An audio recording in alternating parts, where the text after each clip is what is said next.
Election time is here, Maine, and you have a choice on the Democrat side between a socialist and a communist. Gee, which one will you choose? And on the Republican side, let's face it, you have washed up, has-been Susan Collins. But what you don't know, you have another choice. And I am that choice. And I have been that choice since announcing last January. People ask, where have you gone? Are you still running for Senate? The answer is this: yes, I am. But in doing so, I had to spend more time getting attacked by the establishment and attacked by the people who said they wanted change, but all they did was condemn, criticize, and judge versus help and get involved. We lost our house, I lost my job, changes had to be made. I still have that house, but we can't afford to live there anymore. The price you pay for doing the right thing.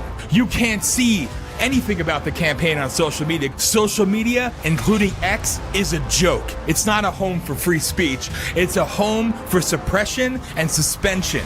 As soon as we launched our Senate channel, it was deleted within 12 hours because the establishment fears the voice of truth. If you want to know what I'm doing and the things I have to say, go to VOPUSARadio.com and check out the Dan for Senate channel, and you can see all the videos as to where it began and how we got here. I told you over a year ago what it's going to be, and congratulations. While you were all trying to decide if I was a, quote, real Mainer, the establishment wins again. Your Marxist, communist, socialist piece of crap governor, she's a shoo-in for the Democrat candidate, and Rhino establishment hack is going to be your candidate on the Republican side. You want change? Write in change. Write in Dan Sperglio. If called to serve, I will serve. But I am done sacrificing for people who don't want it. I'm done trying to prove myself to you. What I said over a year ago has come true. So now, your choices are slim. Your state can no longer afford to be complacent and quiet because you are all complicit if you allow this to occur. If you want the change, write in the change. Vote for the change. I did this because you didn't. Because this country and this state needs a fighter. I'm here and ready to serve as I have always been. BOPUSARadio.com. I say the things that you're too afraid to say. CDC's greatest hits. Now available with proof of vaccination. You've been fast and strong. You'll get all-time classics like I got the jam. It's been too long. I'm glad to be fast. Yes, I got the juice. I took two. Tell me, Dr. Fauci, what you want me to do, cause I'm fast. Enter to win a signed copy of the album by Brian Johnson & Johnson. I took a fast vaccine during quarantine. It was the worst damn shakes I have ever seen. Legendary hits like quarantine for just 2 weeks. Stay away from me for just 6 feet. CDC will tell you lies. CDC and ignore all your cries. Hell's bells. Oh, Angus, are you alright? A palsy. Oh, man, you're shaking, oh woman. You're shaking. Hell's bells. Somebody call a doctor. Where's Fauci? A palsy. Dr. Fauci, hello. Hell's bells. Hello. Good Morning America is brought to you by Pfizer. CBS Health Watch sponsored by Pfizer. Anderson Cooper 360. Brought to you by Pfizer. ABC News Nightline. Brought to you by Pfizer. Making a difference. Brought to you by Pfizer. CNN Tonight. Brought to you by Pfizer. Early Start. Brought to you by Pfizer. Friday night on Aaron Burnett Out Front.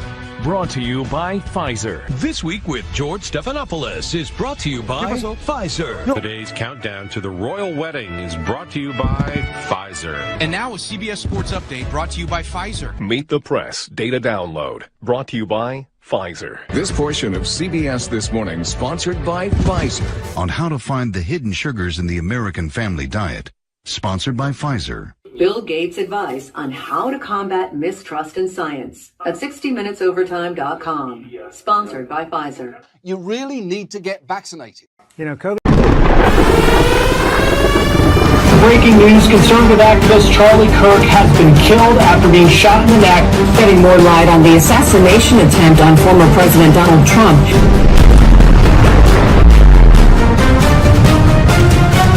No Kings demonstrations around the country on immigration. I invite everybody. The government shutdown. It's a government shutdown. It's a government shutdown. People on the right. He's slamming Republicans. Owen Schroyer is leaving InfoWars. You are a scammer. Israel.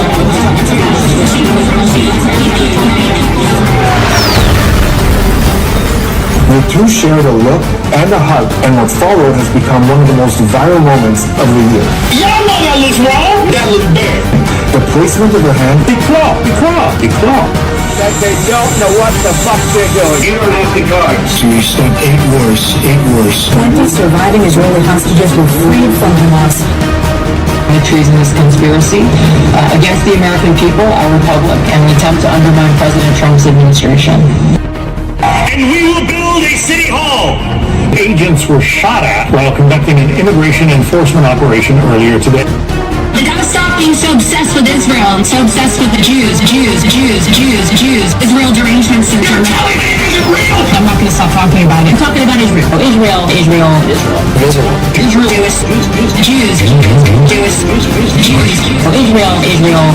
Why did they call us so Nazi? Nazi promoter.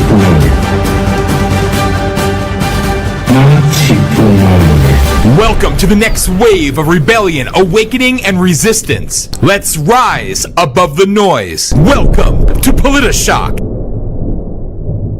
Hi guys, it's me. Oh my gosh, girl. I love Bud Light.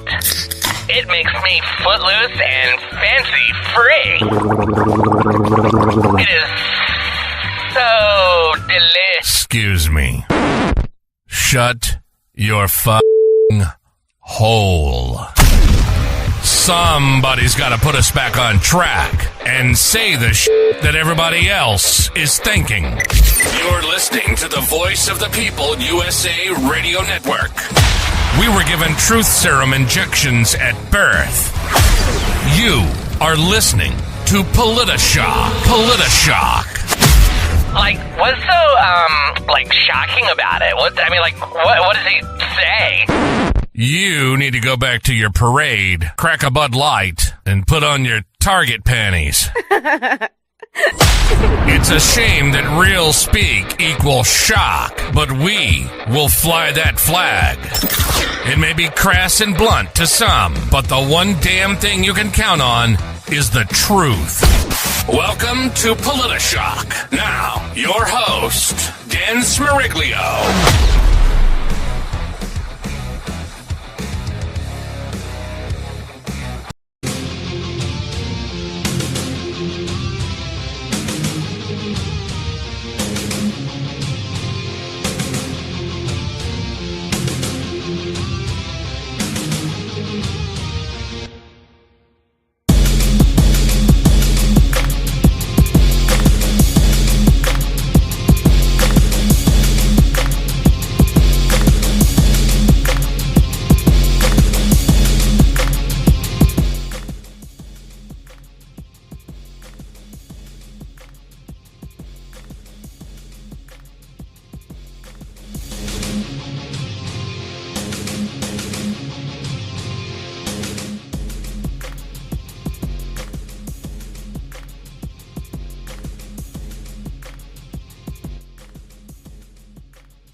Oh, wow.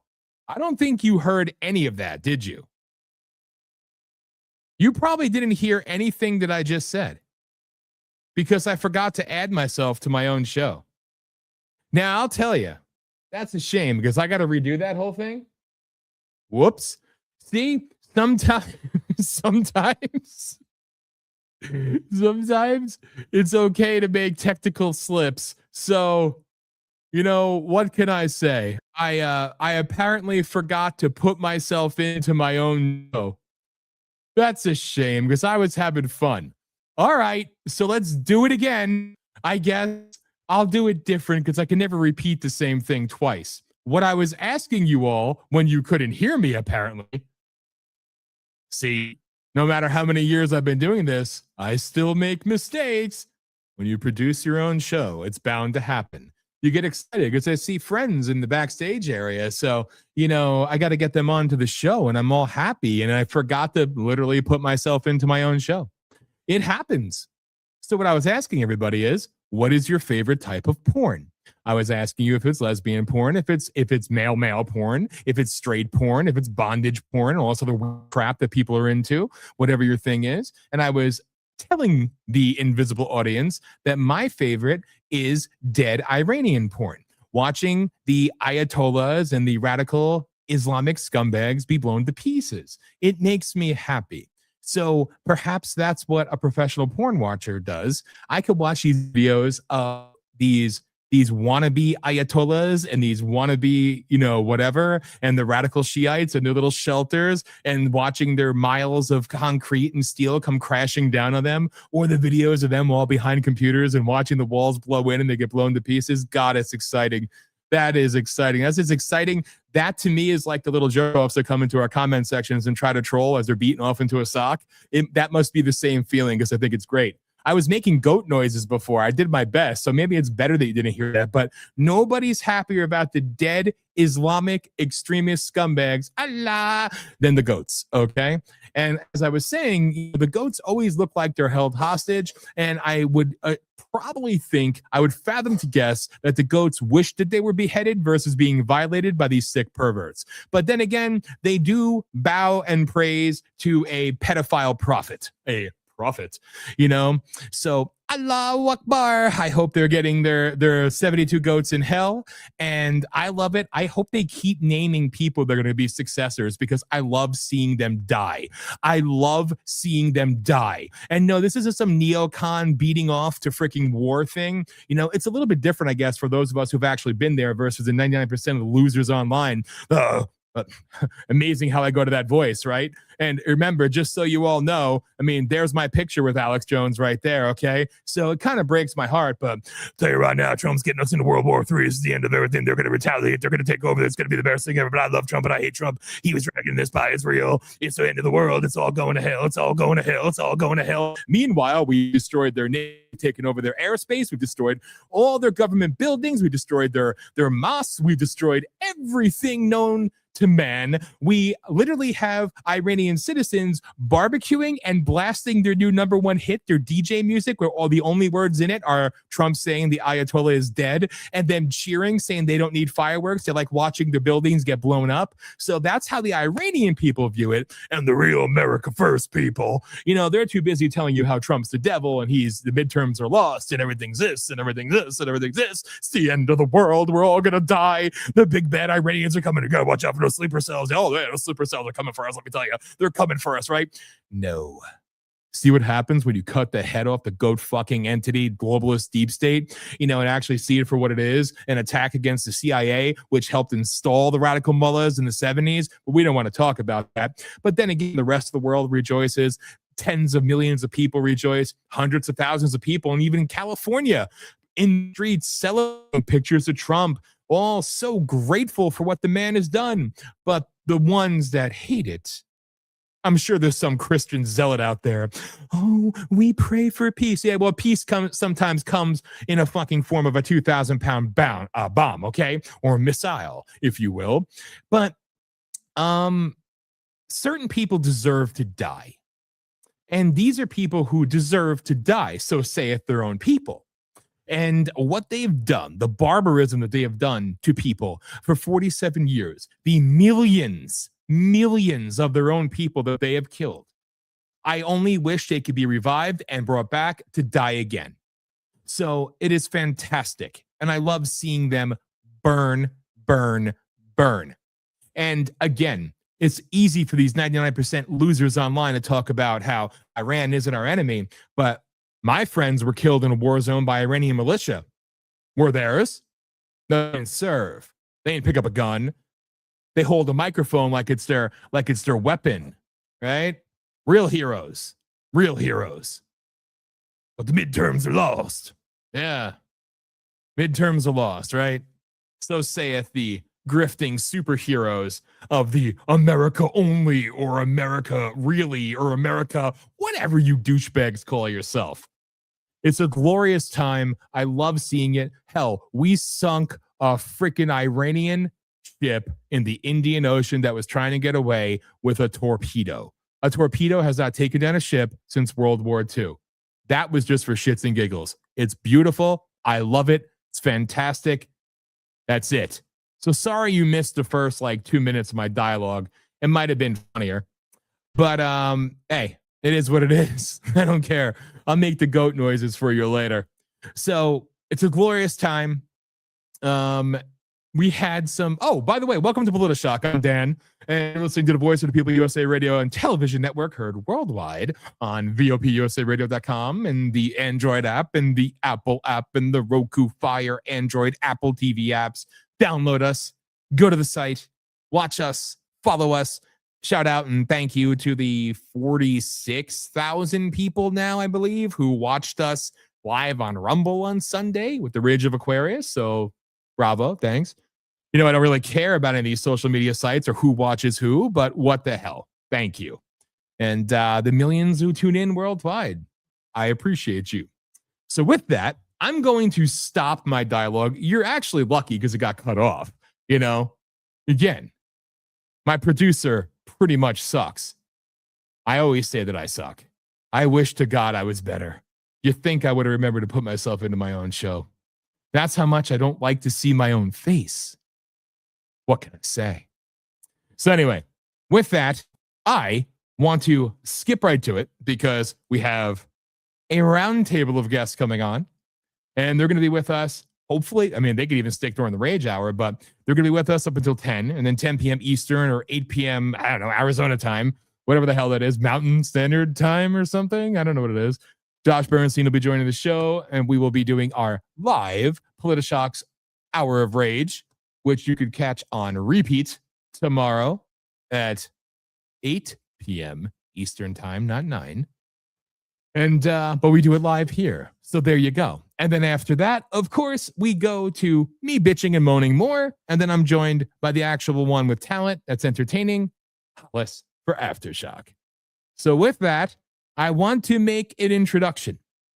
So I see we have Joe, we have Jason, and we have Charlie. I'm so happy you got here.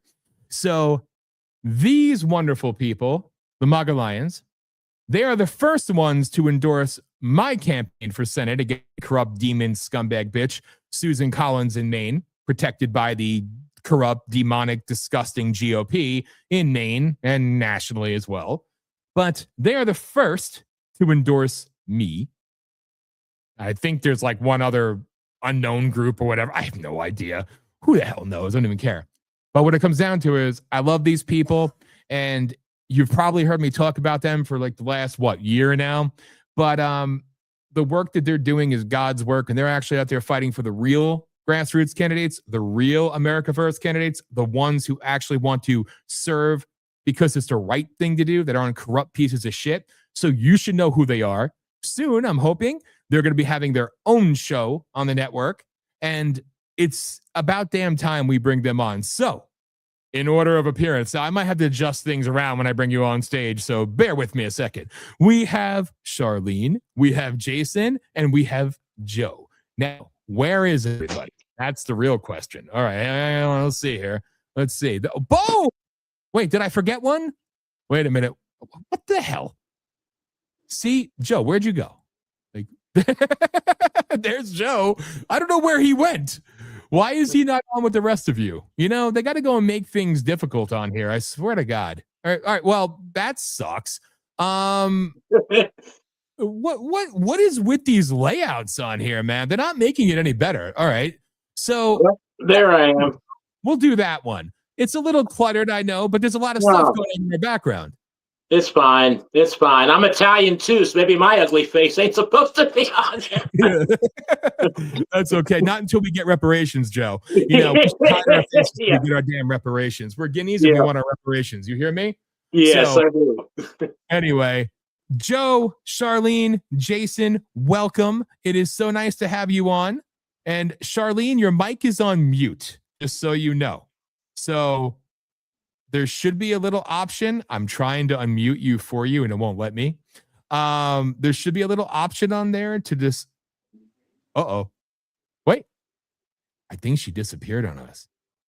Well, she's still there in theory. Mm-hmm.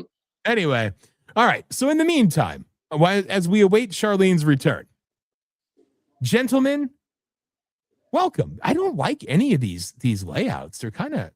That's better. We'll use that until Charlene comes back. Okay. So there you go. Okay. All right.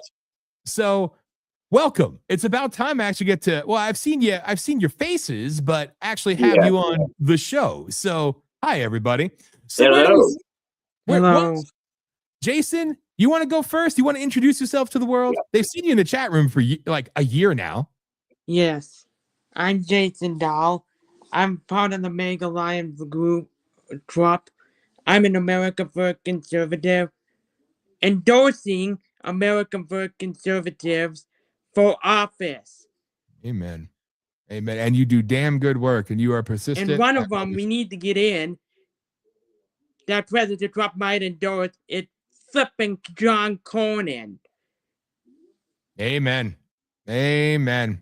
Yeah, that don't even get me started on that one. I know there's a lot to talk about with that situation, but it sickens me. You know, I don't care how much praise the little election fairy Scott Pressler wants to do. Oh my God, Ken Paxton, you're such a great guy. Oh my God, you're willing to step out and drop out so we can get a rhino in or keep a rhino in. No. We don't play that game here. Screw those assholes. You know, right. Paxton should be the senator from Texas, period. Bottom line, full stop. That's it. Joe, Jason, what do you think? He should be a senator because one thing he wants to do when he gets in the Senate, the reason why they don't want him in is because he'll get rid of the filibuster and he wants to pass the SAVE Act, and they can't have that. He was the supporter of President Trump since 2016. Yep. And they don't like him because he'd actually be effective. Look how effective he was in Texas. Because he actually knows how to get things done. He actually brings down bad people, and he's not afraid to buck the system. So they don't like that.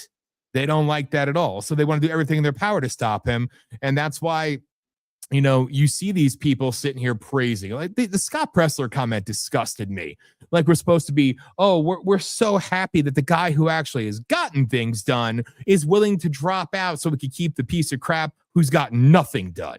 Okay. There's some great logic there, but let's all praise. Oh, wait, we got to have our moment of praise. All hail Pressler, man who gets paid millions to pay other people to go and collect signatures. Oh, what a hero, a messiah. Oh, yes, whatever. Joe, what do you think, brother? Well, first of all, I don't lower myself to bow down to anybody except God. Amen.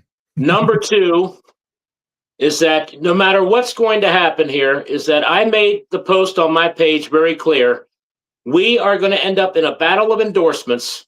If I believe what's going to happen, it's going to happen. It's going to be President Trump's endorsement against the MAGA Lions for Trump team endorsement, because no way, no how are we ever going to back off in our complete and total endorsement of Ken Paxton. We are totally all in.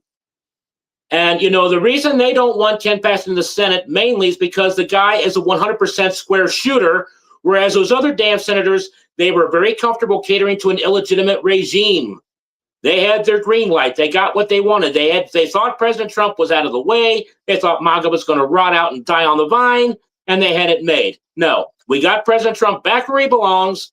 Ken Paxton is going to stay in that race, but he did make two solid conditions if he said he would drop out and agree to what President Trump might want him to do for only two solid conditions. Number one, the SAVE Act is going to be passed on President Trump's desk and signed into law, and the filibuster is going to be nuked.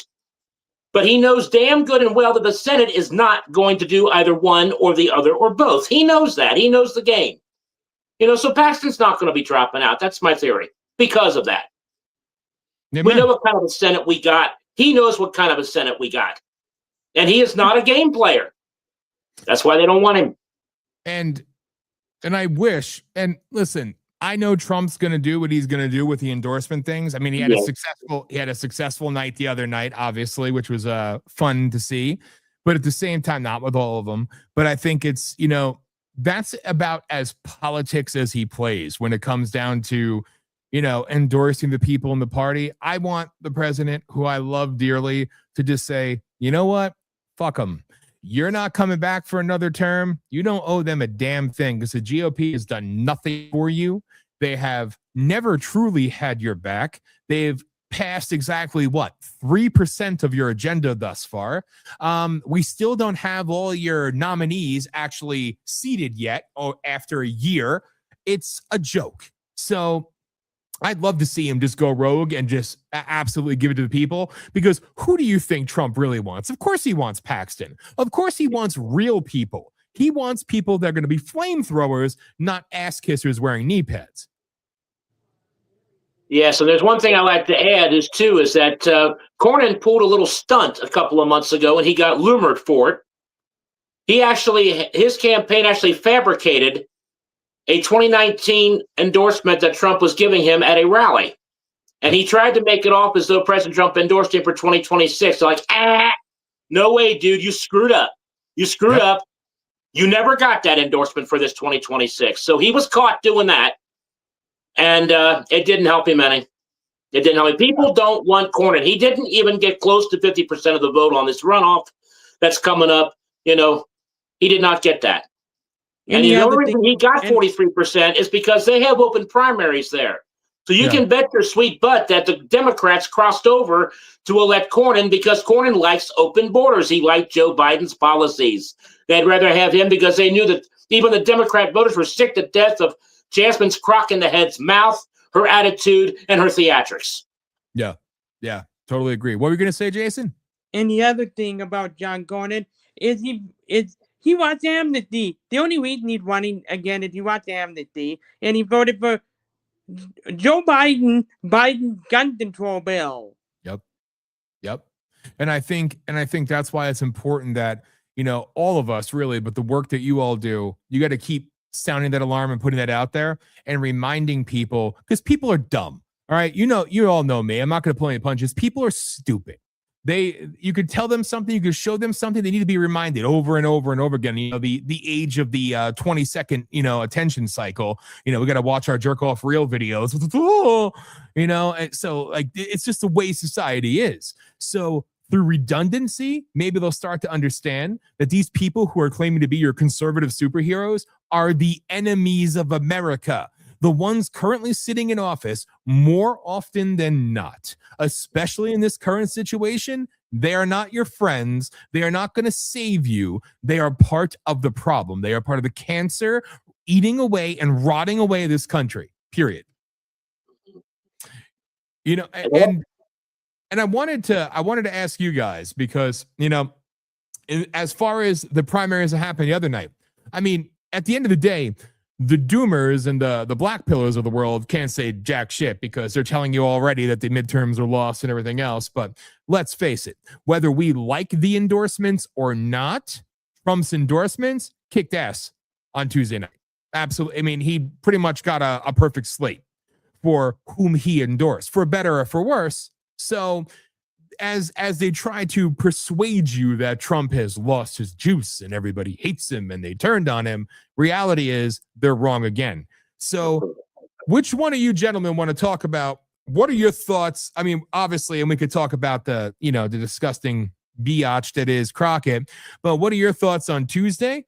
And also, I want you guys to talk about the list and the candidates that you have slated, where people could find it. Because eventually, like I said, I want you guys on here doing your own show so you could actually we could get these people on here. We could talk about it. We could actually bring it to the world every freaking week, every night, whatever it takes.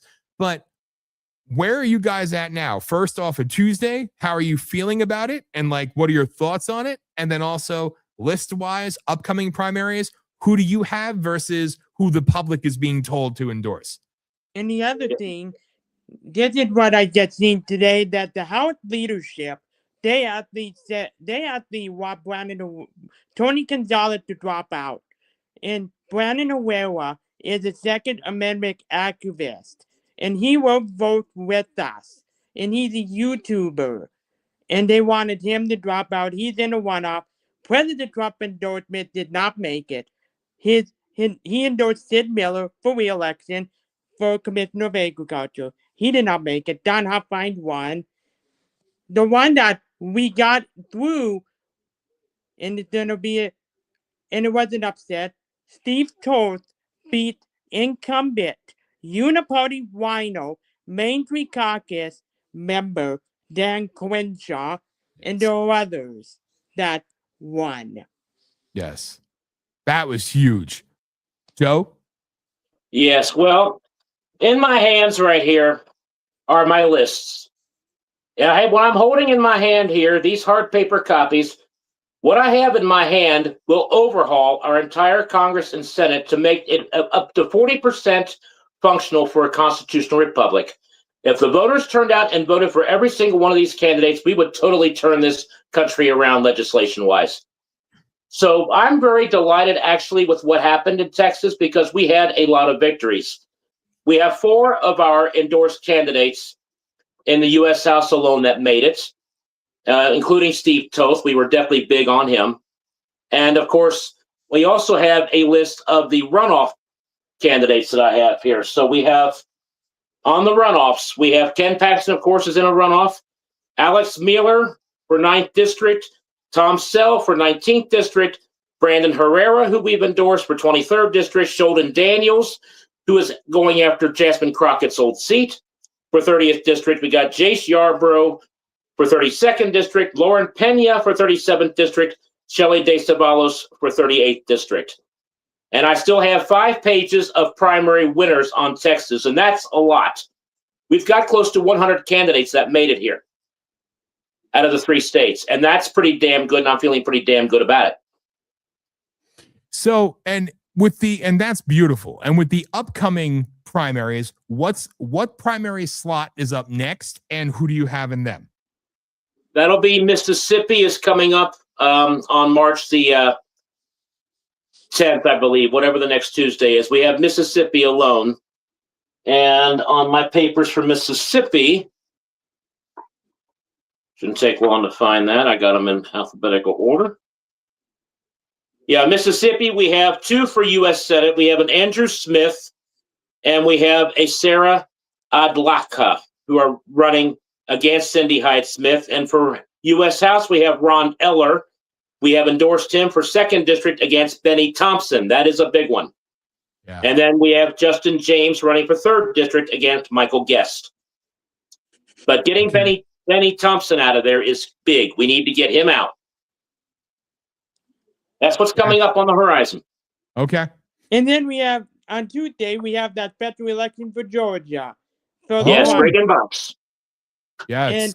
And there are 2 candidates we need to keep an eye on. I'm not really familiar with Clay Fuller. President Trump endorsed him. But there are 2 candidates to keep an eye on. And you may not have them on the list, but I support either of them. Colton Moore, he's the one in the state. He was in the state House of Georgia, and he was the one that went after Fonnie Willis. Yes. And then you have, I don't know if she'll make it or not, and that's Reagan Box. She's way down in the polls. I don't know if I want to see Clay Fuller in Congress. I thought I seen some stuff on him. That's one that I know is a little questionable too, Jason, because I know the names. Obviously, Reagan Box, I call her a friend of the show because we love Reagan. We had her on here when she was running for years for Senate and busting her ass and doing everything right. And you know what? I think she ultimately made a smart move going for the disgusting dog face. That's insulting the dogs. Horse face, insulting the horses. But going after the creature Marjorie Taylor Greene's seat, I think it was a smart move. But again, it's funny that the machine in Georgia and nationally, let's face it, with the exception of what? OAN, she's not getting the attention from any of the big nationals and never will. Because why? Former model, business owner, hard worker, good person, educated, this is a regular everyday person who has actually dedicated years of her life going out and meeting, not just doing campaign stops, meeting with people, sitting down with people, having coffee with people, having cookouts with people, just to talk to them, find out what they want, what they are going into the hood. This 6 foot, I think she is, white girl going into the hood all over Atlanta, meeting with, she's awesome. She's awesome. And they don't want it. They don't want it. The people would want her. But again, it's about the exposure. And that's how they kill you, because it's all this social media crap. Yes, we're seeing some big things happen. Yes, we're seeing rhinos get knocked off. We're seeing surprises happen. That is what we need to be pushing for more, and show the power. Like I always say, build a system within the system, right? We need to use this crap, this social media crap, and evolve it and make it work for us, because they are not going to help us. They are not going to make it easy for us or any regular candidate running for office, and that's the thing. And I've seen it with my own thing in Maine, because all of a sudden, a couple of days ago after Tuesday, everybody's like, oh, Dan Spriglio for Senate, Dan Spriglio for Senate. Everybody's going crazy again, right? Because, so a virtual, no names knocked off a sitting senator. And then it's like, oh, well, we have more people like that. But then they forget. It's that attention cycle thing, span, whatever the hell you want to call it. People forget. So that's why the show that I know that you all will put together is so essential, because this is where we have to kind of take what we do and weaponize it, because we have the reach to tens of millions of people. Yes, we're all over the world, and I love you, international audience, you're usually nicer, but we have them all. But we need to use this as a tool, as a vehicle to start putting these people out there. And again, yeah, we're on social media, but I don't care. That means nothing. Using this to start putting the names of the real people out there, because you've seen what independent media is now. You've both heard me talk about this. I know Charlene, I guess she can't make it back, and I feel bad. I sent her a text message. I said, just rejoin. So Charlene, if you hear us, try rejoining. There's still time. You know what? If not, we'll do a test call before next time, and I'll get it working for you. Don't you worry. But what we need more than anything else is to recognize and call out the fact that the new independent media, we're in control of the media now. They are the new mainstream media. They are the new corrupt class of media, and they dominate and they push their favorites. Yeah, okay. If a Bannon pushes, Paxton, that's because it sounds good to the base that he's still trying to grift off of and take money from. You know what I mean? But there's no real teeth in it. There's no real work being put in. It's not like Bannon's crew or others, might I add, are reaching out to you guys, the real people who aren't paid tens of millions of dollars, to say, we're grassroots, and to find out what your lists are, find out who they are. You vet candidates, you vet the people, you do your research on people. I know you all do. And that's what's impressive. And you get nothing for it, And it's people like yourself, Jason, Joe, Charlene, and anybody else who I don't know. You're the ones that need to be leading this charge, because this is what it takes. Because paid campaign consultants and paid campaign research groups are going to push the ones who are paying them's wants and wills. Their puppets are always going to be front and center, doing as they're told. So that's why it's essential to get the voices of the regular people out there, to start putting other people out there that are stepping up to serve for the right reasons. What say you, gentlemen? I talk too much. It's what I do. Oh, that's quite all right. No, well, first of all, I'm very glad that we never accept a dime for the work that we do.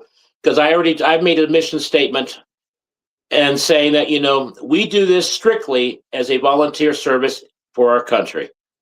Because after all, I was not able to serve in the military. I mean, I wouldn't have lasted one day boot camp because I was born with certain health conditions. But I found another way to serve my country. And that's why I'm so passionate about this work. It's for America. It's for the people of America. And that's why we're so committed to it. And add on to Reagan Box. On my Getter account, you'd have to scroll a ways to see it, but you could probably type it up in the search bar. But I have several posts of Reagan Box participating in a live debate with all the other candidates that are on that stage. There's like 22 candidates running for that seat. Total jungle primary. They had 9 of them on that stage. You had a couple of Democrats, you had a couple of independents, and you had some Republicans. One Republican woman, I don't remember what her name is because it doesn't matter. She brought up the word democracy about 6 times trying to make her point. It's like, wrong, lady. You don't even know what country you're running in. So you're out. You're out.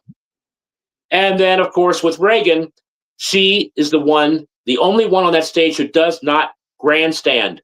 She goes immediately to the policy issue. Immediately.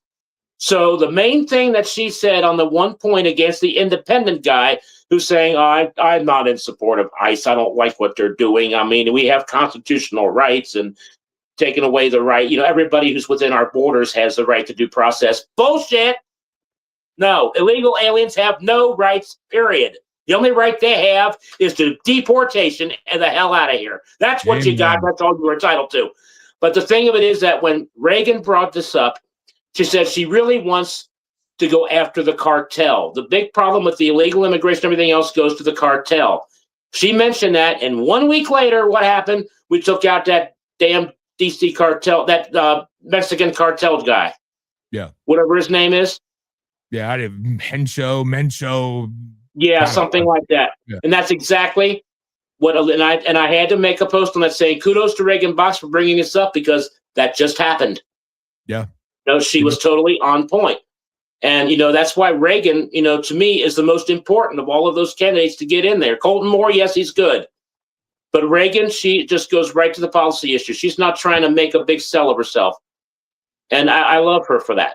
I love her for that. So, she is a gem, and I want her to win this thing. Yeah. She needs to win it. Give Georgia a chance. Jason, what do you think, friend? As long as I'm not really familiar with Clay Fuller that's running. I've seen some stuff on him, what he wants to do in Congress and all that. But I don't know if he's gonna do it. Okay. Some of those when they get in Congress, there's some of them that just have like a C, a D, and F plus. This is why on Tuesday night getting Dan Quincy out of there is so flippin' important. Because he hates President Trump. He's a traitor to our country, voted to send money to Ukraine every time. That's why it was so important to get him out, because he was a member of the Main Street Caucus, and he needed to get out because he voted on all those spending bills. He was part of the D.C. cartel. He's been a massive disappointment in there. Look at what he did to Eddie Gallagher. He didn't do anything for the J6 prisoners that are sitting in, that some are just sitting in there.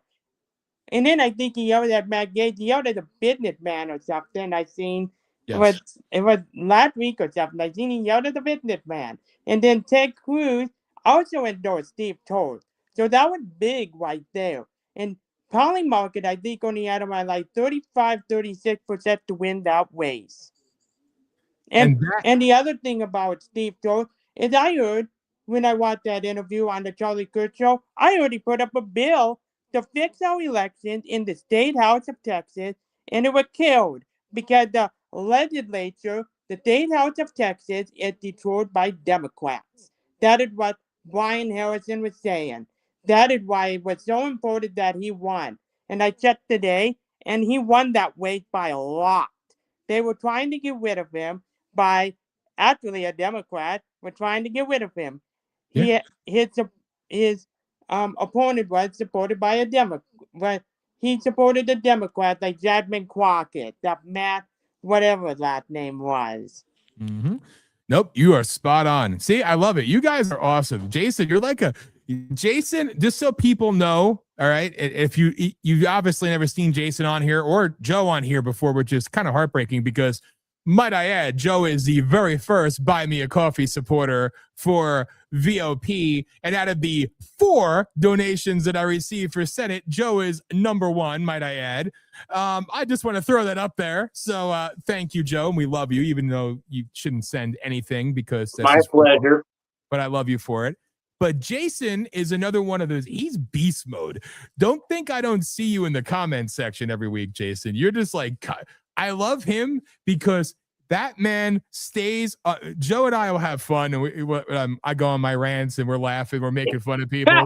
But like, we can't help it. We're gonna play that video, but nevertheless, Jason is just like he's like a ninja, dude. He's like an assassin. Boom, boom, boom. Names, election.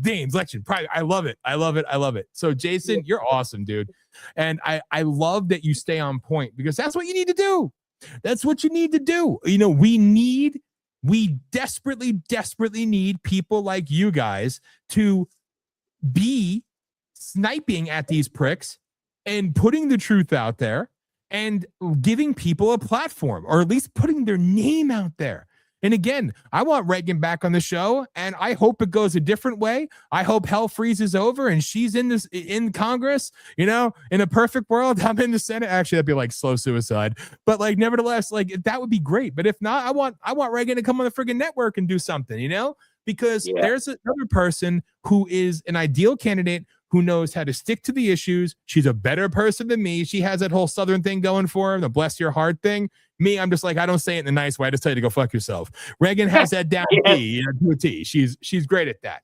But like, it's so vital. It's so vital what you guys are doing, guys and gals are doing, because who else is talking about these names?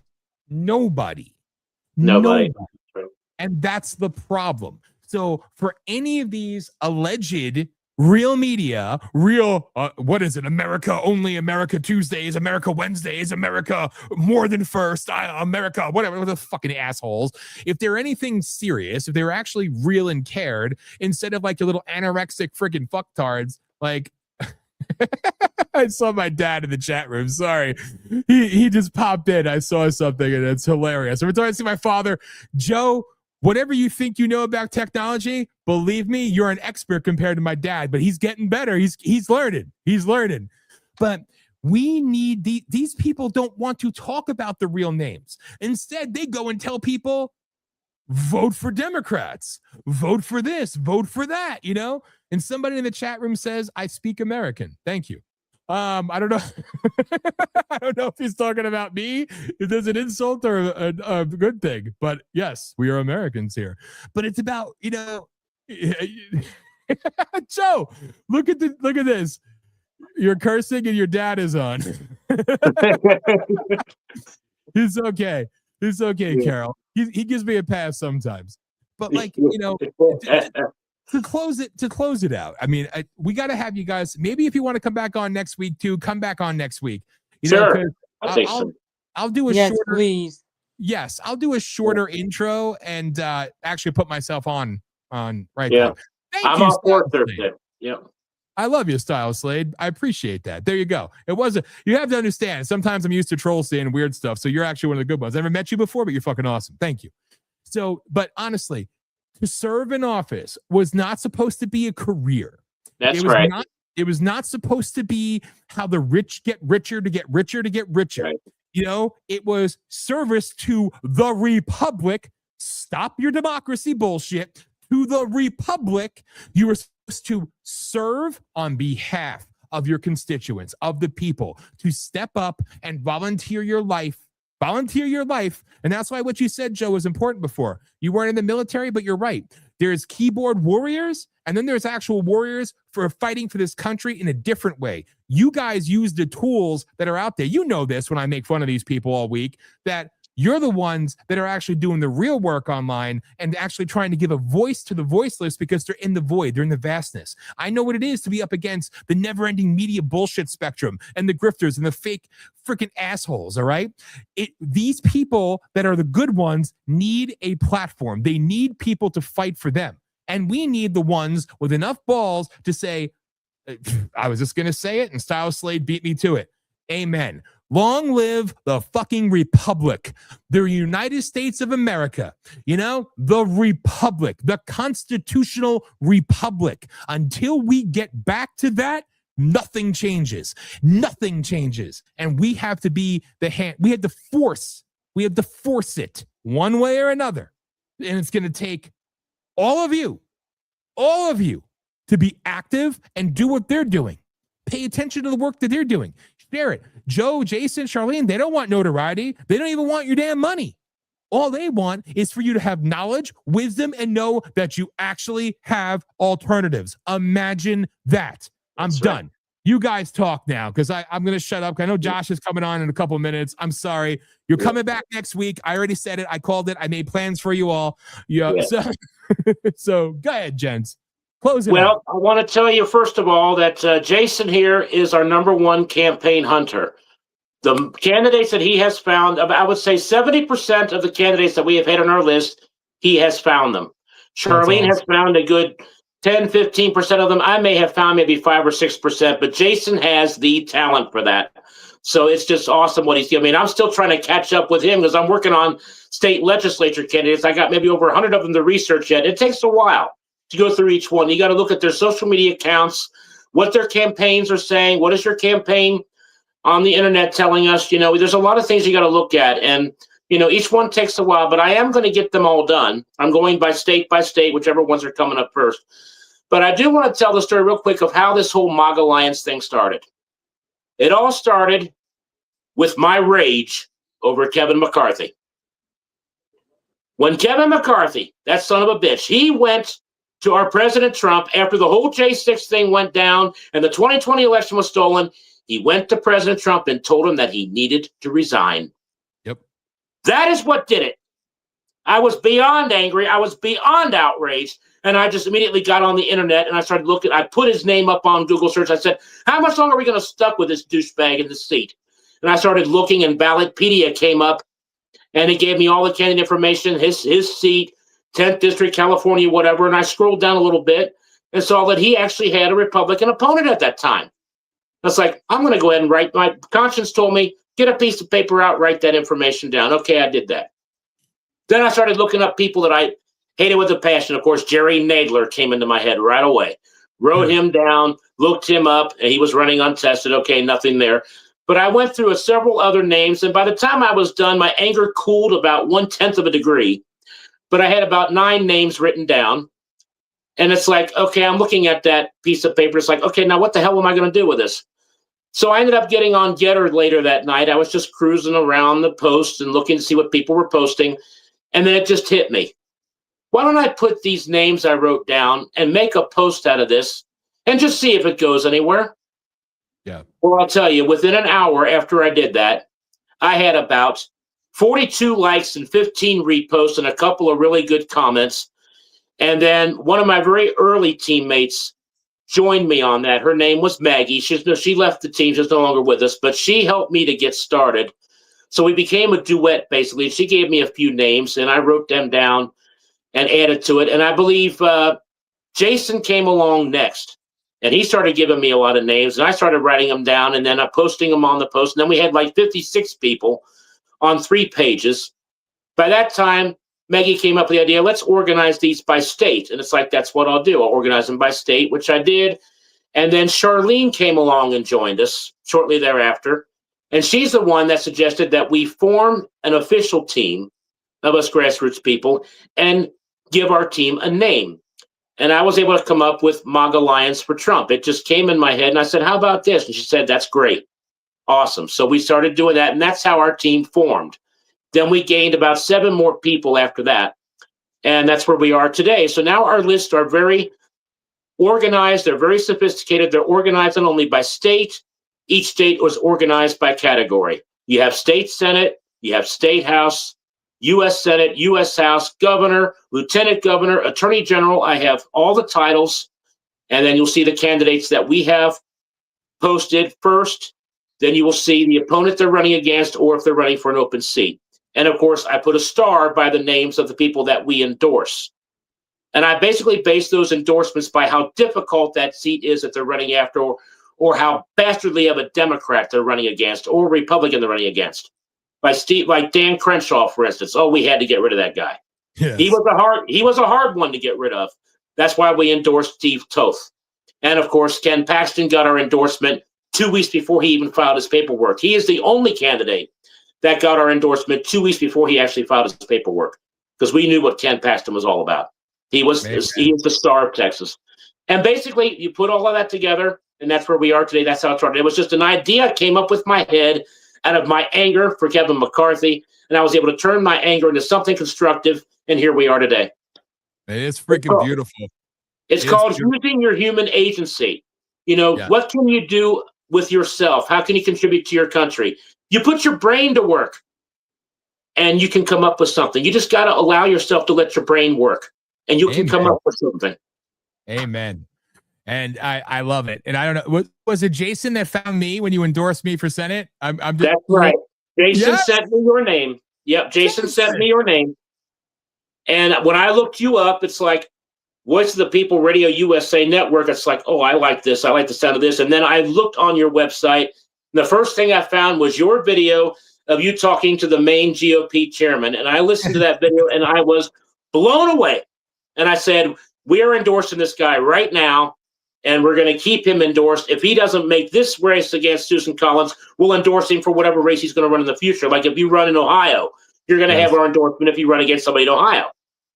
I love you guys. Thank you. That's completely self-serving of me. I'm sorry, but I appreciate that. Now I know, Jason, you're the one. You're the one who found me. That's right. Sniper. That's awesome. Jason, any final words as we wrap up this segment? You guys are going to come back. So, and you all have fans online. Now you got cheerleaders now too, Jason, Joe. All right. So people are loving you guys. So Jason, final words for the audience at large, sir. I doubted endorsing candidate back.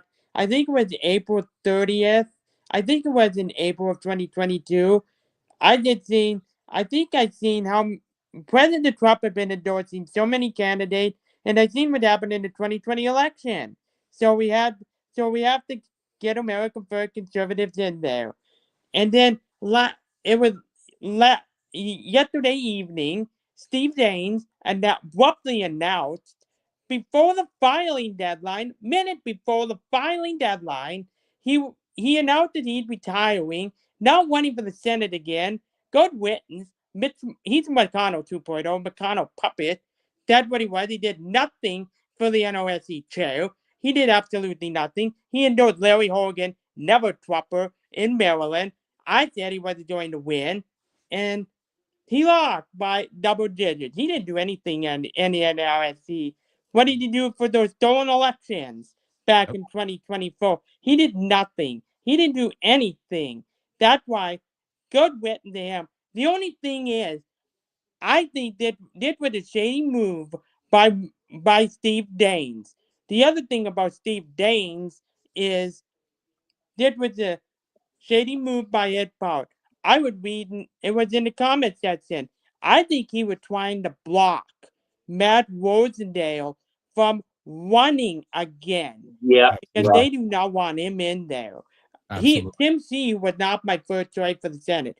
It was Matt Rosendale. I had to endorse Tim C when he got out of that race because he was threatened by his family.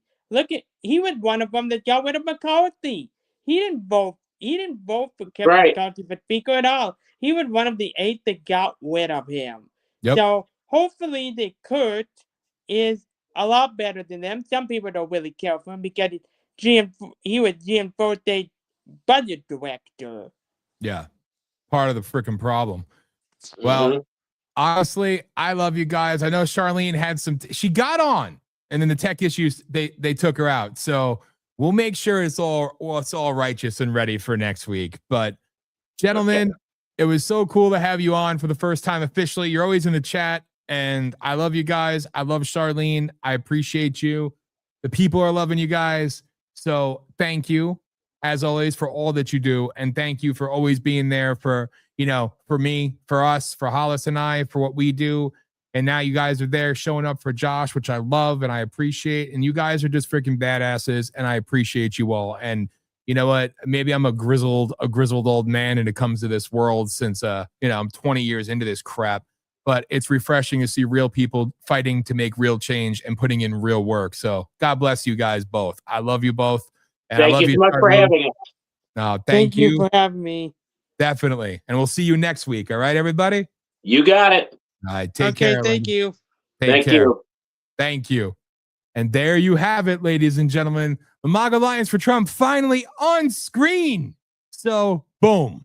So we got to move right along here. And, we gotta keep going because it's time for the POLITI-SHOCK Hour of Rage. And you know what that means. So like I said, the Rage of Aquarius had like 45, 46, 47,000 people watching on freaking, what's that called? Rumble alone last Sunday night. And, you got to remember, we do another show that we do it live now, and then we re-air it on Friday nights. So thank you. We've had millions of people watch it on this network all over the world. So it's pretty damn cool. And with that, we have just a quick little 40-second break. And then I bring in the one and the only, my partner, the man, the myth, the legend, Josh Bernstein. So here we go. Wait a minute. Wait for it.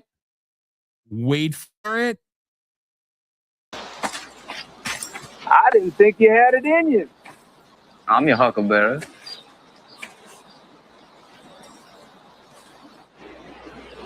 You look like somebody just walked over your grave. We started a game we never got to finish. Play for blood, remember? I was just fooling about. I wasn't. Say when.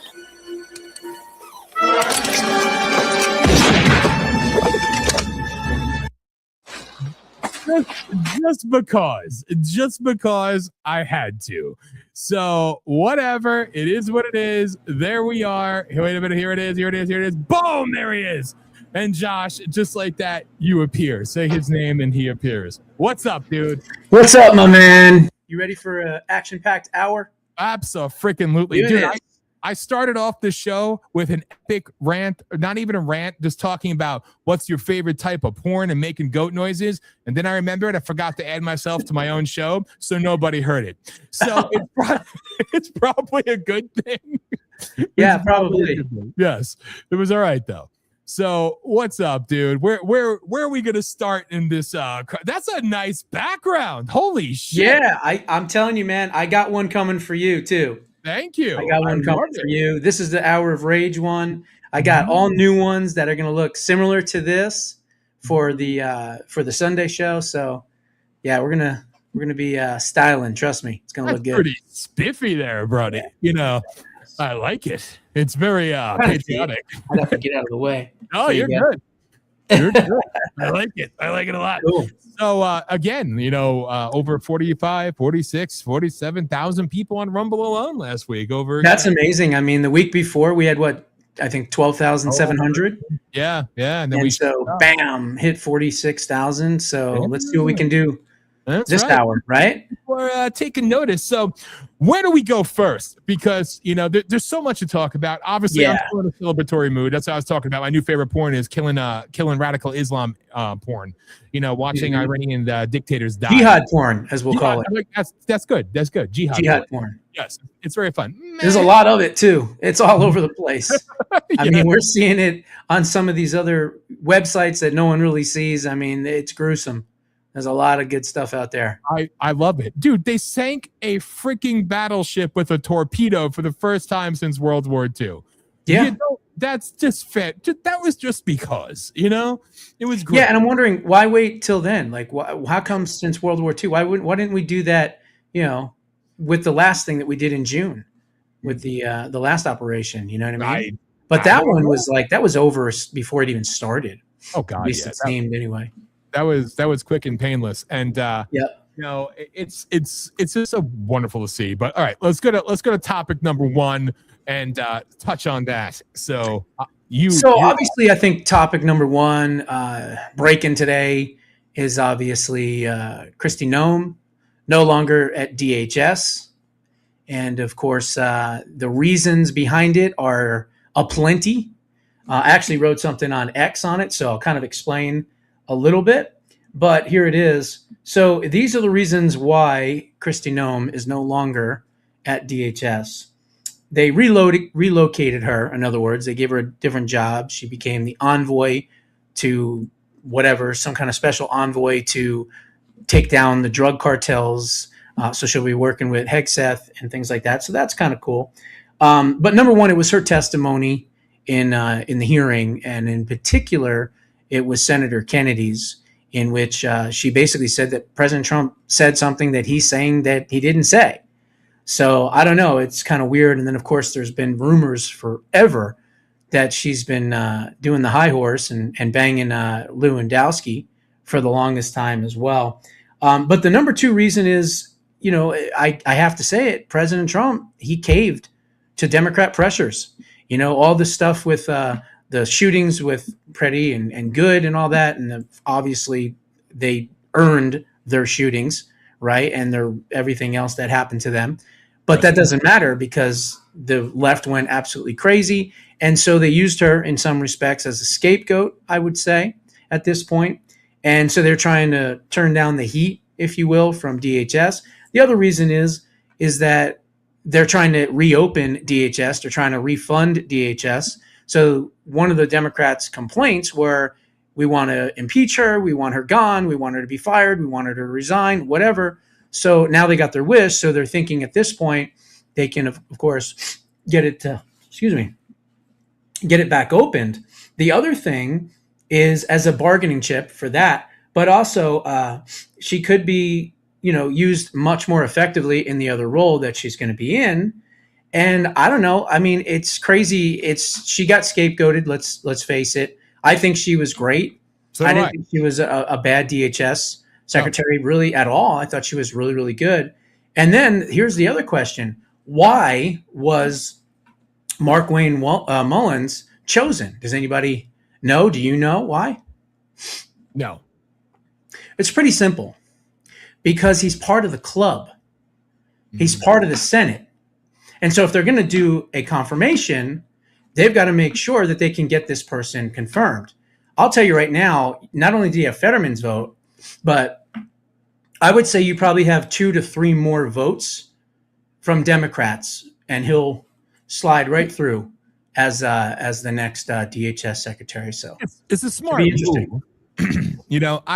I've heard him speak. I like what he says, but I pretty much hate the whole lot of them.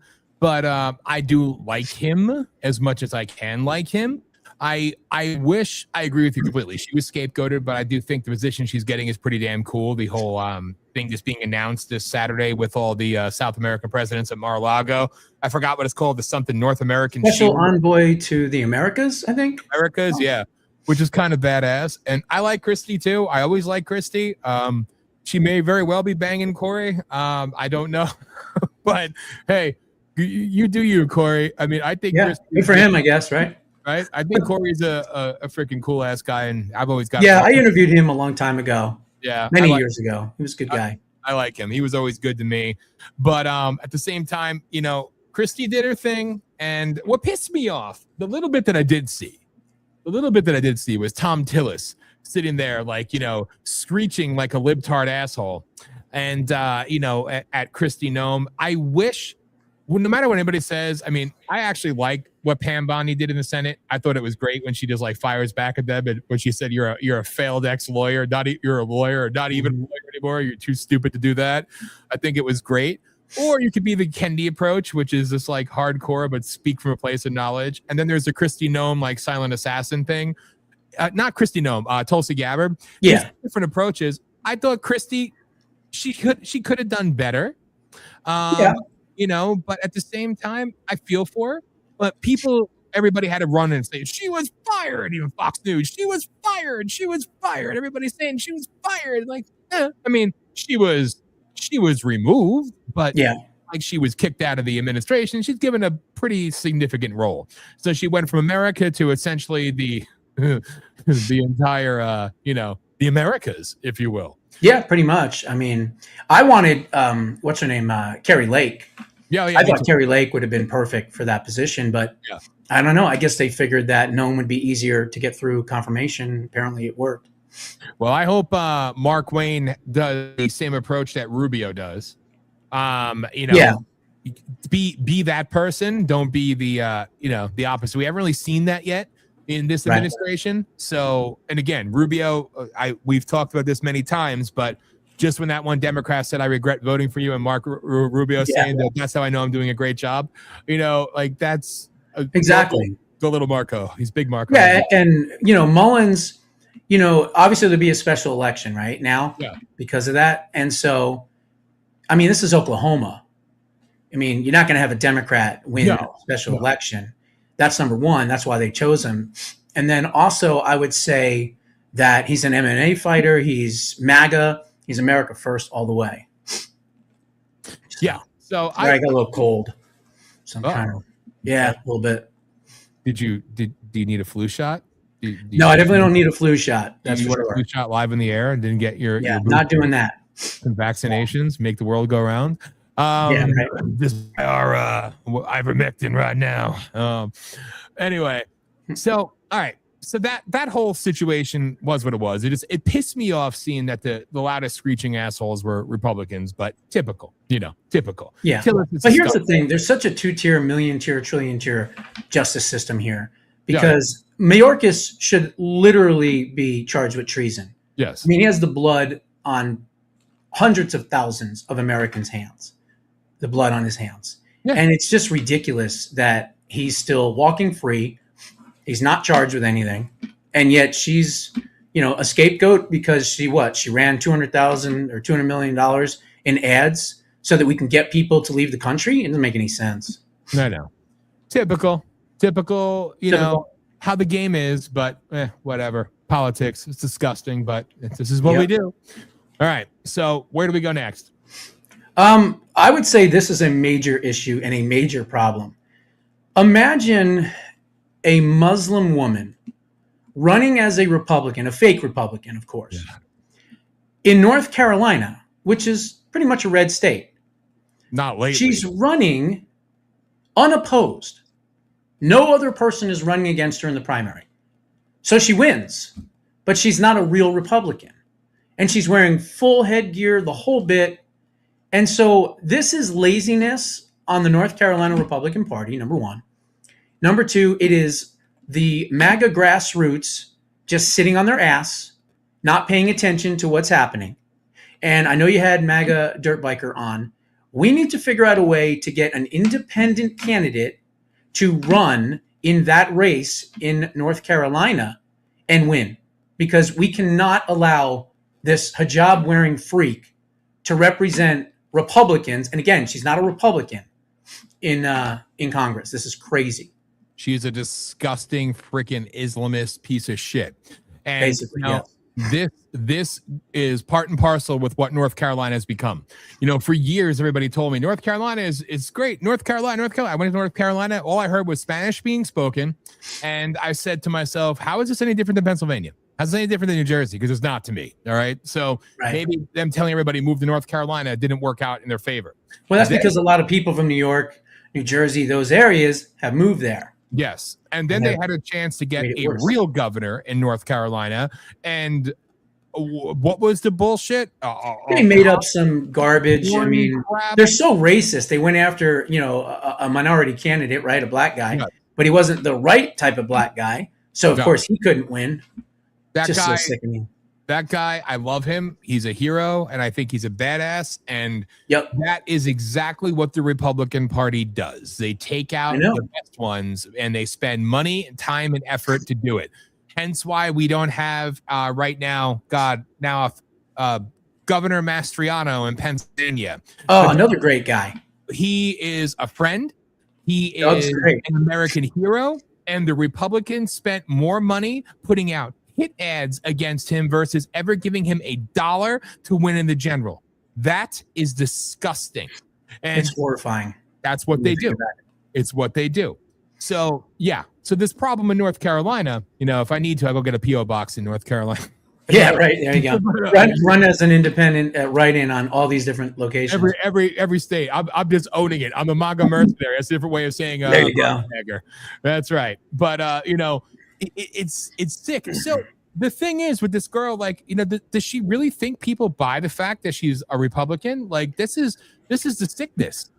She made some video saying that she used to be a Democrat, and by the way, she's voted Democrat like her whole life. Yes. She's talked about all kinds of horrible things. She's even said things like she supports ISIS. I mean, This is like the worst possible person, other than the one that's now possibly going to take Crockett's spot, which we need to talk about because that guy's absolutely insane as well.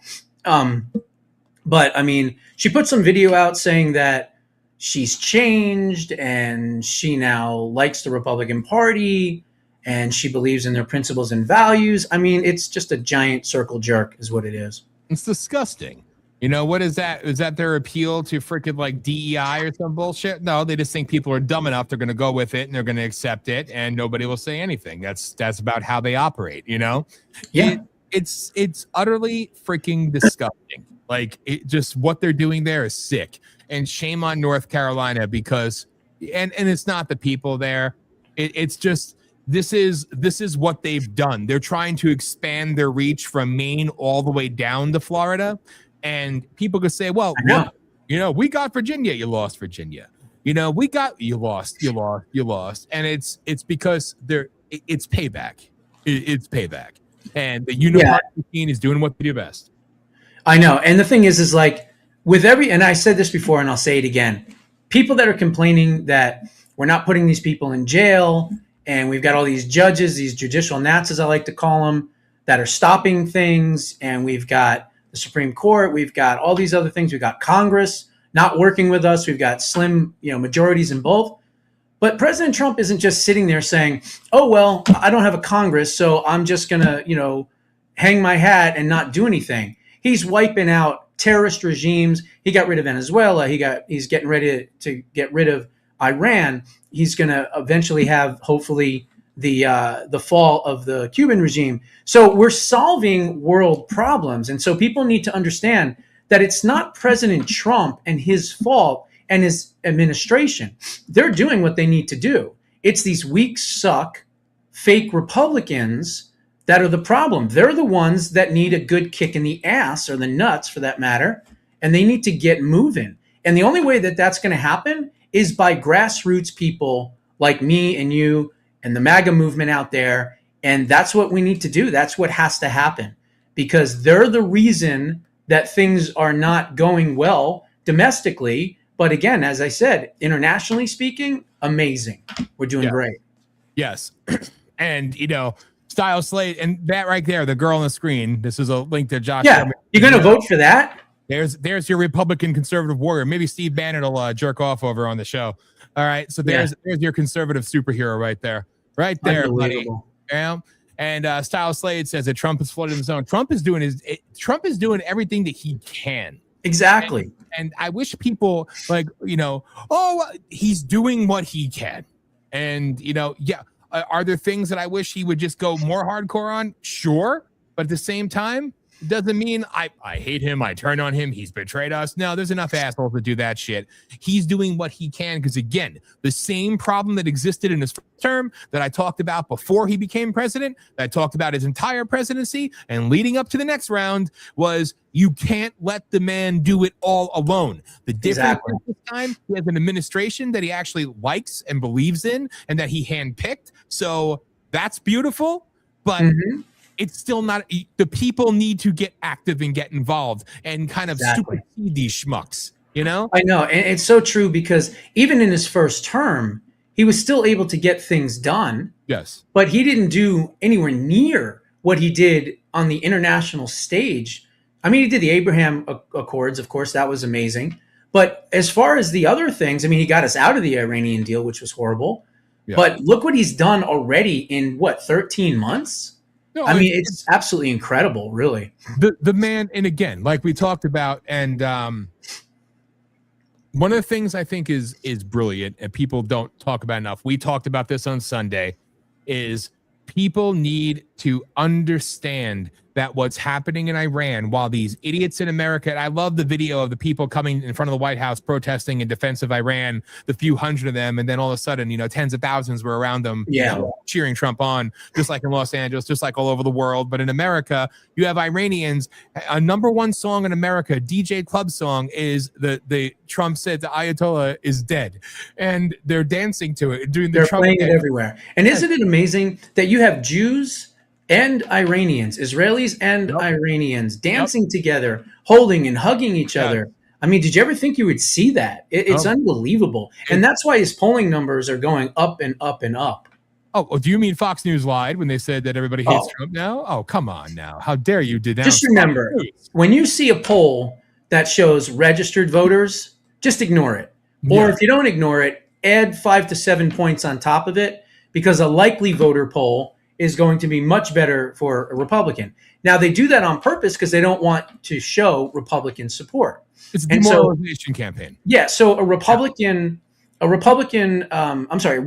voter poll is people that are registered to vote, but they don't necessarily vote every election cycle. A likely voter poll is exactly that. I am most definitely likely to vote. That's the one you want to look at. Yeah. That's the one you want to look at. And it's literally crazy how good he's doing. And again, like I was talking about, this for people taking note. And again, what pisses me off are the ones that know better. Like my friend. Wait a minute. Hang on. Let's do it. To show you. There I am with him. Tell you right now, I talk about the globalists my whole life, and I'm against globalists, and I know about the CIA and the intelligence state, but Trump betrayed us by going after the regime that was put in place by the intelligence state and the CIA. He's in on it. He's owned by Israel. I'll tell you right now. By the CMOS. Yeah. It's like when the people talk, it's like we brought up the point the other night about these, people who, I'm not against the Jews, I'm against Israel. I'm America first. But again, who liberated and gave Israel, the Jews, back their actual rightful land? It was America. So by proxy, you're against America. And Trump has cut the head off the intelligentsia state globally. And that's why the dude from Germany, bravo to him. He's got balls finally, Yeah, without a doubt. I mean, you can clearly see what's happening. Everyone that they think is going to be their next leader is going to be dead next week. You know what I mean? They said that within the first 5 days, the administration was expecting to own about 30% of the airspace.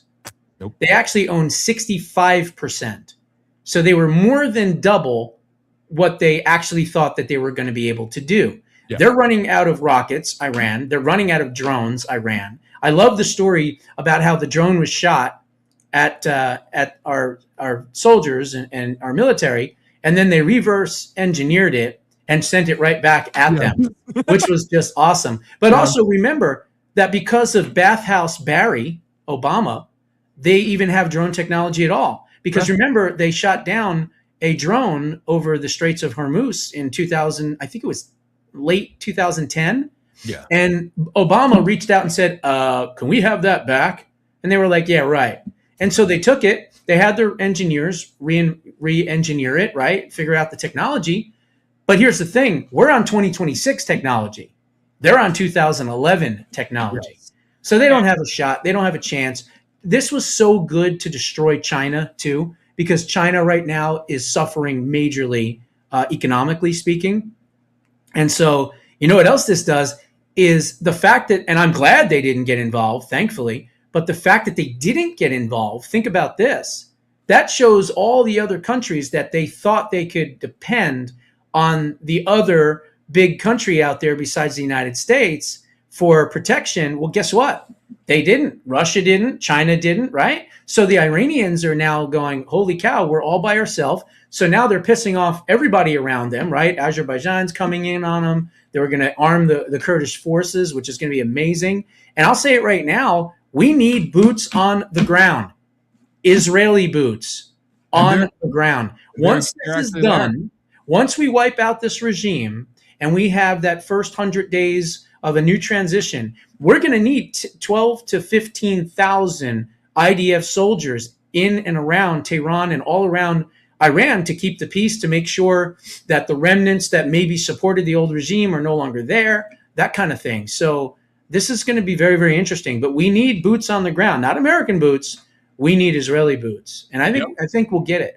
And they actually showed them boots on the ground, I think yesterday. I forgot where, but they're actually, Israeli soldiers are actually physically on the ground now. Yeah. Not in mass yet, but, and then also the geniosity, I don't know if that's a word, of what's going on in Lebanon, where you have the leader of Lebanon saying, please take them out. Just don't hit anything precious to us, please. You know, we'll help you. We'll give you whatever you need. And they're kicking Hamas or Hezbollah's ass in Lebanon. And again, I always say his name, Raza, the Pahlavi. Yes, that one. They actually hacked Iranian television again today and put his message out there, telling, you know, the Kurds. I love the Kurds. I always love the Kurds. They're some great people, and for a lot of reasons that I can't even talk about on the air. But they've been persecuted for 47 years along with everyone else. They love America. Not even these countries. They love America more than pretty much any libtard out there. But and they're fighters. So him saying that you'll be welcome back in, and then these other excluded people that have been fighting basically resistance for 47 years. So apparently, there's talks about bringing him in after the air campaign winds down, or at least getting him in the region. Yeah. And having him come in, because dude, they have people literally dancing and having barbecues saying the Iranians are doing the Trump dance, and they're being translated. We don't need fireworks. Israel and America are taking care of that for us. So they're cheering every time a building is blown up.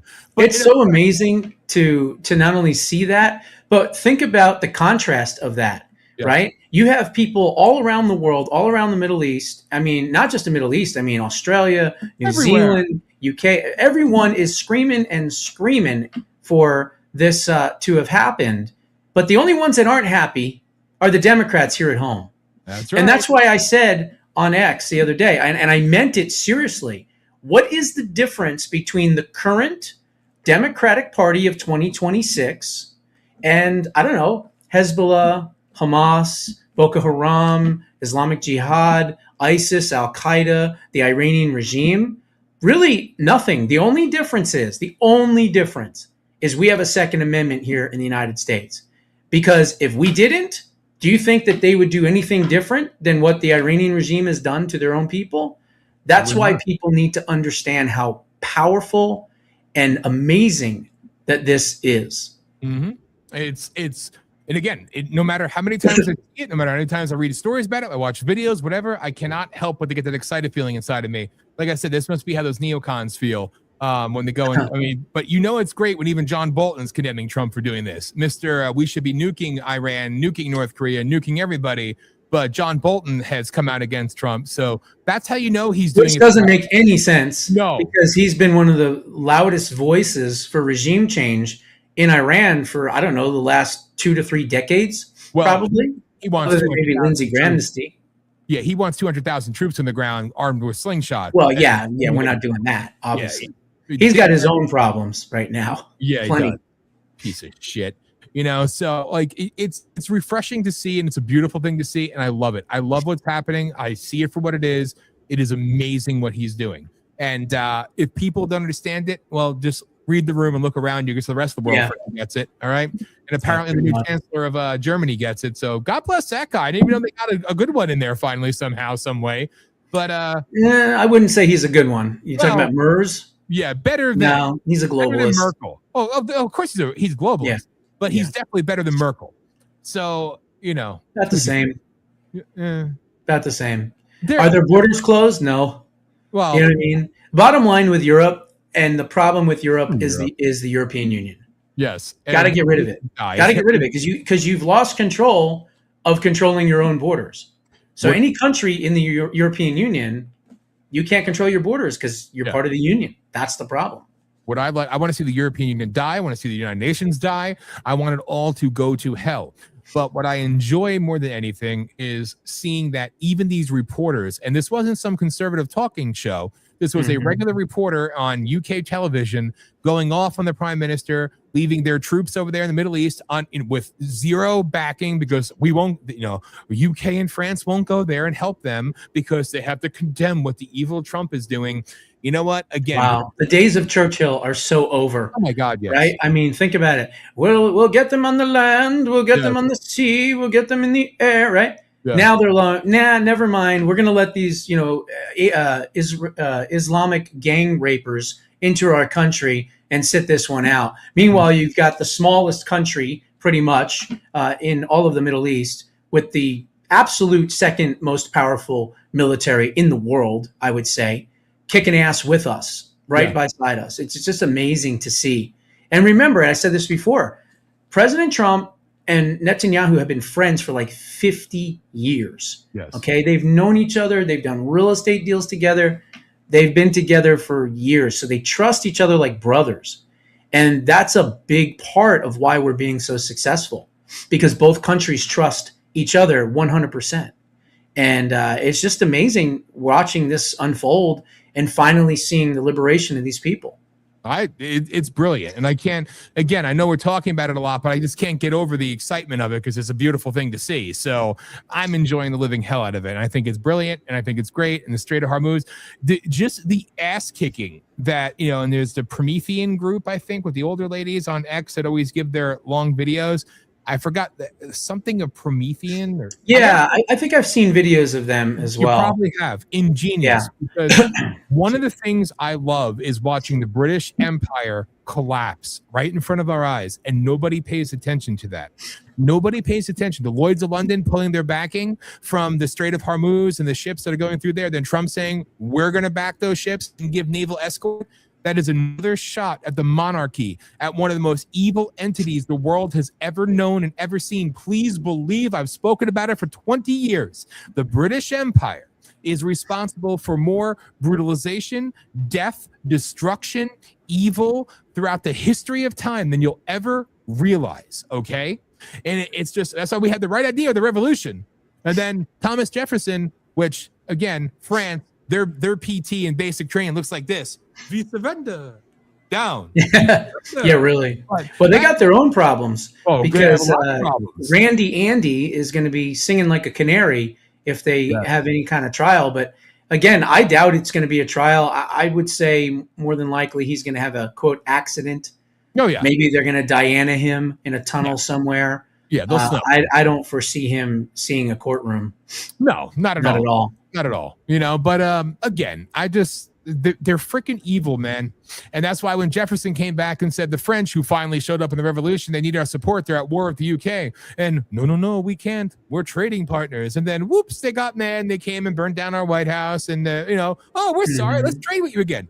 Fuck the UK. Not the people. Not the people. All right. There's a lot of good people over there that feel just like we do. And you see them by the millions in the streets. Okay. But that monarchy bullshit is corrosive. Yeah. Isn't it amazing?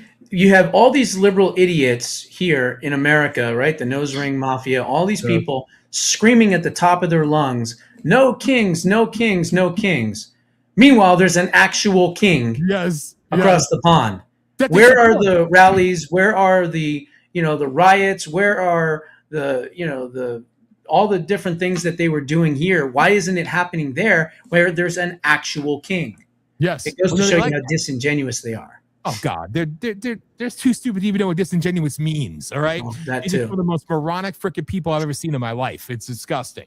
It's just and the irate citizens that are putting out these videos telling off the liberals of America is just it's just great. It's because you know what, these liberals have never dealt with tyranny.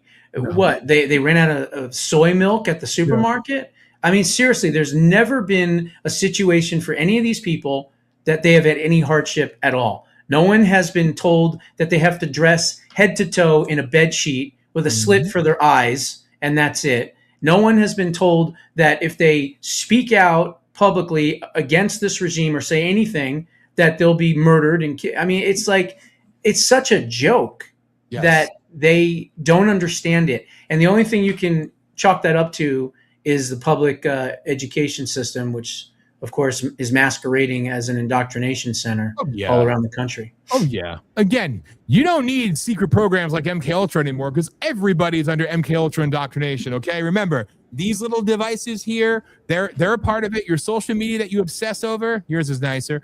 You know, you got the nice cover. All right, whatever. That was the end. That was the back of it. Yeah, it's pretty. Everything is patriotic with me, buddy. I love it. I gotta anyway. Where do you see my new background that I'm gonna have up? I think I showed it on the show before. Yeah, so, I didn't get to see it yet, so I'm waiting for the reveal. But I'm loving this, so I keep saying. Yeah, this is cool. Yeah, I said that I wanted it in quote Iron Maiden font, and so they got pretty close. It's pretty bad. So if you see me looking at you lovingly, it's not you. I'm looking at your backside. Yeah. I'm looking at your backside, not you, you sick bastard. Yeah, there you go. But like seriously, you know, the libtards were literally, there was this one heffalump, right? This bitch had to weigh about 6 bills, all right? And she's wearing a belly shirt, of course, because you know fat rolls are sexy. Probably got mushrooms growing underneath the flab, right? And she's got her blue hair on one side of her head, the other side shaved, and the shaven part is yellow.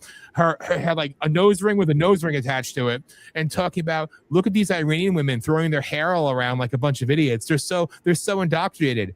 And this one Iranian girl was just, oh my god, this takedown. It was we call those the unfuckables. Yeah. Remember the young kids movie, The Incredibles? Yes. I have a T-shirt actually that I created with a bunch of fat liberal women. I think it's called Awful. So it's American white fat liberals, I think, and it says awful underneath it. So yeah, that's what they are. They're awful. Very appropriate. Very very appropriate. We need to give some Rage shirts. All right, I need to. We should do that. Rage shirts and hats. Let's do it.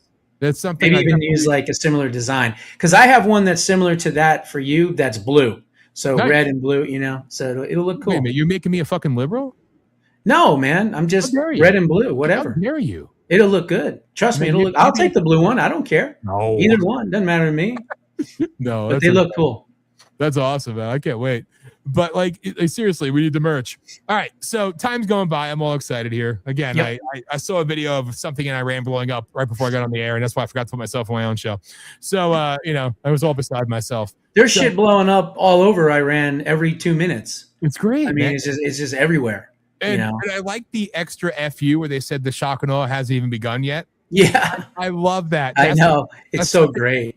It's so great. Did you hear the son that was, I guess, appointed for the next couple of days or a week, whatever, until he's, you know, pushing up daisies or whatever?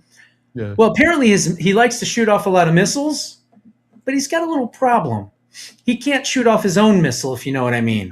All right, his little tiny pea shooter, it doesn't work very well. So apparently, there's a story about him being impotent and going to the UK to try to fix his schmendemeckle there. So it's pretty funny. So I had to put a post on X with it. And then I said, like in parentheses, I said, I have a broken dick. And then I put his picture and put it, you know, directly to him and all that. So, you know.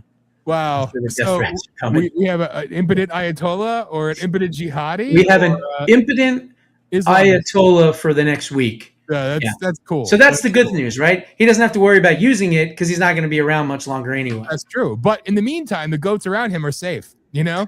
The goats are safe, yeah. Apparently, from what I understand, you know, he's he could do the goat herding at the end of a cliff and hopefully they'll back up. But even if they back up, nothing's going to happen. So they're safe. That's their safe space, you know? Yeah. Yeah. Oh, look, he has nothing, right? We're coming to one of those little bang snaps, you know, 4th of July. You throw him on the ground, they boom. That's what he's got. That's fantastic. That's all he can shoot off. He's getting ready to meet his pedophile prophet. He's getting ready. You know, him and his 72 goats. He's coming. 72 goats. It probably won't work. I can't do it anymore. The time has passed. Every time I do an Alex Jones impersonation, I lose the ability to. Oh yeah, because you really, ladies and gentlemen, you know, you really get in there. I can't really do it very well. You know, well, it's years of practice. Say right now, I've seen it all in my life. I've been going out these globalists forever. And I tell you, I am the tip of the spear. I see. The thing is, because I'm originally from New Jersey and I grew up around New York Jews, New York Italians, that kind of thing, all my relatives sound like Bernie Sanders, right? So I can do his voice. We're going to give you free health care. We're going to take care of you. All that, you know. So I've always heard that. I don't get it. I'm from Jersey. No. I more guineas. More guineas. I guess it's appropriate, you know. But I am an Irish. I could do Fauci too. Senator Paul, I did not do gain of function research. Right? That's what he sounds like. Another idiot. But one I can't do, and I will admit I can't do it. I can't do Trump's voice. I have tried and tried. I can't do it. No. I can't do it. Some people can do it. I can't do it. Sean Paresh, it's hilarious. Some of the videos he does is just it's so freaking great. I mean, when he does the impersonation of Trump, I mean, Sean Farash, he's the best. He is the best at it, without a doubt. It's so good. I have so many videos that I want to play of just these, and then there's the AI crap too. But it's so good. They already have the one of him dressed like Fidel. You know, part two. I think I saw that one. This is a part two that just came out now. So it's something muchachos, and he's saying he's getting ready to buy his new car from Cuba from 1953. Yeah, and, Studebaker probably. Dude, a Model T. You know, a Model T. Yeah, that's from right. like 1926. Nothing but the best in Cuba. Anyway, so that regime's on its way out. Yeah, they're asking Diaz Canal. He's going to be in a canal very, very soon because they are just. I mean, they're not even poor. They're beyond. They're po. They can't afford the OR. I mean, things are so bad. They lost all of everything that they used to get from Venezuela. It's really, really bad there. So I don't know. I mean, I would assume it's going to fall probably pretty soon. I mean, it's like all we need to do is blow on it, and it's just going to go. But we ought to be looking at that regime next. So I think we will. Trump said it's going to be a friendly takeover of Cuba. So I mean, I don't know what that means necessarily, but so far I like Trump's version of friendly, of whatever. So do what you must, Mr. President. Good stuff. The Cubans support you, but the American politicians and liberals will not. And the other Isn't that amazing? Like I said before, it's so easy for him to just dominate the global stage. Yeah. But yet here he's got to fight with these idiots in Congress that are in his own party. Yeah. It's like, with Republicans like that, who needs Democrats? Yeah, I know. They're actually worse than the freaking Dems. Again, you know the cancer scum that you're getting. And again, you know, absolutely true. I just can't be nice. I spoke about it with the MAGA Lions crew, and I got to say it again. You know, this is going complete 360, but back to election talk. But when I saw the little love post, oh my God. You know what? If you know, you know. Oh my God. Oh my God. Ken Paxton is like such a hero. He's such a great man for volunteering to drop out of the race. I'm Scott Pressler. Bow down as I get millions and I pay you money. I was trying to figure out where you were going with that. I pay you money to go flop my hair around, you fucking CIA father hack bitch. You know, the bot army will come.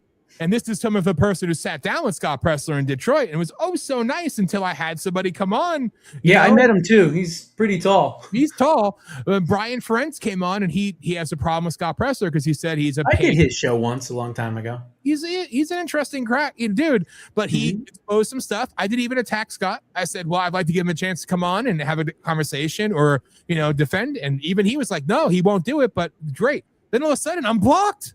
I'm blocked by Scott Pressler, who was following me and going back and forth about Maine and then saying he's not going to come to Maine because basically nobody cares about Maine. It's not juicy enough for him to go and buy a house in and magically set up shop like he did in Pennsylvania. Listen, he didn't do jack shit in Pennsylvania. I know all the groups and the real people who did the work. He was not one of them, but he bandwagoned it like he always does. All right. So now, though. I know Cliff Maloney. Oh, yeah. From Pennsylvania Chase. Good guy. I know he did a lot as well. But look, say what you want about Pressler. He did do a lot of work and flipped a lot of those counties. So he can kiss. You got to give him some credit. No, but the bottom line is we've got to pass this SAVE Act, and it's interesting because obviously we want Paxton. Paxton is number one. Cornyn is a total rhino douchebag, right? We all know that. But from what I'm hearing, it's basically President Trump might actually endorse Cornyn. Now, I don't want him to do that.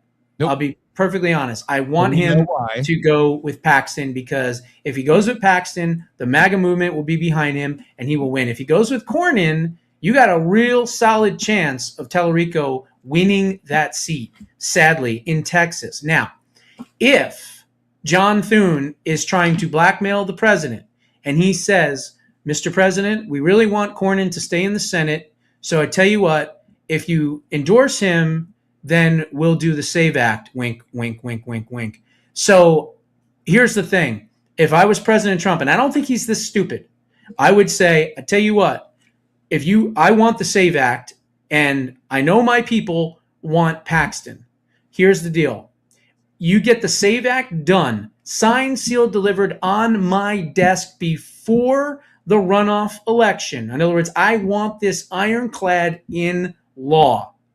And then after that, I'll endorse Cornyn. Now, I don't want that to happen, but I want election integrity more than I want an incredibly gifted MAGA America First patriot in the Senate. Because when you look at it from the big picture, if we can get the situation done and get that SAVE Act done and put into law, we've got a much better chance of bringing in more Ken Paxton type people in the future. And that doesn't mean that Ken Paxton couldn't run again or be part of the cabinet or something like that. Do I want Cornyn? No, he's a scumbag. He's an absolute rhino piece of garbage. But I want the SAVE Act more. Okay? And I'll be honest, and I don't care who hears it. And it is disgusting to me, because this is what I knew was going to happen, because they've been doing it from as early as I can remember. My dad taking me out, and I was holding signs in a Blooming Grove Republican committee when I was like 12 years old for Tom Ridge, of all people, for governor of Pennsylvania. Goodness, the first DHS secretary? Oh, yeah. Like, I was a kid. I was always involved and loved it. I was a diehard Republican. Then I learned the Republicans are dog shit, too. You know, I'm a true Republican, if you will. But nevertheless, you know, leave it to them. That's why everybody, you know, I'm all about the action. I'm all about the activeness. I'm all about people getting involved, but I know this is what they're going to do. Oh, you want this to make elections legal and fair and to give everybody a fighting chance? Well, we're going to hold it hostage so I get what I want. They all need to fucking go. Every last one of them needs to fucking go, because until that stops, the country doesn't change ever. Yeah, absolutely. Look, I agree with you 100%. The story about DHS is an interesting one. It's never let a good crisis go to waste, right? That was the famous Rahm Emanuel quote when he was Chicago mayor. He said, never let a good crisis go to waste. Well, guess what? 9/11 happened. Everybody, at least at that time, got together. Everyone was patriotic. So what did they do? They passed the Patriot Act, or we should call it what it really is, the Unpatriotic Act, right? Because that's what allowed the FISA courts to expand and allow the spy warrants to increase. And remember, it's always right. What do they say? The road to hell is paved with good intentions. Well, guess what? That works for government too. So what did they do? They played and preyed on the fears of the American people with the big bag ISIS and Al Qaeda and everything else coming because of what happened in New York. Now we could have a whole nother discussion on whether or not that was an inside job or all that, or they were detonated or whatever. I'm not even talking about that, but just go with this, what I'm saying. And so what did they do? They said, well, we have a solution. Here's the solution, the Patriot Act. Not a solution. Oh, okay. How about we create the fourth largest entity of the entire federal government, and we'll call it the Department of Homeland Security, and we'll have 260,000 new federal workers. Yeah, that's what we'll do. And so here we are talking about, quote, defunding or funding this giant entity. How about we shut it down completely? Amen. Okay. We survived all those years without this thing. We do not need DHS at all. We shouldn't be talking about who's going to be the next secretary of this monstrosity. Okay. That's really where we're at. And that's how you can see that they have won by messaging and fear, because that's where DHS came from. And so, as you pointed out, Tom Ridge was the first one to be the secretary of that new agency. And I believe that was under George W. Bush's term. Yep, of course. That was the whole agenda. Yep. You know, and believe me, a dumb me at 18 years old, you know, I was pissed because I couldn't vote for George Bush because I wasn't 18 around election time my senior year. But I was so excited to go work the campaign, go sign up to serve my country, everything else, you know, oh, it's a hero. Then you wake up. You know, he was my first vote for the presidency ever. And then I voted for him again, obviously. And then after that, I started to kind of wake up. I didn't like McCain. I liked Palin, but I didn't like McCain. So here in Arizona, when they had the primary, I voted for he's passed recently. I should know his name because I used to be on radio here, sandwiched between him and another guy. What was it? The 999 plan guy? Ross Perot. No. It wasn't. Can I finish? It wasn't that guy. No, it was the black guy. He did the 999 campaign. Why is that escaping me? Maybe somebody will say it. Here, let me see. Let me put up. Here, we'll do this live. 999 plan. I know exactly who you're talking about, and I cannot think of his name either. Plan. Here we go. 999 plan was Herman Cain. There it is. So I voted for Herman Cain over Mitt Romney in that primary. And that's when I started realizing the differences between the Globalcratic Party, as I coined in 2014, and the rest of, the Republicans. Because you have a Globalcratic Party of both parties serving the globalists, right? Yep. And so the conservatives are completely different. Herman Cain is the one that I voted for. And I also voted, I think, for Dr. Ben Carson at one point, too. I started voting for the more conservative candidates. And this is something that, the MAGA Lions understand. Here, and I say this all the time, I've been saying it for years, and you may agree, you may not, but it doesn't matter. Anytime you have a candidate that's running in a primary, you always, as a Republican, vote for the most conservative candidate you possibly can. If that candidate, though, doesn't win, sadly, you have to vote for the one that did. And that's where people have a problem. I'm not going to support that guy if he doesn't agree with me. Okay, fair enough. You don't go and support him, but the Democrats never, ever not stick together. So they may have their primary people, that primary person loses, but then the other one wins. They're going to get behind that person. And so I always say all the time, a Democrat could literally strangle a kitten on live television. But as long as there's a D in front of their name, everything's forgiven. Republicans don't do that. They go, well, way back in 1978 on a Tuesday afternoon, you voted against this. And so therefore I'm staying home. And that's how Democrats can win these closer elections. So I always say the same thing. You cannot change the party from the outside looking in. You can only change the party from the inside looking out, meaning that you have to get in with as many MAGA, America First patriots as possible, and then weed out the RINOs and the establishments and the globalists. But that's a hard concept for people to understand and digest.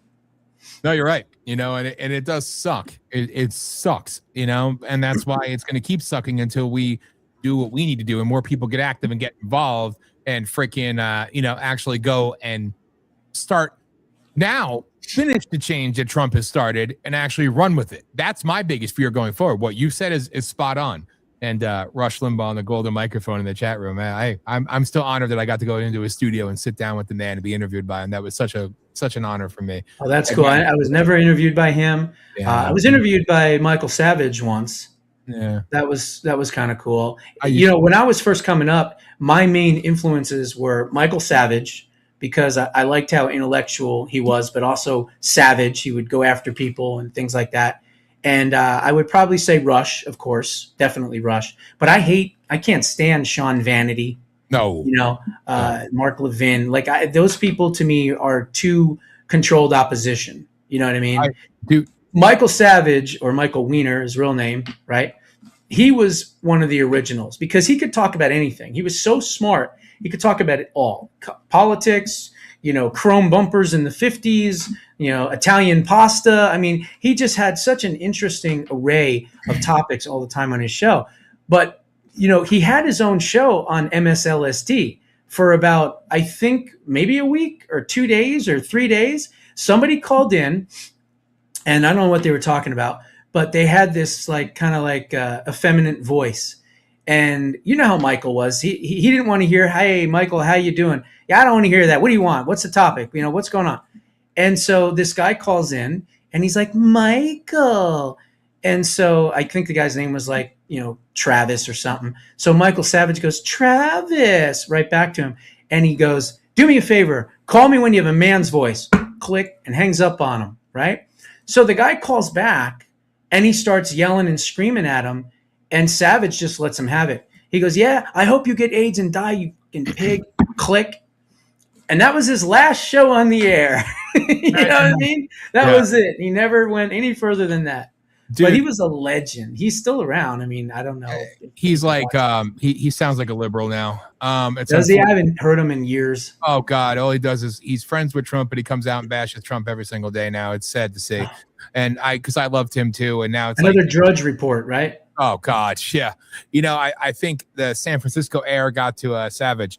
But you know, I grew up. My father used to have on Paul Harvey, Bob Grant, Rush, Big Rush. My father had the '80s. My dad was listening to Rush Limbaugh all the time. It had all like his tapes, and you know, we used to watch his show and everything else. So yeah, so that's why I was always partial to talk radio, and of course I did love Savage too. But whatever, you know, everybody goes right. I mean, people used to look at David Icke as a hero, and now he's like, you know, whatever. But it's interesting times, man. It's interesting times. It is definitely interesting times, and it seems like the goats and, you know, the real conservatives, the authentic ones that have been consistent for decades or more, they're harder to find. You have this new breed that will kind of say whatever they think they need to say in order to hold an audience. And I've never done that. I've always been consistent and truthful. And trust me, I've taken my lumps for it. But I still have an audience because they know they can come back to me, and they know they're going to get the truth, and they know they're going to get a consistent message. Yep. So. And me, I've just been a dick since 2006. What can I say? Yeah. And I saw in the chat room G. Gordon Liddy. Amen. Love that guy. Got to hang out with him. G. Gordon Liddy is a freaking legend. That's just a badass. All right. You know. Anyway, that's a harder story. We should talk about. Anyway, well, I think we're at the hour, aren't we? We are. I just noticed that. That's why I'm stumbling over myself. Like, what I know it's my wife's birthday, so I can't spend too much more on here. You want to do another 5 hours? Bring her on the air. Come on. Yeah, right. Yeah, she does. She's just, I don't know. She's camera shy. She just doesn't like to. She doesn't like the spotlight.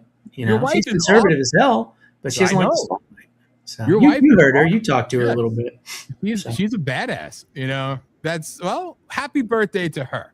Yeah, we're sending her love and best wishes. So thank you. I appreciate that. You don't have to go and do the whole marathon with me in my next 17 hours. No, just Substack.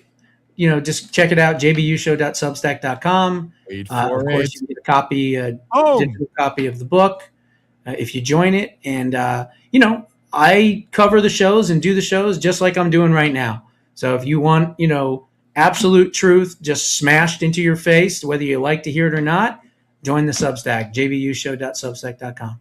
Outstanding. And make sure to listen to the Rage of Aquarius live Sunday night, 9 p.m. Eastern time. You should rerun that, by the way, on Mondays. I'm going to. I just it was a pain in the balls to do it last week, so now starting this week. So thanks for spoiling my my thing there. Oh, okay. But Monday nights is going to re-air at 9 p.m. Eastern time. Actually, that is the goal. So all right.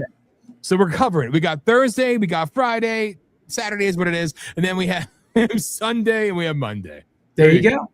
So that should be a decent amount of rage. Hopefully everybody enjoys it. We enjoy doing it. So. It's awesome, bro. But as always, man, thank you. All right, my man. God bless. Take care. Enjoy the next 3. Thank you, at least. All right, man. Catch you later, man. Bye.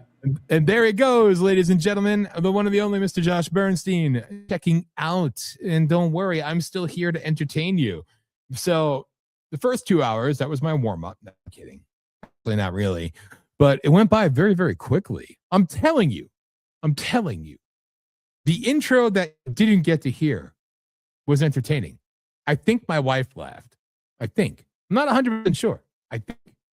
Anyway, so if you're interested, if you would be so kind, go to buycoffee.com/VOP USA Radio, or do the little fancy QR bullshit and that little thingy right there with the yellow coffee cup and or the other QR code thing. All right, you take your pick of QR. Maybe I should get rid of that QR code. You know what? I just thought about that. It is nothing like thinking on the fly, all right? maybe I should hide that one because that one's right there and it's the same difference, right?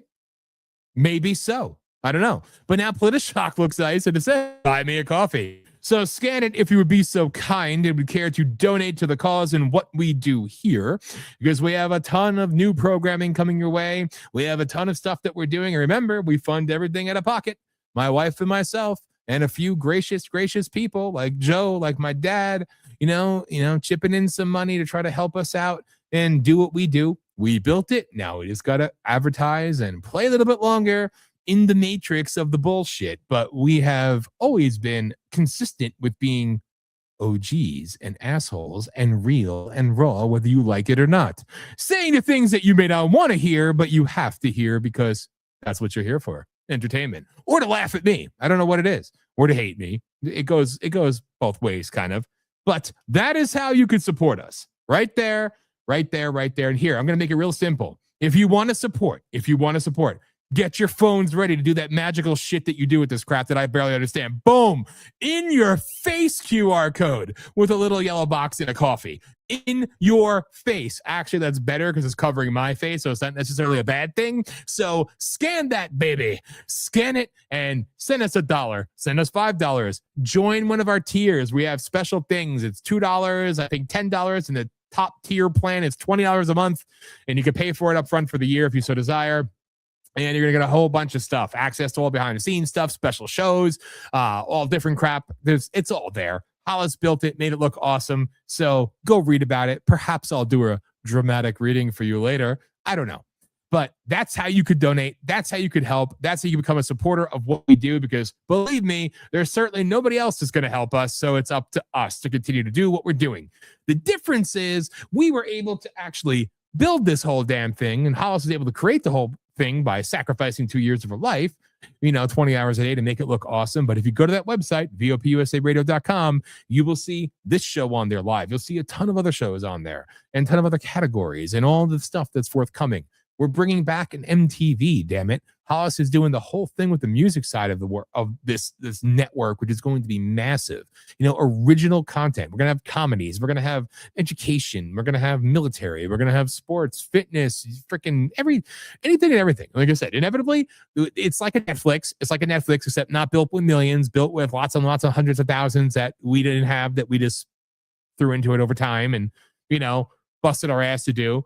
But it's okay, because the difference is most people never have the chance to actually get up and go and make it happen, whereas persistence has paid off. The idea for this was an idea I had in 2006, long before anybody even knew. Netflix, I think, was still sending, like Columbia House, sending you DVDs to your home. There was no over-the-top anything, but I had this idea for an online radio and television network. And it took 20 freaking years. Really, it took the last 2.5, 3 years, whatever it is now, that I met Hollis to decide, I'm going to actually bring it to life, which she has. So my longtime audience has stuck with me for all these years. As always, I appreciate you and I love you. And I see my dad in the chat room. Now, he didn't post anything, but when you see this pop up in the chat room where it just says SMRGLO, that is my father. So the goal is to inevitably bring him onto the show because he said he was going to do it. And believe me, if you think I'm special, wait until you meet my dad. All right. So, see, that's right. So it was Joe and my dad were the first supporters of Buy Me a Coffee. Also the only supporters, might I add. So damn it, chip in and throw some money in, okay? I don't want to be a crowbar barker begging you for money. I'll do tricks. Hell, I'll be nice. I'll tell jokes, whatever you need. All right, no. Realistically, we need help. We're able to do what we do and provide a platform for people that are tired of social media bullshit, are tired of being shadow banned and censored and everything else. We don't give a shit. Sorry, Rumble. You're the best of the worst. We don't give a shit about Rumble. We don't give a shit about YouTube. We like Rumble, but ultimately, it is what it is. It's a million people trying to do the same thing, and some are getting paid lots of money to do the same thing, acting like they're different, acting like they're grassroots, but they're getting paid millions, acting like they're just like you, but they're not really like you because they're getting paid millions of dollars to pretend to be a certain way. Do you understand what I'm saying to you right now? Not a knock on them. Hey, God bless. Do your thing. There's some good on there, some bad, like anything else. So you have your YouTubes, you have your Rumbles. You want to fight against 10,000 other people doing the same shit, and they're well funded. Hey, God bless you. Do your thing. You do you. If you want to hear real independent broadcasting and independent voices, independent artists, independent everything else in a different fashion where there is no censorship, where you will not be taken down, where you will not be shadow banned, where you will not be blocked, banned, whatever. This is where you go. And that's what Voice of the People USA Radio and Television Network is all about. So yes, I'm doing a commercial. Yes, I'm doing a public service announcement. But you know what? I don't care because it's our damn company. Nobody owns it. Nobody's bought into us. You know, we had one dude that we love I don't care. I'm going to call him out. Steve Stern is like one of the only people in this world. You know, actually Steve Stern and Tim Shea and Danielle Walker are the three people that donated to this network, and Joe, of course. You know, and they're the ones that have donated to this network, and they've invested in what we do. But do we have investors? No, we do not. We have nobody except, you know, ourselves. So now it's on you, people. We're here. We're not going to stop. We're going to keep going, keep expanding, and bring you all this stuff. If you want it faster, if you want it, you know, more in your face, well, the money we get goes right back into the company. We're able to advertise even disgusting globalist owned and operated, you know, technocratic bullshit freaking social media platforms. And one in every 17,000 posts that actually goes through, we can advertise. Bring more eyes, bring more people. And if you want to have a show, if it's a show about cooking, if it's a show about sports, if it's a show about music, if it's a show about anything, you want to be a part of this network, go to the website, VOPUSAradio.com. You can find out how you could be a part of us. So I wish everything was free. I gave away a lot of shit for free for a lot of years, and all that got me was broker. And usually with multiple knives in my back because, well, you gave us too much for free, but we want more. So hey, to them, as always, God bless and go fuck yourselves. To everybody else out there, this is your chance to support us. So please, if you would be so kind, do what you do. And for those who know, you know, working on something, I still don't know necessarily what it's going to look like. I know this much. The week of July 4th, that whole week, but a little bit different. We're going to do a POLITI-SHOCK. It's my goal. A POLITI-SHOCK live every single night. And inevitably have some type of, I hate saying the words fundraiser, but marathon / something, and have like maybe, I don't know, 12 or 16 hours of continuous broadcasting to celebrate July 3rd being the 20 years of Voice of the People and POLITI-SHOCK as you see it. So that's the goal. And inevitably, we're going to do some events as well and things like that. But these things happen when people actually chip in. So there's a lot of people watching. I hate being another one. I'm not trying to bullshit you with some product and tell you how it's going to save the world and save your life and save your ass and save your broken dick and everything else.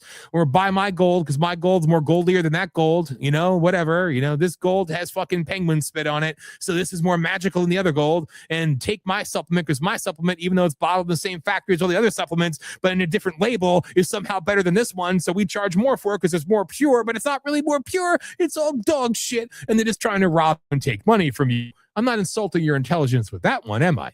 I'm just asking you to buy me a coffee. And if you know, I don't even like coffee. But hey, I want you to buy me one anyway.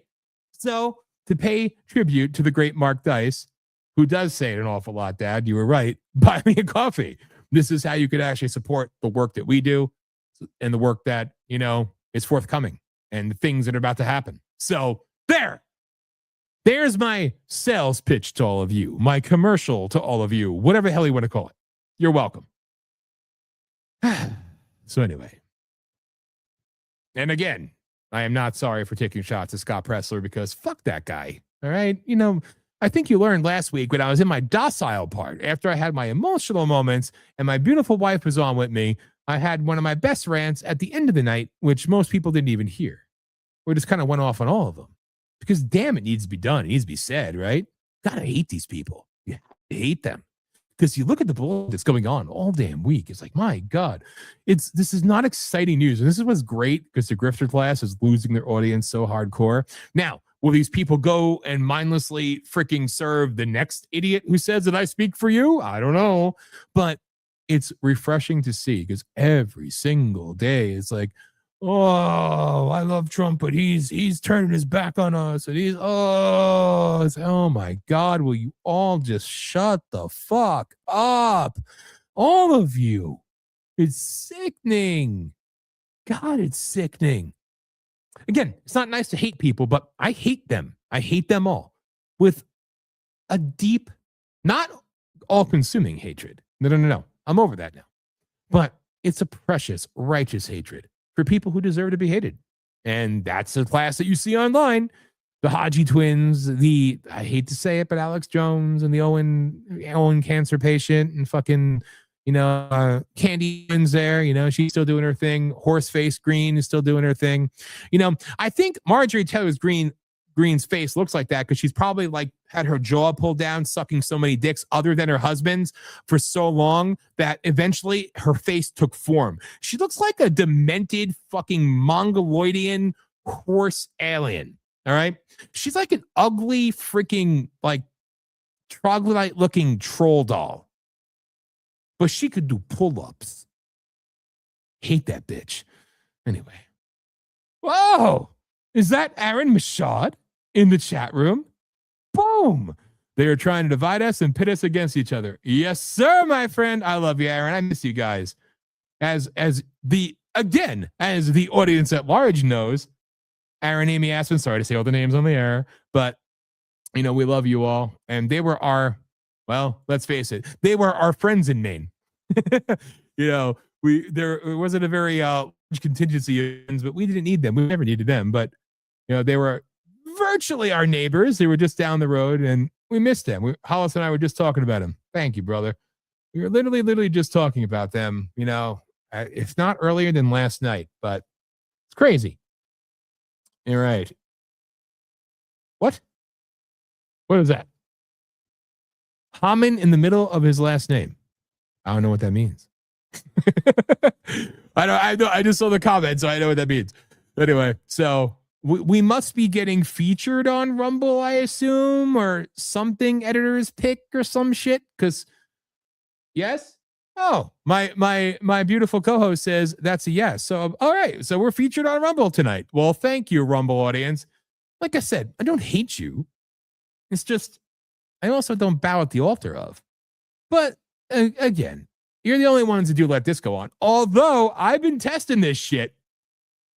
All right. People do not know this. But for the last 4 weeks, I have streamed live to our YouTube channel number 475. And they have not taken it down yet. We're on live on YouTube right now. I don't even know how to tell you where to go to find the YouTube channel. I have no idea. Hollis knows because she's redesigned everything. I have no idea. What does it even say? What is it on YouTube? Voice of the People USA Radio Live. Oh, no. I have no idea. I have no idea. So, we're on YouTube, which is shocking to me. So I don't know why. I don't know how, but it is what it is. So look at that irony. But to the Rumble audience, thank you. If anybody is actually watching on YouTube, why don't you tell me where the hell it is? And thank you. But so my point for bringing up all these panicking, these doomsayers and everything else is because, the World War III shit, again, spoken by people who have never picked up a gun in combat, not that impressed with your wisdom and your knowledge, where you have the half-asses that know they're lying to you and know they're bullshitting you. And, they're just trying to sell you in a lie. They want you to think the world is ending every single day. So if you give them money and buy their products, the world is going to die slower, don't you know? That's how you save the republic. Got to say the call words. We say it. Joe and I say it. Aaron says it. We all say it. Josh says it. The republic, because that's what we're actually fighting for. But these hand jobs in the grifter new mainstream media, they say we got to fight for the republic. They'll say it literally in the same sentence. We have to fight to restore the republic and preserve democracy. I love that shit. I've heard Bannon do it. I've heard the Haji twins do it. I've heard Tim Pool do it. Literally, we have to restore the republic by fighting to preserve democracy. Oh my God. The hypocrisy there is mind-numbing, okay? Mind-numbing. But I digress. We are against these people, and you should be too. I'm not saying come here, follow us, obsess over us. We don't do shit like that. We don't want you to think like me. We don't want you to live by our fucking words, live vicariously through. No. All this is about is you reconnecting with yourself and your balls. How about that one? And that goes for women too.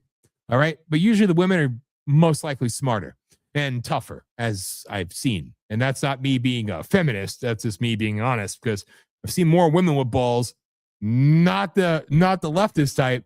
I've seen more women with balls than men with balls, because a lot of these conservatives leave a lot to be desired. So, you have to speak out against them. You have to speak out against them. I'm proud that Dan Bongino is back to his old fare, and I may have my criticisms from time to time, but he's been one of the best voices. Dilly also, I enjoy Dilly. People don't like him because he's mean. That's going to make me not like him. I mean, come on. Again, if anything, it's gimmick infringement. I want money, warlord. But I'm kidding. I like the people that are honest and blunt and don't pull punches and don't sell you on the lies and the bullshit 24/7. And that's all you're seeing now. These people to profess that they are America first, they are America only, they're really about America, while they shit on our president and shit on what we're doing, liberating over 90 million people. We didn't have to do that. Of course we didn't. We also didn't have to overthrow the British. We also didn't have to go and fight the Nazis in World War II. We didn't have to do any of it. Trump is doing a righteous liberation because it strikes deep at the heart of the CIA and the globalist regime. He's kicking their ass in their backyard, and that's how you break them for generations to come. If people would pull their head out of their ass and actually fight and back the move and get vocal, get loud, be brave, we could do so much more on the home front. But what he's doing is fighting a whole world order while you sit back and you criticize. So when you have Megyn Kelly, and yes, Alex Jones, and yes, General Flynn, and yes, the Haji twins, and yes, and yes, and yes, and yes, your same fucking people that have lost all their they've lost all their bravado. I don't know what word I'm looking for. Nobody cares. Because they're literally sitting there saying, you love America more, that's why we shouldn't be in war. One, we're not in a war. Still. Two, it's just as bad as when I've seen Megyn Kelly do it. I've seen Alex Jones do it. I've seen Tucker Carlson do it. That scum fuck. They all sit there and they would bash Democrats when they attack our president when he's overseas. So you sit there and say that you love America and you believe in America first more than the president, and you attack him and tell lies about him and lies about what we're doing while our men and women in uniform are deployed right now. Not in a war. But you shit on the commander-in-chief in a time of military action, a righteous military action, which, yes, there's been casualties, which is a damn shame. But let's compare. Where were we in the opening days of Iraq or Afghanistan versus where we're at in the opening days of simply an action in Iran? And you don't think we've had these technologies for years? Of course we did. We could have saved tens of thousands of service members' lives, but they didn't do it. Because the treasure is not the human to the globalist. The treasure is how much money they're paid when we continue down the road that I've been talking about for decades now. Not global warming. It's all about population control and reduction and how rich get rich off of it. And that's what they do. We had the technology to do everything we're doing in Iran. Okay, yes, we've added some nice bells and whistles, but we've had a lot of this technology for over 20 years, and not a damn iota of it was deployed in Iraq or Afghanistan. Why? Why? Because it's easier to sacrifice men and women in uniform, to sell the fiction, sell the story. That is a globalist to a T. That's what they do. They sell you the war. They make you believe in the war, buy into the war. But again, Saddam Hussein, well, he was a bad person. Yep, maybe. But you know what? His people didn't really hate him all that much. Some did, some didn't. But we also gave him money and armed him and trained him to help fight Iran back in the 70s. Whoops. Afghanistan's our enemy. Yeah, but we gave them money, training, and funding and backing and everything to fight the Russians in Afghanistan. Whoops, but now they're our enemy. Well, we got to find those terrorists abroad that took down the towers. Yeah. It's important to fly 8,000 miles to get to fucking Langley, Virginia. Anyway, You know, so these fakes and these frauds and these grifters and everything else, and for people who want to do the conspiracy theory bullshit, again, that's to call somebody a conspiracy theorist in this day and age is as tired, useless, and wasteful as calling somebody a Nazi. And it shouldn't be. Call somebody a conspiracy theorist, they should have the opportunity to defend themselves and explain what it is, right? And say, well, conspiracy theorist is a term created by the CIA in 1952 and sold to the mainstream media in 1954 in Operation Mockingbird, which is why we call it the Mockingbird media. But no, that doesn't happen. And I said, you call people Nazis all the time, it's going to lose its luster. It's going to lose its potency. And it has. So conspiracy theorists are more conspiracy truthers because the things that we talk about, and again, you don't hear me going on here talking about flat earth. You don't hear me going on here talking about a lot of shit, right?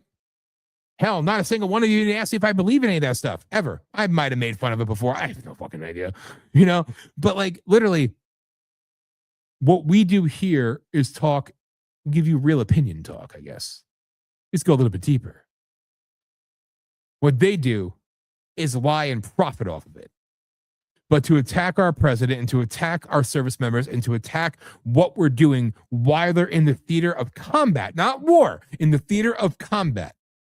We've actually taken over about 75% of the Iranian airspace. We've destroyed their navy. There's Israel boots to the ground, not American boots to the ground. I'm sure, Tucker and all them are jerking off with sandpaper right now, waiting for it. The first American boot that hits the ground.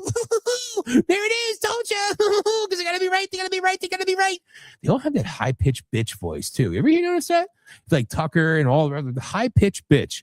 Like they get excited. Like they got a fucking cucumber shoved up their ass or something. Like they're super stoked about it. Ooh, I told you. Give me money. I told you.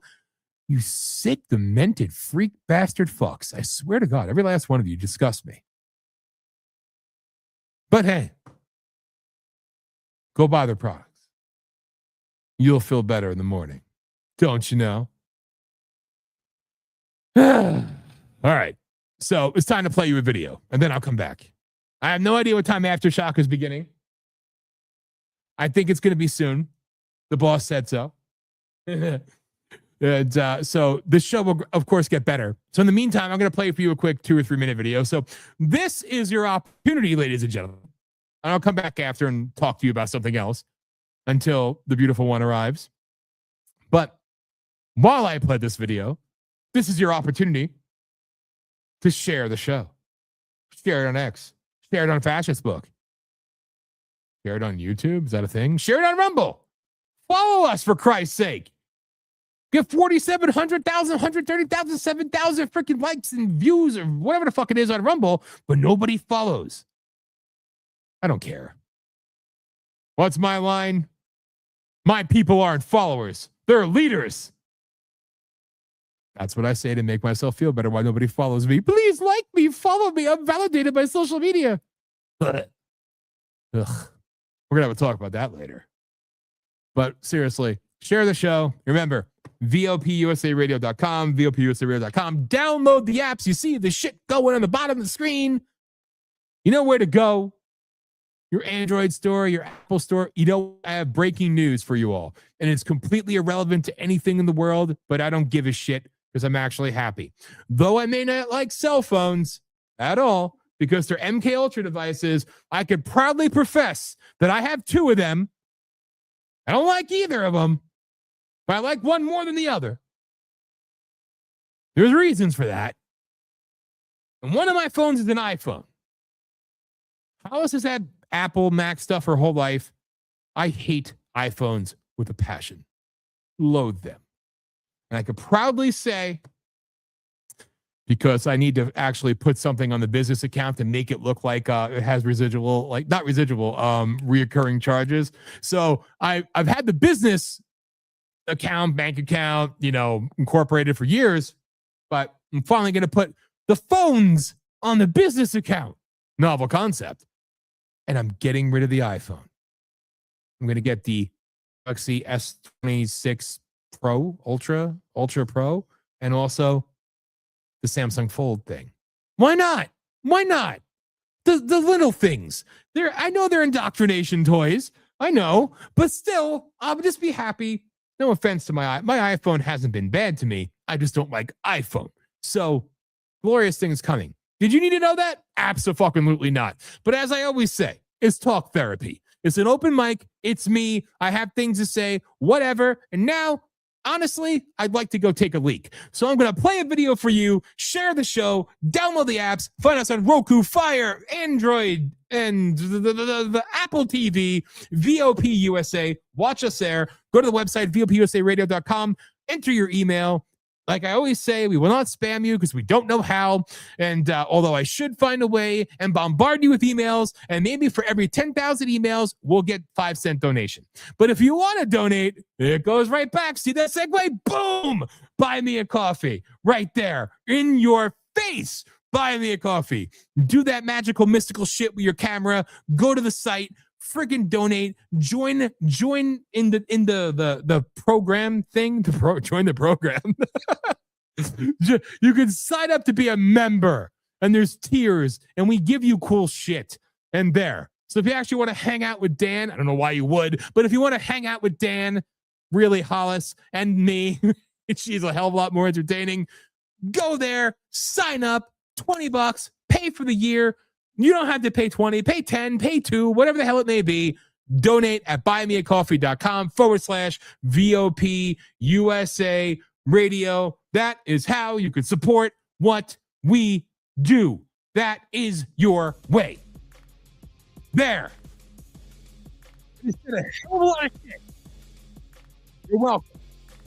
Oh, and also, if you look behind me in the ultra patriotic background, you see it all. 1, my wife, my favorite thing to look at.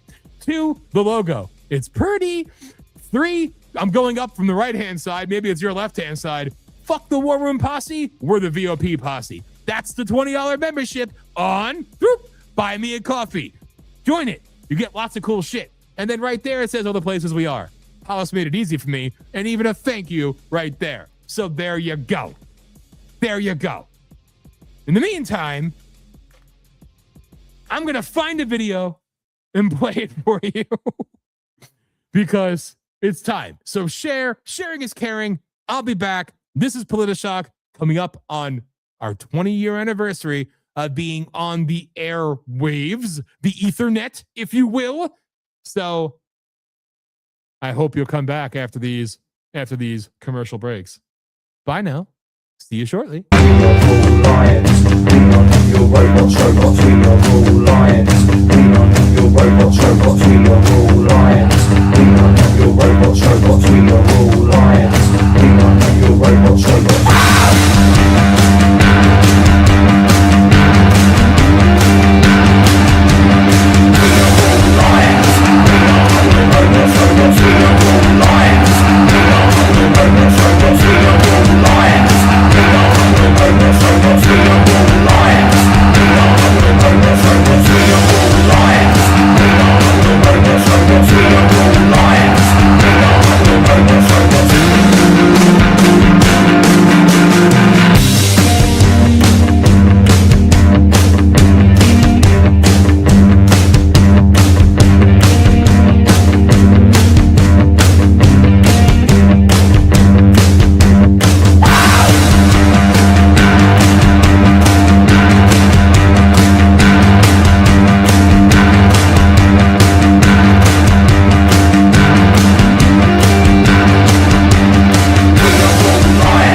The poorest way to face life is to face it with a sneer. There are many men who feel a kind of twisted pride and cynicism. There are many who confine themselves to criticism of the way others do what they themselves dare not even attempt. There is no more unhealthy being, no man less worthy of respect, than he who either really holds or feigns to hold an attitude of sneering disbelief toward all that is great and lofty, whether in achievement or in that noble effort which, even if it fails, comes to second achievement. It is not the critic who counts, not the man who points out how the strong man stumbles, or where the doer of deeds could have done them better. The credit belongs to the man who is actually in the arena, whose face is marred by dust and sweat and blood, who strives valiantly, who errs, who comes short again and again, because there is no effort without error and shortcoming, but who does actually strive to do the deeds, who knows great enthusiasms, the great devotions, who spends himself in a worthy cause, who, at the best, knows in the end the triumph of high achievement, and who, at the worst, if he fails, at least fails while daring greatly, so that his place shall never be with those cold and timid souls who neither know victory nor defeat.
This show is loud, crass, in your face, and talks about something no one else will speak of. It's called The Truth.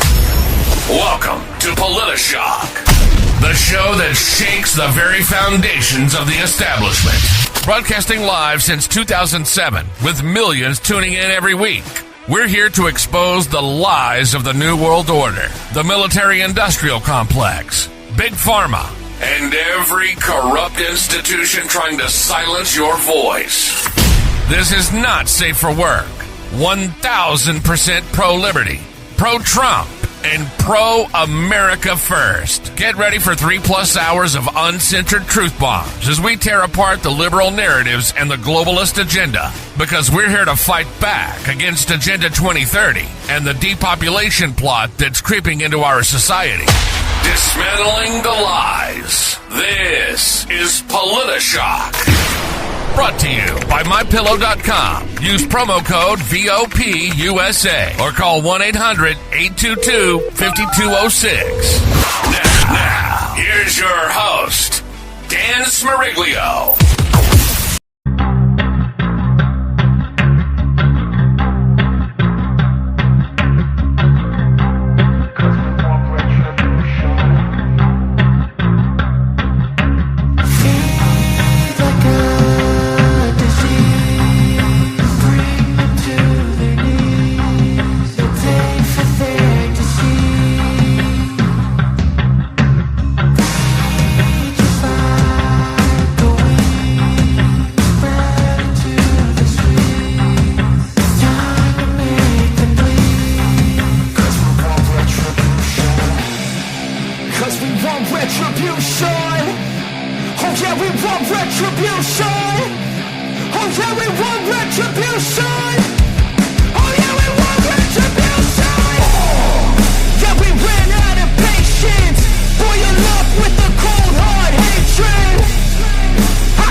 Friend sent us that song quite some time ago, and I like that song, okay? Sounds a little bit like Rage Against the Machine or Rage on Behalf of the Machine, you know, rally around the family with a pocket full of vaccines or syringes. But I like the song, so whatever. I decided to play it. Let's go right up the darkness! Late night head banging, making sure you're all awake. Making sure you're all with me still. That's what I do. I could play the intro again. That son of a bitch is loud as hell. It's cool as hell, but damn, it is loud. And I love it. I love it. So, hi, everybody. So, the wife, the one and the only, Hollis Mahady Smariglio, poor girl, is going to be joining me shortly as Aftershock kicks in. The name is cool. Aftershock would insinuate that it's coming on after POLITI-SHOCK. Really, it's just a part of POLITI-SHOCK, but the name works. You get it? POLITI-SHOCK, Aftershock. You know, it is what it is. But I want to play just a quick little teaser video for you all of my beautiful bride, of what she did last week and what she's building and everything else with the photo shoots and the upcoming EPs and, you know, the inevitable album release and launched her own record company and everything else, you know, because she didn't have enough to do. So she decided, I'm going to take on tons more. But it's beautiful. So I want to play this little teaser for you all. I hope I'm loud enough for you. And my volume was down a little bit. Usually I don't have an issue with being loud enough. Usually people can hear me pretty damn good.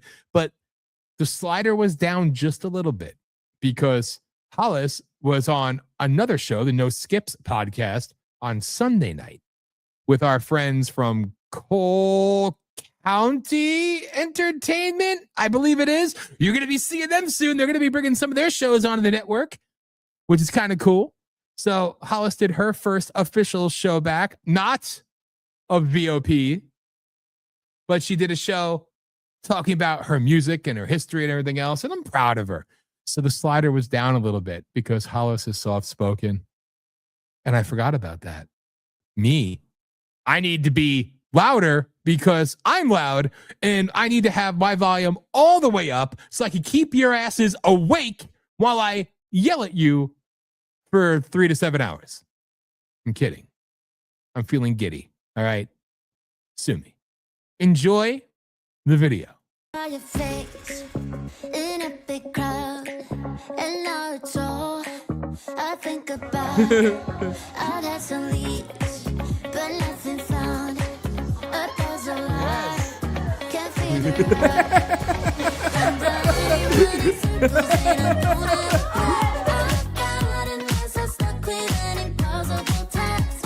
Looking through my files and I'm checking the news. I'm trying. Support real music, real art, real independence, and most of all, real humans. Your support means the world. Well, damn. You know, she's quite the looker. And don't worry, you know, she does not have a nose ring, nor does her photographer the cattle nose ring. So no libtards allowed. But wait until you see the finished product. I mean, hell, we haven't even seen the full finished product yet, but there's so much coming from what Hollis is doing, and it's really badass. So this, ladies and gentlemen, is my favorite time. And apparently, a birdie told me, I got a message before, and then my father called during the commercial break. So no, I haven't peed yet, in case you were wondering, for those concerned about my bladder. We're even being broadcasted on radio. Now, I know we're on radio stations in, dare I say it, I know we're in an independent radio somewhere in Ireland.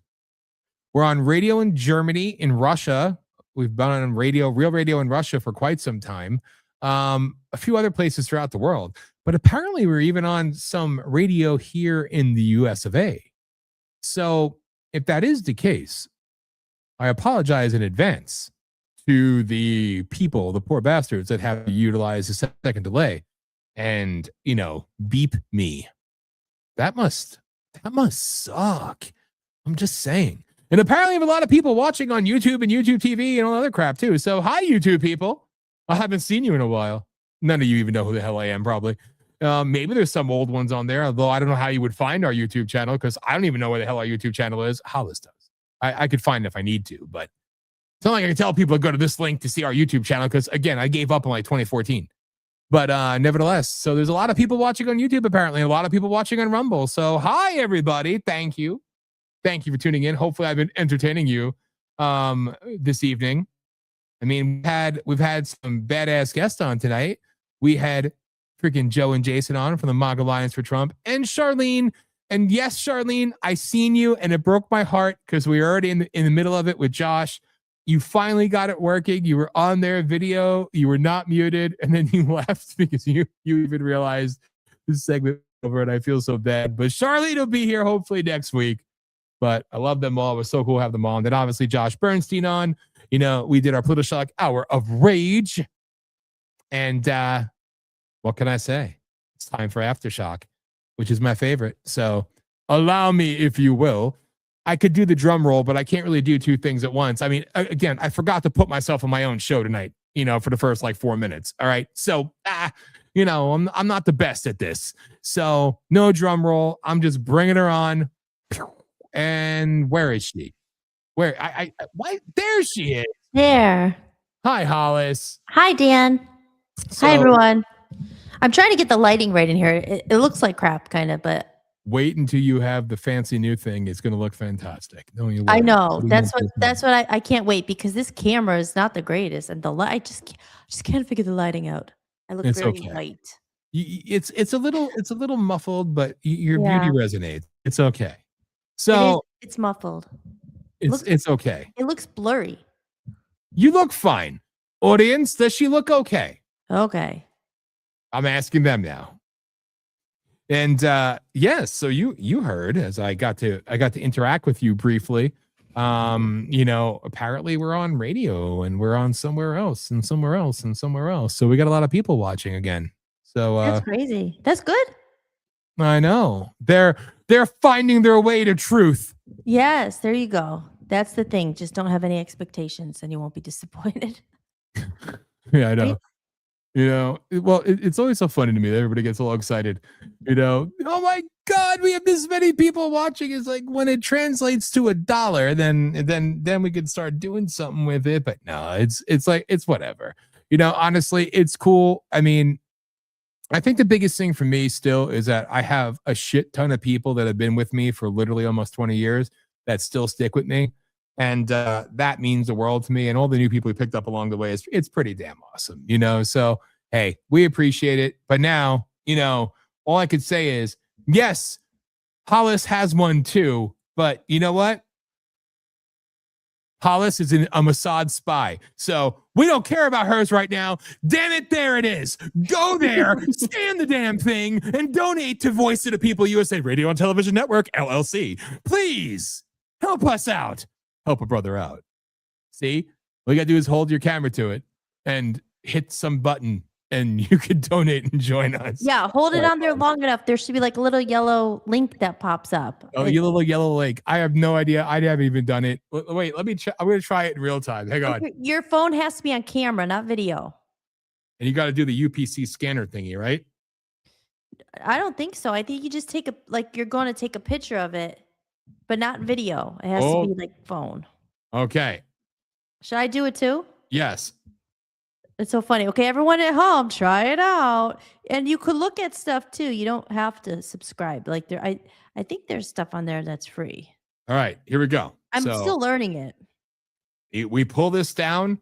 It says scan QR code. Boom. Did it work? Yes, it did. Yep, that little yellow. IMediaCoffee.com/VOPUSA Radio. Boom, and here I am. Look at that. Look at that. Oh, we got to put some posts up. See, like I'm manning two of them. So we're going to put some posts up with stuff. Yes. Yeah, because I just figured out how to do that. I just been doing it for mine, but I got to get back on there and I'll put some free digital downloads if you subscribe. Look at that. It's an alien. I know. Look, I have it too. Virtual background. Oh. It goes in and out. Yeah. So, and you know what? It's very exciting. But again, it doesn't matter. There's no competition. It just goes to the same place. But, and hi, Micah Dirt Biker. It was awesome having you on the show. Thank you. Yes. It was so nice to see you guys because I've seen a video of Joe and, but I've never seen obviously Jason or Charlene. I only saw Charlene for a second because then she went out. I was on the computer, but poor Charlene. But hey, there's plenty more times. We're all getting the hang of it, guys. That's right. Well, again, I forgot to put say, myself on my own damn show. So I will say, Dan. Yes. I'm very excited because today, out of the blue, I got my very first Buy Me a Coffee subscriber. She did. I can't believe it. Yes. It was so nice. And the crazy part is I don't know who it is. I don't know. I didn't recognize the name. And it's really cool that you could do a little like video back for. I didn't see that on ours. It's probably there. But yeah, I couldn't believe it. Because all I do is work and you're always downloading stuff and uploading and working. And, you know, not a lot of people sign up yet, but we didn't really push it and whatever. We are. But it was a happy surprise. It was a very happy surprise. I was like, no way. And someone bought my album, not my album, my music collection. Because I have a collection of music on sale. It's $20. It's 2 albums. Like 3 are from my previous band. There's a Christmas album. There's some original songs. There's cover songs. And I'm selling them all for $20. You go and download all of them. It's all in one place. And any money I raise is going towards releasing the new album. Because as you know, I'm funding it and self-releasing it myself. So the hard part is done, which is the music, which usually is the thing that costs a lot. But advertising and promoting costs a lot too. And this week has been crazy. Getting back out there in the world, and it's like as soon as you put something on Instagram, it was Instagram where I started putting some music out, not really, just like teasers and things like that. And because my new website's up, Not with the new pictures yet, but I updated everything, and it just you have to update the YouTube channel and buy me the coffee and the Instagram and the TikTok, and it's so much. But as soon as you put something up, you get people, oh my God, I like your music. I love your music. I want to help you. I want to promote you. And then you're like, awesome. Thank you. Thank you for sharing. Like, that would be great. And then as soon as you say yes, it's like, okay. And I just get the price list over and over, this much, this much, this much. And I know everybody's trying to make a living. I get that.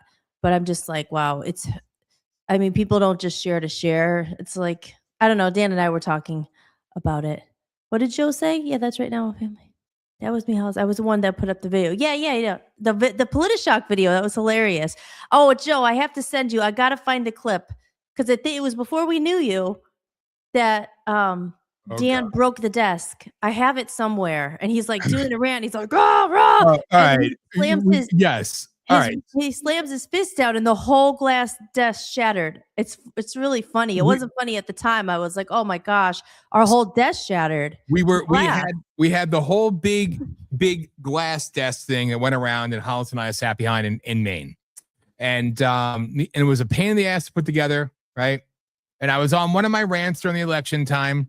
And it was all these videos coming out of the transsexuals saying that they're under attack, so you had to vote for Kamala Harris. I think it might be. Hold on, Dan. Keep talking. I think it might be on TikTok. Hold on. I'm pretty sure it is. And Fucksod, who usually comes on Rumble, he loved this, and it was like the Penguins, Joe. He shared it time and time and time again.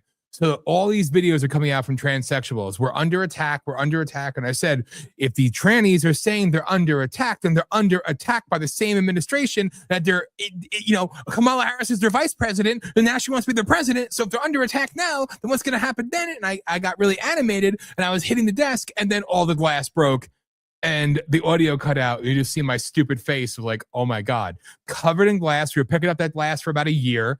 Hell, I think when we actually moved out of the house, there was still glass that we were finding. My whole road, everything just fell through the desk. I shattered the whole damn thing. Yeah, so, I have it. Let me see if I can send it to you.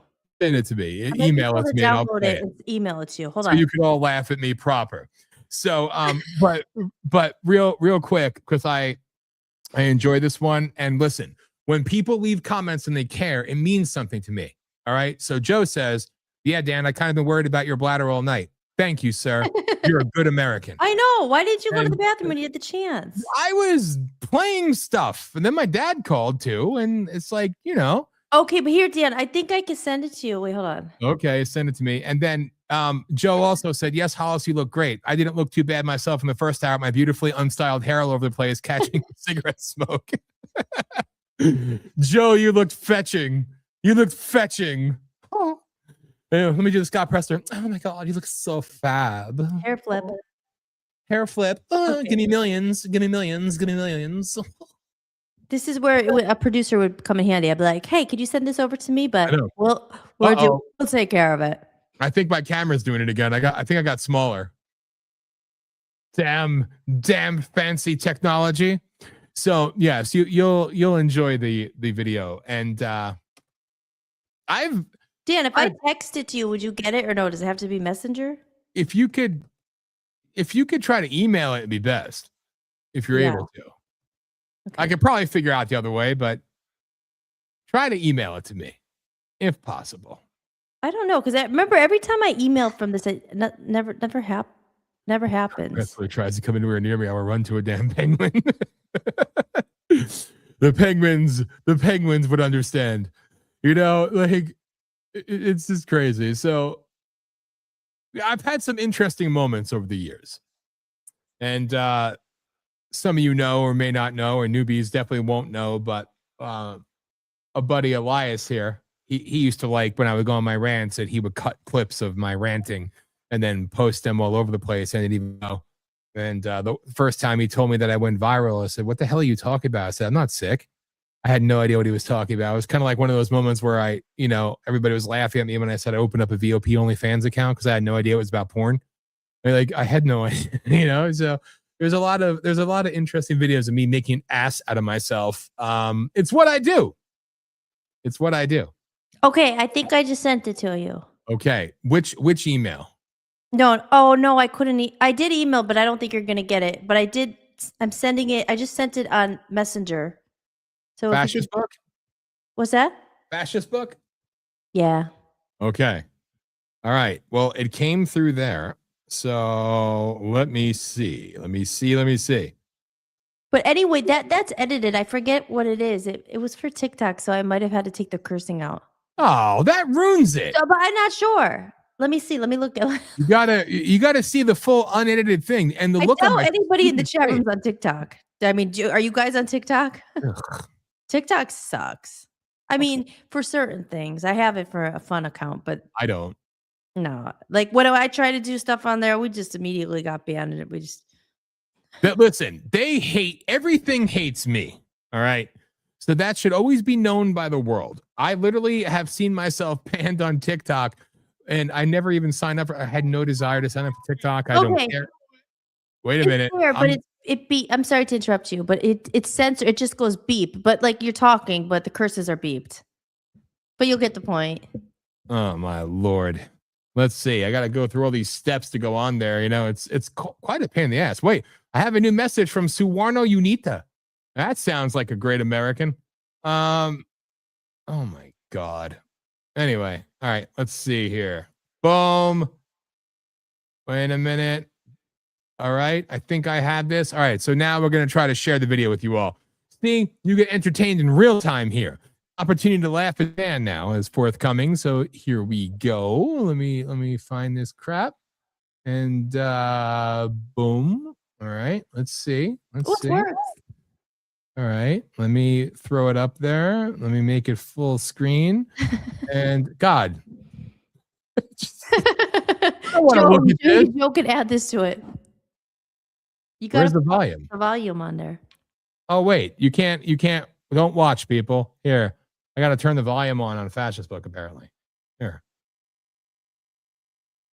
But seriously, you're under attack right now. To quote some RuPaul drag queens in the middle of the day on national television. You're under attack right now. So vote for Kamala Harris. You're under attack right now. So vote against hate. You're under attack right now. Vote Harris. If you're under attack right now, then you're under attack by Kamala Harris. You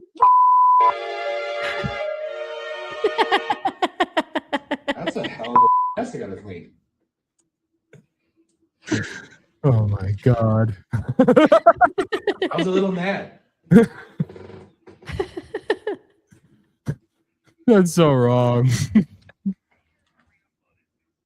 But seriously, you're under attack right now. One more time. Some RuPaul drag queens in the middle of the day on national television. You're under attack right now. So vote for Kamala Harris. You're under attack right now. So vote against hate.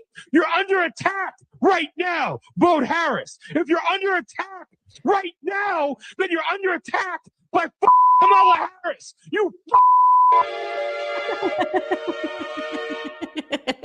That's a hell of a mess I gotta clean. It doesn't do it justice to I was a little mad. How bad the mess actually was. It was so bad. Wow. Okay. Enough of that. Thank you. Thank you. So there, yes, there you were. Why did we disappear? There you go. Yeah, it like looking back, I'm laughing, but it was kind of funny in the moment, but not really because I remember sitting there. I could, and we had rearranged the room in Maine like 10,000 times, and I remember like sitting in a little corner. It was so bad. And we had that blue rug. I think that blue rug is still in our garage. It's gonna try to sell it. Yes, and let me. It probably still has glass in there. Guarantee. Yeah, if we ever sell, we'll have to do a disclaimer.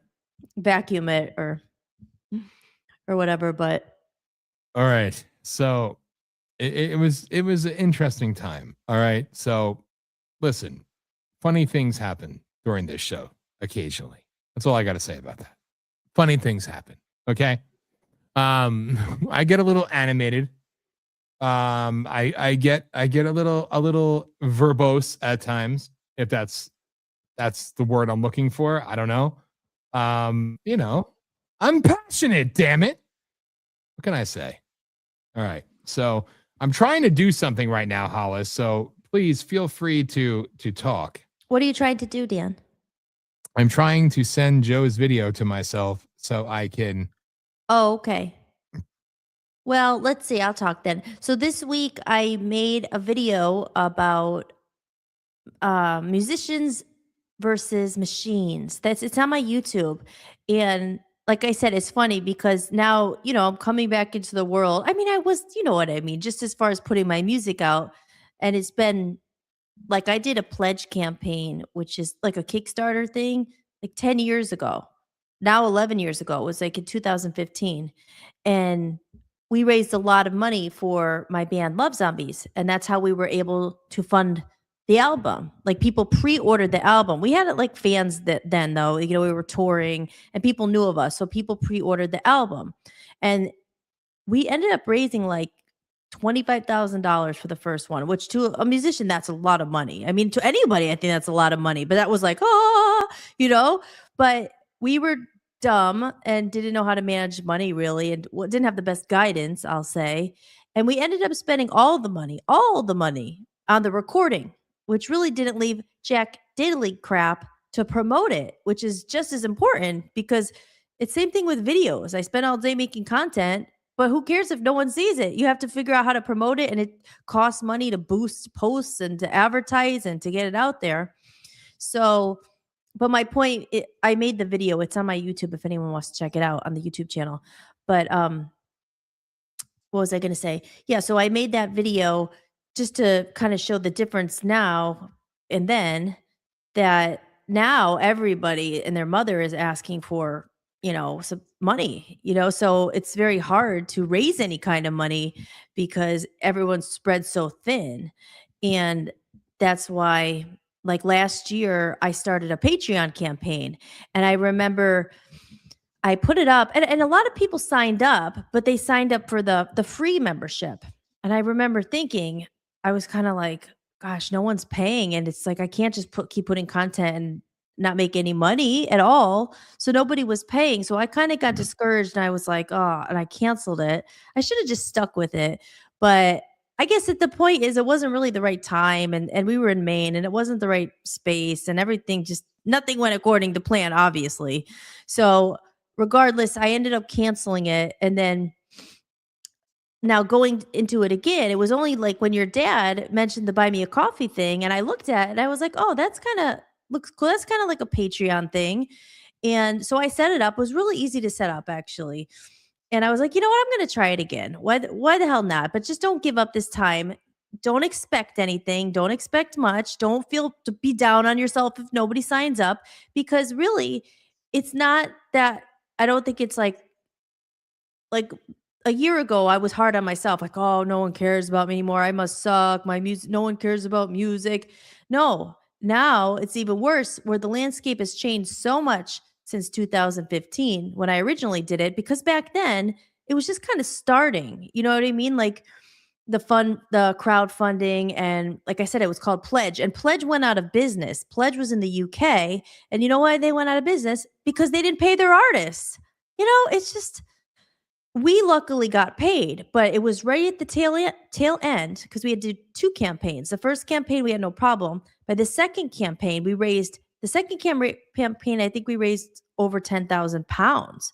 So, but I remember having to chase him down for it, kept messaging him because we were supposed to go back to the UK on tour and we didn't have the money. And he owed us like $5,000, which would pay for, planes and things like that.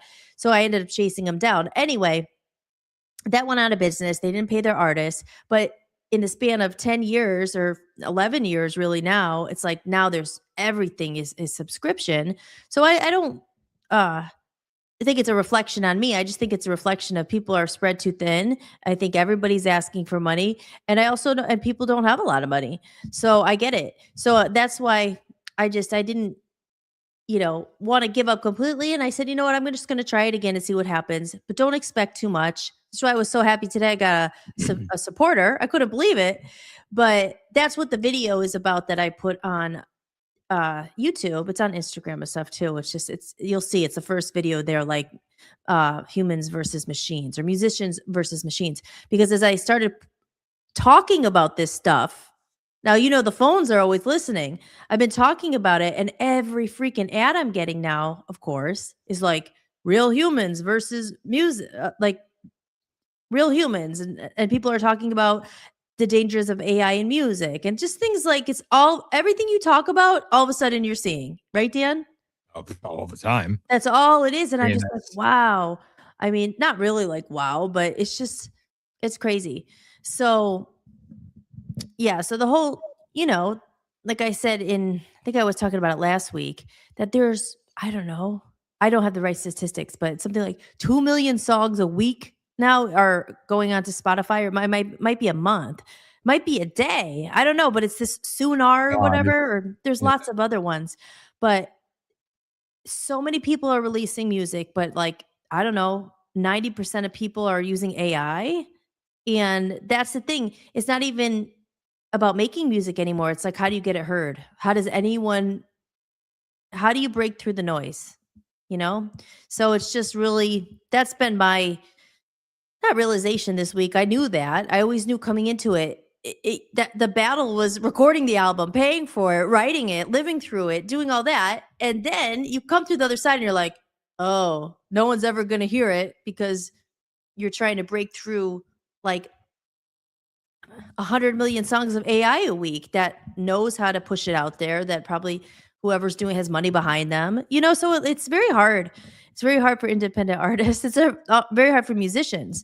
But again, it brings us back to Voice of the People USA Radio and the channel I have for music, because I know what it's like. You go on YouTube and you're trying to get people to look at your videos and stuff. And if you don't know how to tag it, or you don't know how to promote it, or you don't have the money to pay for boosting or an ad, like no one sees it. It's just like pissing in the wind. And people suck, let's be honest, and a bunch of downtrodden, miserable SOBs. Yeah, and all you get is like nasty comments, you spend all this time. It's so bad. So that made me feel good when I said, you know what? I talk about Voice of Freedom Records and Voice of the People USA on there too, and just saying, quality over quantity. It's so hard to compete in a world where billions are literally trying to do the same thing. I've talked to a few people, they're like, I know. So I said, well, we're over here. We should create a smaller counterculture underneath the real people. Not all like, and I talk about it. I'm not totally against AI. I think that I use it for ChatGPT a lot. I use it for, we're probably going to use in the future for automation. Like, you have to use it. Like, AI is not going anywhere, obviously. In my first podcast, Holistics, I talk all about it. And that's kind of what the first episode is all about, and the reconnection movement, which I wrote in 2015. I think we talked about this last week. But yeah, I just, like we said, it's the biggest crisis right now is the AI thing, I think. Especially for music and creativity. Well, yeah. It's all about the technocracy, all about replacing humans with bots. It's what they do. Look at me. I keep shrinking. And that's what I said. Yeah. Like, again, because I put out a Facebook post and asked, and a couple people commented on it. And this is how I feel with music. I feel like anything. It's just, there's good and bad with everything. As a musician or an artist, and people, like, it helps. I don't have to rely on a band anymore if I don't want to. It's good to have real musicians. I'm not talking really actually for the music part of it. I'm just talking about for the tools, like the ChatGPT and things that will write things in a minute and help you, where otherwise it would take forever. So I'm not against AI with like the tools and keeping and helping you and streamlining things. Is that the word? Making things go faster and whatever, but it's the overconsumption of it, like everything. And whose hands it falls in, who's in control of the AI. It's like, that's the dangerous part. It's not, but things in moderation, but that's not how humans are. Just with iPhones, it's like now everybody swimming with the phone. You're in the sauna with the phone, and it's just swimming having it everywhere. Good evening, ladies and Swimming with the phone. I like that. I didn't see anyone do that yet, but I'm sure there's probably underwater cases and earbuds and I don't know. So I'm not trying to. I got the video loaded that Joe made. Yeah, go ahead, play it. It's Are funny. you sure? Yeah. I like when you're. All right, we're gonna come back to what you were saying. No, I feel bad. I feel like I'm being boring. Am I being boring? No, I want you to. We're gonna talk about this stuff. I like when you talk about this stuff. Yeah. I just felt like a bad partner because I was trying to figure out how to download a video from Getter, but I figured it out, and I actually figured out how to log back into Getter. So there you go. Apparently, I have a shit ton of notifications. Okay, no, we're good. So yeah, that's interesting. So now I got to see if I could do this here. So share. How do I share that? I guess I can't. Okay, well then, hang on. Bear with me. I can't do that either. Well then, we're gonna go the other route and play it directly from the Getter. So hang on. Can you see it? No, you can't see it yet. What am I talking about? All right, everybody. So let me cue this up for you. So Joe, whom you seen on earlier, is a friend, and we love him to death. And we've known him now for we're at a year, a little bit over a year, maybe, right, Hollis? Okay, that Aaron said there's underwater products that enable you to use your phone while diving and surfing. That's no surprise. Yeah. Fucking freaks. I think You know? well, I think with that, people like the GoPro and stuff. I think it's like I can understand underwater diving, so like things in the ocean. You want to scuba dive and show all that. I just mean like I don't know. It's kind of just an example of like everywhere has a phone. But yeah, I knew it. They're probably. But I always wondered, it could be kind of your swimming laps to have music. I think that'd be kind of cool. Get in the zone and just like float and swim. Aaron, let me know about that. Waterproof earbuds. That's what we need. Oh, Lord. All right. So hold that thought, my love. And hi, Aaron. I love you and I miss you. I said that already. You're late to the game. I What's know. wrong? I heard you say that. Oh, okay. Well, then I'm sorry. All right. So speaking of Aaron, who we love, and again, they were like our only friends in Maine, and they're family to us. But then we have Joe. And Joe, who you've seen earlier, and you'll see again next week, is awesome because his crew obviously endorsed me, thanks to the badass Jason finding me. And Joe decided to do something which is always weird to see, and it's humbling, I guess, because it's like, damn. But he has the same sense of humor that I have. But Joe decided to go, and Aaron says, "Hi, love. I love, and I miss you too very much." And Joe decided to make a video of some compilation of Dan rants that he finds funny. So I had to cue that up, and it's always weird when I see things like this, but it's just also hilarious because I laugh at me all the time, not because I think I'm so funny, because I'm like, oh God, I don't even like hearing my own voice. But Joe did this, and it's so freaking cool. So now I'm gonna share it with the world. Good evening, ladies and gentlemen, fellow fans of Dan Smeriglio's VOP USA Radio Network, and of course, Josh Bernstein's Substack. This is Joe, the team leader of MAGA Lions. I am a member of Substack, and I have my account on Getter, where we list and promote America First candidates to turf out the RINOS and the Democrats for America First governance. That is our mission. We discovered Dan Smeriglio over a year ago. We were looking up possible candidates in Maine. We wanted Susan Collins the hell out of there. And as soon as we saw his name, my teammate sent that name to me. I looked him up and found his VOP USA Radio Network. And it's like, oh, this is awesome. I'm loving this. And I listened to his video of his phone conversation with the Maine GOP chairman. That's all it took. I was totally blown away. I said, we are going to endorse this man immediately. And whatever race he's going to run in the future, if this U.S. Senate run for Maine doesn't work out, we're going to endorse him for that race as well. He is a one-of-a-kind, awesome, down-to-earth grassroots warrior. Totally blunt, totally brutal, and hilarious.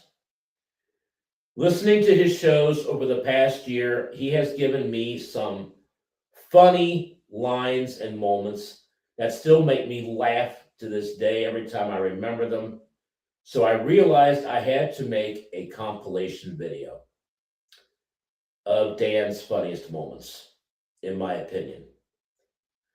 And I had texted Dan, and I could tell by his reaction to my idea he liked it. So I am presenting to all of you my compilation video of just Dan being Dan. Delightfully blunt, truthful, brutal, all of it. I love Dan and Hollis. I am a fan of the show for life. I am a supporter of his network as long as he has a network, and that's the way it is. So now on with the compilation video. Enjoy. And, you know, they found out over the past, I don't know, 48 hours, 72 hours, that guess what? I'm running for Senate in Maine. Well, yes, I am. And some people say, I love these comments. Well, who's this guy? I never heard of him before. Newsflash, I never heard of you before. So, you know what? Fuck you. You know, your little runt fuck, Mr. Skateboarder. I have a skateboard. Whee! Tim Pool. Everybody still loves Egypt Candace. You know, she's still looking for those space aliens that abducted Charlie Kirk and sending her messages in her dreams, or, you know, when she's trying to drop a deuce and she's constipated. I don't know when she like picks up. I think it just created a word, you know? And when you say warrior, yes, a warrior is somebody who actually puts their life in line for moronic individuals like you to pretend to be a troll, but you're too naive to even be a troll. You are somebody that, I will say this with love in my heart, with all affection, you should try suicide. You might do the world a favor and save us some tax dollars, because obviously you're an embarrassment. You're an embarrassment to trolls. You're not good at that. You know, I wonder if you've ever actually had sexual relations with anybody other than your own hand, or an animal, which I feel bad for the animal, you know? So I'm just curious. So, you know, when you're going to troll, do better, because it reads like a mental midget. You speak like a mental midget, and you act accordingly. Oh, here we go. I've never heard so much bitching and whining from enlisted ever. Embarrassing. But back to saying, why aren't people living on Antarctica? I mean, kids can answer that one. First off, you have apparently he's a kid, because he couldn't even answer that either. I know, right? So I mean, you show it again. But I'm gonna give him the southern accent, or the just bless his heart. Yes. Yes. It's so funny. It's so funny. What's but it's embarrassing? cool. I mean, honestly, I'm kind of bored with him already. I honestly, I don't even know. Actually, why. I just insult you without using any foul words there, but you're too mentally incapable of realizing that. You see, in the real world, you don't even exist. You are that low, that pathetic, and I'm not going to tell you to call a hotline. I'm going to tell you to be a statistic of the hotline. Because seriously, you serve no purpose on this planet. I hope you find one to do. I hope you find one. Or find the penguin that you fucked. Yes. So we're the bad ones. Those of us who challenge the system. Those of us who challenge the establishment. We're the bad ones. We're the spoilers. The other thing these jerk-offs always say, you were sent here by Chuck Schumer. I have to tell you, to everyone who's ever sent that meme to me and others, seriously, you know, I don't want to wish bad things on people, but I kind of hope you get ganged raped by moose or meese, if you so prefer. Neither one of them work. Guess what? You build your own, get out there anyway, but they're going to shut you down any way they possibly can. Hence why the Dan for Senate ME X account was taken down after 12 hours, and it's still gone to this day. Did you appeal it? Thank you. Ex-novice, genius of all. Perhaps you figured it out. You've cracked the code. Did I appeal it? Yes, dipshit. They're supporting some anti-corruption thing, and they're talking to a liaison from the White House. That's cool. I saw that one dude from the main GOP. I don't even know his name. I used to know his name. I don't care his name, but now I feel like I can speak freely. you know, and maybe because I'm fat, I can get away with this. So if you say it, you're a heathen bastard. Okay. So this dude from the main GOP, this son of a bitch he makes Chris Christie look skinny. All right. Like this motherfucker's like a walking Hindenburg. Okay. With his red tie that goes down to maybe between his nipples. He looks like Blimpy on steroids. It was unintentional, but I think that's where Candace, while she's straining to drop the nugget that refuses to come out while she's sitting on the throne, that's obviously when the Egyptian aliens or the predators or the Qatarians and the aliens and the Egyptians and the planes and Charlie send her messages just from that point of extraction. Like it's coming down the canal, it's about to go out, that little twinge, like, and then before it hits the water, that's where Candace Owens gets her messages sent to her. She's like a shit voyant. Okay. Not a clairvoyant, a shit voyant. I'm serious. It's real. Believe me. If you don't believe me, just ask Candace. Anyway, well, thank you. Unintentional humor. Oh, Lord. It looks like a vanity project. And I played that, but you know, it's shit voyant. That was funny. You gave me an idea that I like when you're like, I have a skateboard. We should do a song like that, and I should just keep clipping. I have a skateboard. You know how they do like one phrase with like, yes. Ayatollah Khamenei is dead. we, and do something with all like the influencers. Oh no, he gave me another project, another video. You need to find that video from the one video I did on your TikTok in Maine, in Fort Kent, in the parking lot of the gas station when I was talking about the keyboard warriors. Which one? Remember? The keyboard warriors. I'm beating you up. Oh, the Nazi. Yeah, Nazi. Yeah, I have some funny videos of him too. You know what's funny, Joe? I have to look for it. I have it somewhere, I think. It's like a blooper reel. And it had the glass desk. It had that part. It had something else funny. You should see the one. No, we shouldn't play it. What Dan was pretending, I don't know, like when he was. Aaron would love it. He's still running for Senate, but. Not the senator you want. The senator you need. Shall we send it to you, Dan? Oh God! No, because if that goes out, what if you really? Because the thing is, what if you actually got my gender at that moment, so therefore they'll like me. What if you actually won the Senate? Because now I don't know, but it was good news that all these Trump endorsed people beat out, you know, the people who were there for 30 years. So you never know; anything's possible. But if that goes out, then that'll just make me more popular with the libtards, you know. I identified as trans gay at that moment. Let me see if I have one. I mean, you would just. You gotta find that keyboard warrior one, the Nazi. That I don't have on my phone, but I know where it is. Okay. But this one, Joe, I think will laugh really hard. Aaron was thinking of that today. That's great. Aaron, which one? The one in the wig? What? Not the senator you want. The senator this is when we were like, fuck Maine, we're leaving, you know, because we were just so fed up with the response, I should say. Not from Aaron, obviously. They're like we always say. Disclaimer, there's like 10 good people, but put it out on fascist book. Aaron, why not? We're really pushing the boundaries here. Hell, maybe that'll keep me on YouTube longer if you show that one. You know, oh, he's one of us secretly. Oh my God. Oh, like I honest to God, like, here's the funny part that you all have to know. Like sometimes like I don't remember the things I say because I just go, and it's when people remind me or they show me a clip, I'm like, I did that, you know? The look on Caesar's face when you were giving that troll the best advice he'll ever get in his life. Priceless. Thank you. Listen, I'm a dick. Like, I don't care. Oh, remember the suicide hotline? No, fucking kill yourself. Like, you know, people, because the precipice of that, all right, where it came from was because the person on there was trolling, saying that people in the military deserve to die if they live, because if they live, they weren't successful in their service to the country. And at that time, he was talking to two vets, and I'm like, you know what? No, you cross that line, I'm just going to tell you to kill yourself and do the world a favor and save us some tax dollars. So, you know, it's appropriate. It's appropriate. I don't wish death on everybody. Dan, I found the clips, but this is going to come back to haunt you. I don't care. You don't care? Okay. Why would I care?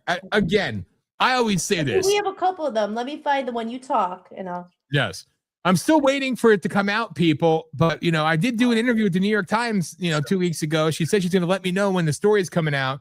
And I have ABC News, big ABC, that wants to do something on me in the Senate campaign thing. It's like, yep, I'm the MAGA mercenary, aka the MAGA carpetbagger. But you cannot deny that I own a house in Maine still, and I pay taxes in Maine, as I was just rightfully fucked and found out about. That was more the problem of the employer that I had in the day. But nevertheless, it's like, I want the media to say something about POLITI-SHOCK. And you know why they haven't? Because they won't. Because if you bring it up, then it's like Trump putting the in the jungle at the apes at the end of the election integrity video. You got to watch the whole video to get to that part, right? It's like, you don't want to talk about that, do you? So go ahead, use POLITI-SHOCK against me. Okay, ready? Here, I'm gonna send this one. There's more, so let me just send the one. Send as many as you want. I'm gonna listen. I got teary-eyed last week on my show because of you. So you know what? All bets are off now. All bets are off. You're gonna see me in the raw. In the raw. Aaron, this is for you. Joe, this will be on your next highlight reel. And you'll love it. And I love you, Joe. Thank you for that. I know what it takes to be a real Mainer. I hear it. Maine pride. Turn it off. I've accepted a new position. Oh my God, there it is. I see it. Oh, it's terrible. Oh my Lord. You see my fitting hair and my fake hair colliding. Finally. I don't have fake hair now. So here, all right. Prove this message. Actually, no. If you see me on the Rage of Aquarius, you see that I do have hair. It's still there. It's hanging on. So here we go. Let's find this thing and play it just to mortify myself. I don't care. I don't care. You know what? It is what it is. And this was my response to all the people of Maine. Well, not all. Like I said, there's like 20 good ones. But there's only 3 that we call family. So here is my response. And can you see it? Yeah. Oh God. All right. Here we go, people. And enjoy Dan embarrassing himself. Whoa, wait, you can't hear it. What is with this bullshit? Hang on. Freaking make it big. Make it big, honey. That's as big as it gets. Oh, okay. I guess. Is that any better? Yeah, that's better. Okay. It's short. You might have to play it twice. I heard being a tranny is all the rage downstate. So I'm moving. It's time now to become a real Mainer. I am Dan Sprigueo. I approve this message, and I am the people's senator, a real Mainer. Not the Mainer you asked for, but the Mainer you need. Oh my God. I heard being a tranny is all the rage downstate. So I'm moving. It's time now to become a real Mainer. I am Dan Sprigueo. I approve this message, and I am the people's senator, a real Mainer. Not the Mainer you asked for. I'm Dan Sprigueo. Oh my God, it's so bad. Fucking hell. I'm the best senator. Oh my God, it's so bad. Ow. Ow. All right. Oh, we have another one. Oh, Lord help me. Why do I do this to myself? Why do I do this to myself? All right, let's get ready to cue this one up so you freaks can enjoy it. Here, let me share the screen. Remember, as you're looking at the screen, buymeacoffee.com/VOP USA Radio. Donate, or hold your phone up to that QR code and do the fancy shit that you could do and send us some money. Join the club, pick a program, a package. I don't even know what I'm saying. I'm just making fun of myself, okay? So enjoy. Uh-oh. Is it big, Hollis? I can't see. No, there's nothing there yet. Oh, wait, I got to add it to the... I'm really bad about adding shit to the show tonight. There we go. All right, everybody. Silence, please. All right. Here we go. This is for you, Aaron. Wait. Apparently, I'm not cut out to be a potato farmer. Wait, why do I hear it? I'm becoming a substitute teacher. Hollis, stop playing it. Oh, sorry. It's coming over. Here. I know what it takes to be a real Mainer. And it's all about owning your main pride. Well, speaking of pride, I've accepted a new position as a substitute teacher in Portland, Maine. Because I'm Dan Sbriglio. Not the Mainer you want. But finally, the Mainer I was always meant to be. I approve this message. Oh God, it's wrong. It's so wrong. Is that all you sent me so I far? think I just sent you another one. Oh God, help me. All right, people. You all right, let's see. I didn't get it yet. Where'd you send it to? I think it's still sending. Oh, okay.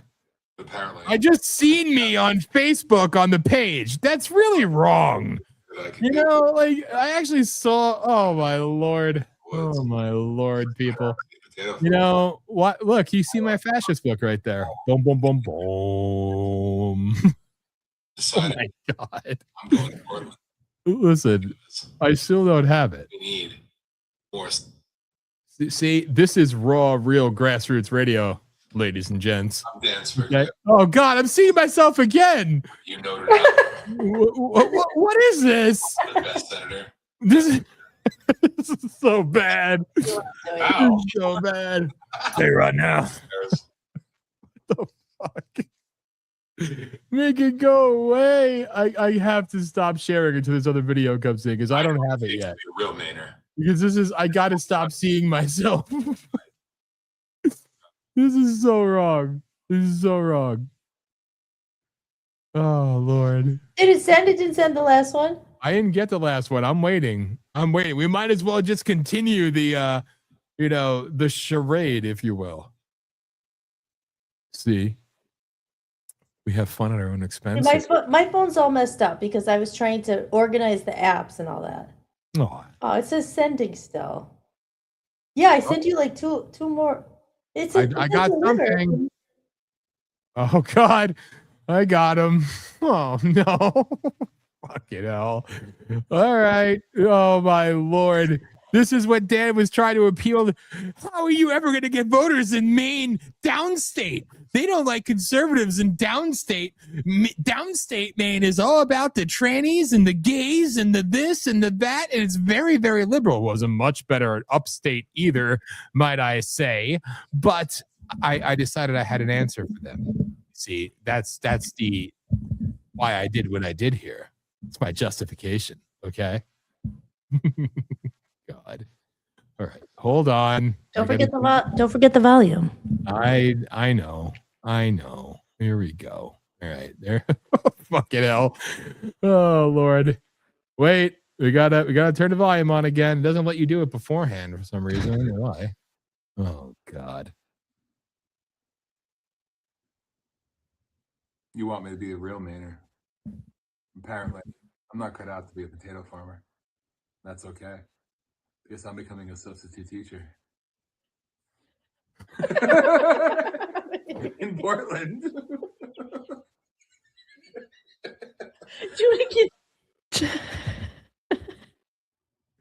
No. I know what it takes to be a real Mainer. And it's all about owning your main pride. Well, speaking of pride, I've accepted a new position as a substitute teacher in Portland, Maine. Because I'm Dan Sbriglio. Not the Mainer you want. But finally, where I was always meant to be. I approve this message. I know. Wait. No! There it is again. Go away. Oh, did you send me another one? No. Wait, did we play this one too? Oh Lord. Oh, good God. These are all my hair extensions. I'm trying to get ready. So I've been thinking about campaigning down in Portland. I'm trying to get ready. The real Mainer of me is bursting at the seams, wanting to come out. Speaking of coming out, while I'm in Portland, I'll be coming to the near your salon to ask for your vote because I'm Dan Sbriglio. Not the Mainer you want, but the Mainer you need.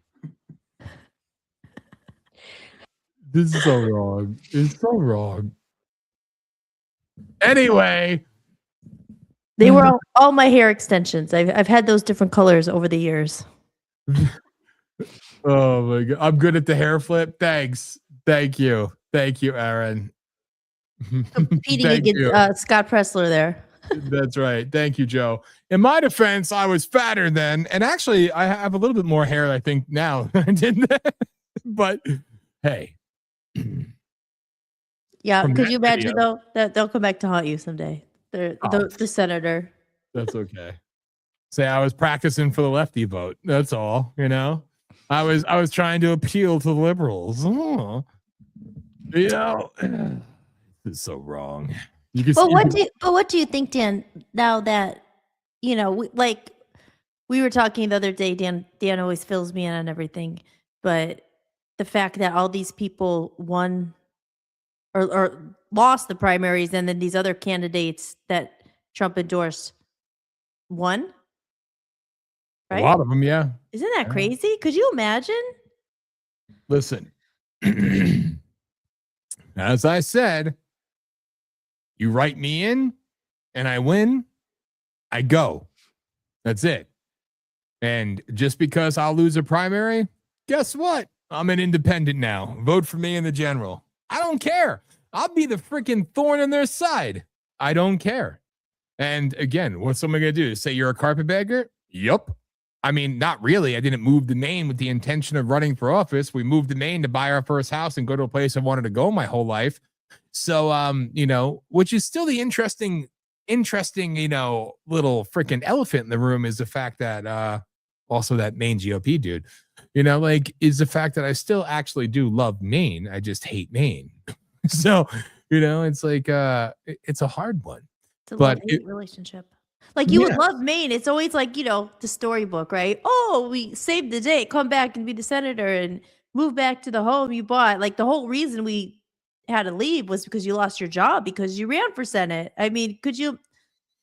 Yeah, I you know. never know. I mean, life is crazy. Hey, Well, if there was ever a time a miracle could happen, it could be now.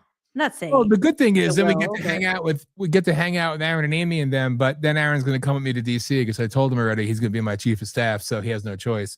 So, and he verbally agreed to it. Aaron, I haven't forgotten about that. You gave your word while we were playing categories, I believe. I believe that's when it was. You said you would do it, and therefore I'm going to hold you to that. So, Aaron, we win the election. You're going to have to moonlight. I'm just saying. Aaron still has his yard sign. That's right.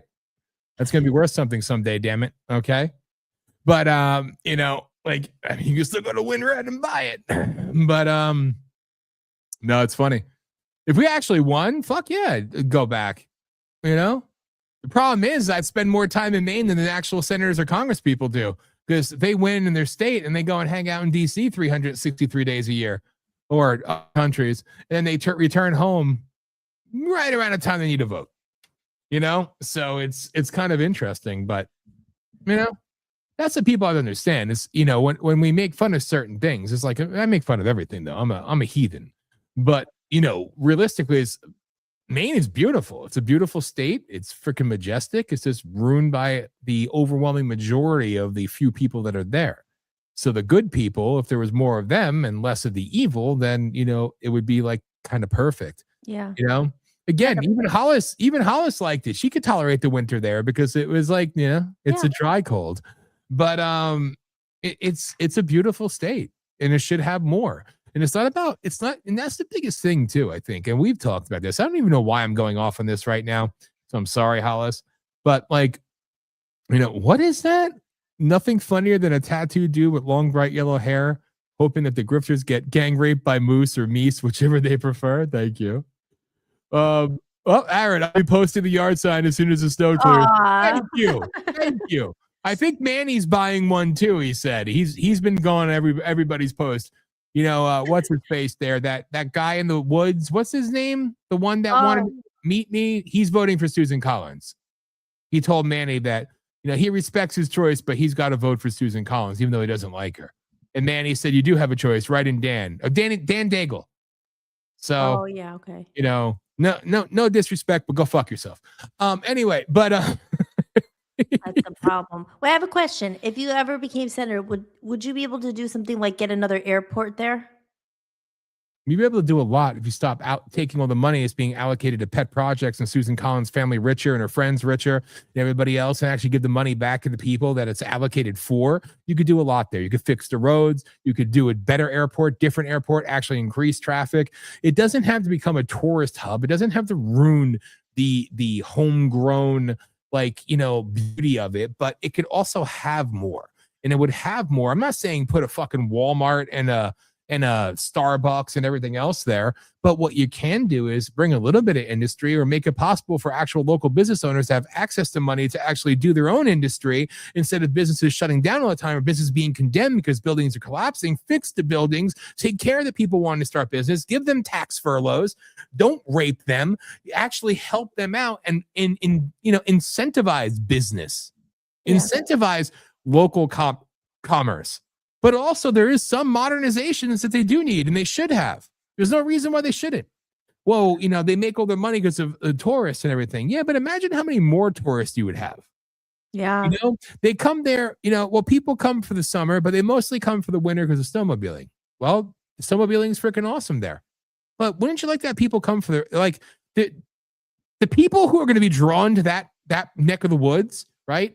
Specifically northern Maine, because fuck southern Maine, downstate, whatever. All right. The people are going to come there. They want nature. They want camping. They like fishing. They like doing those things.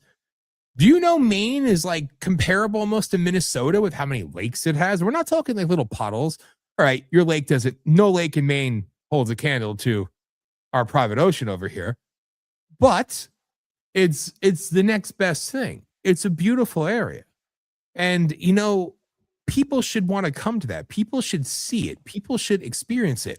And local businesses should make money. Not hoping, I hope it snows enough this season so people come. It was freaking heartbreaking when I heard about the dog sled, you know, the race being shut down the one year because they didn't have enough snow and everything else, and how it devastated like the local economy, people betting on that. You know what? It's 2000. At that time, it was 2024, I think. 2024. But in this day and age, that should not be the case. You know, it's okay to bring, Aaron nailed it, manufacturing, bring some business, create jobs, incentivize people to stay and actually want to build up the place that their family raised from nothing, made it into something, and the state has actively worked against them to destroy everything that they built and cherish and love and have pride in. And that's All the thing. aside, It's like people don't want to go there, or maybe they do, but when they get there, they realize, I mean, our biggest thing, no veterinarians, like one or two. And if you actually get to them, they're super, super expensive because they raise the prices. Take advantage of people. No, the medical is hard. People are leaving because of that. And then people don't want to go there. But like, you know, because of that was a huge thing I mean, the medical. There was like nothing. I never even got an appointment. I got an appointment in Pennsylvania, went back to Pennsylvania for an appointment because I couldn't get one in Maine. I waited a year and a half for a specialist appointment, and they finally booked it for 6 months later in Portland, which for those who know, that was like 6.5 hours away. You know, and it's like, and it's just wrong because they, oh, well, it's such a small population, we don't need that stuff. But that's no reason. You should still be able to have what you need. We have tribal communities in freaking Alaska with a much smaller population that have doctors, stores, commerce, and manufacturing. Figure that out. All right. You know, it's like, it's just one of those things where it's a duality. Like we've said about Cleveland, right? We're like, oh my God, we never knew that everything that's here was here. Like it existed. We had no idea. You don't hear about it. And what do the people here say? One, the people here are very welcoming. And that's not indicative of everybody in Maine, but more often than not, people were not welcoming there. You know, we were blessed to meet some good people who, again, we love and we cherish, but they weren't. They looked at you because you're an outsider. You're an outsider. You're an outsider. You're an outsider. You're an outsider. You're not from here. Okay. Great. Well, they looked at they looked at you skeptically, or not, is that the word skeptical? But like, defensive, like what you're, because the whole thing, we don't change our culture, don't change. But when there's not enough medical, when there's not enough that's when It's people about preserving the culture. When people come and say, "Hey, we want to start a business," and then they say, "Oh, there's no grants here," and they actually laugh in your face. Oh, they've been, and then you dig into it and you realize all the people, the town manager taking money, and then you say something about it and they hate you. Like all that stuff. It's like there's a point where you should have. Okay, of course, you know, you have your outsiders come who aren't from Maine, God forbid, Maine pride and all that. But it's to your own detriment. Like, okay, so now you have no health care. People are moving away. There's not enough dentists. There's not enough veterinarians. There's, you know, I mean, there's probably other things I'm missing, but like, you know, there's a point to have pride, but that to me, it was just like, well, then no thanks. Like you force people out, people who came in with wanting to live there. We did buy a house there. You know, we weren't trying because we intended to stay there, or like, you know, that was our goal. We were going to stay there. We bought our house there. And we also, still have a house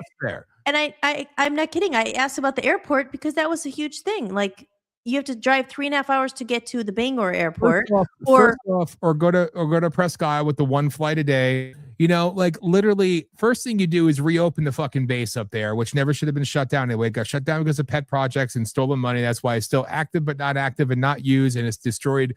You know, all the way from Caribou, Presque Isle, all the way through the St. John Valley. It's devastated everything.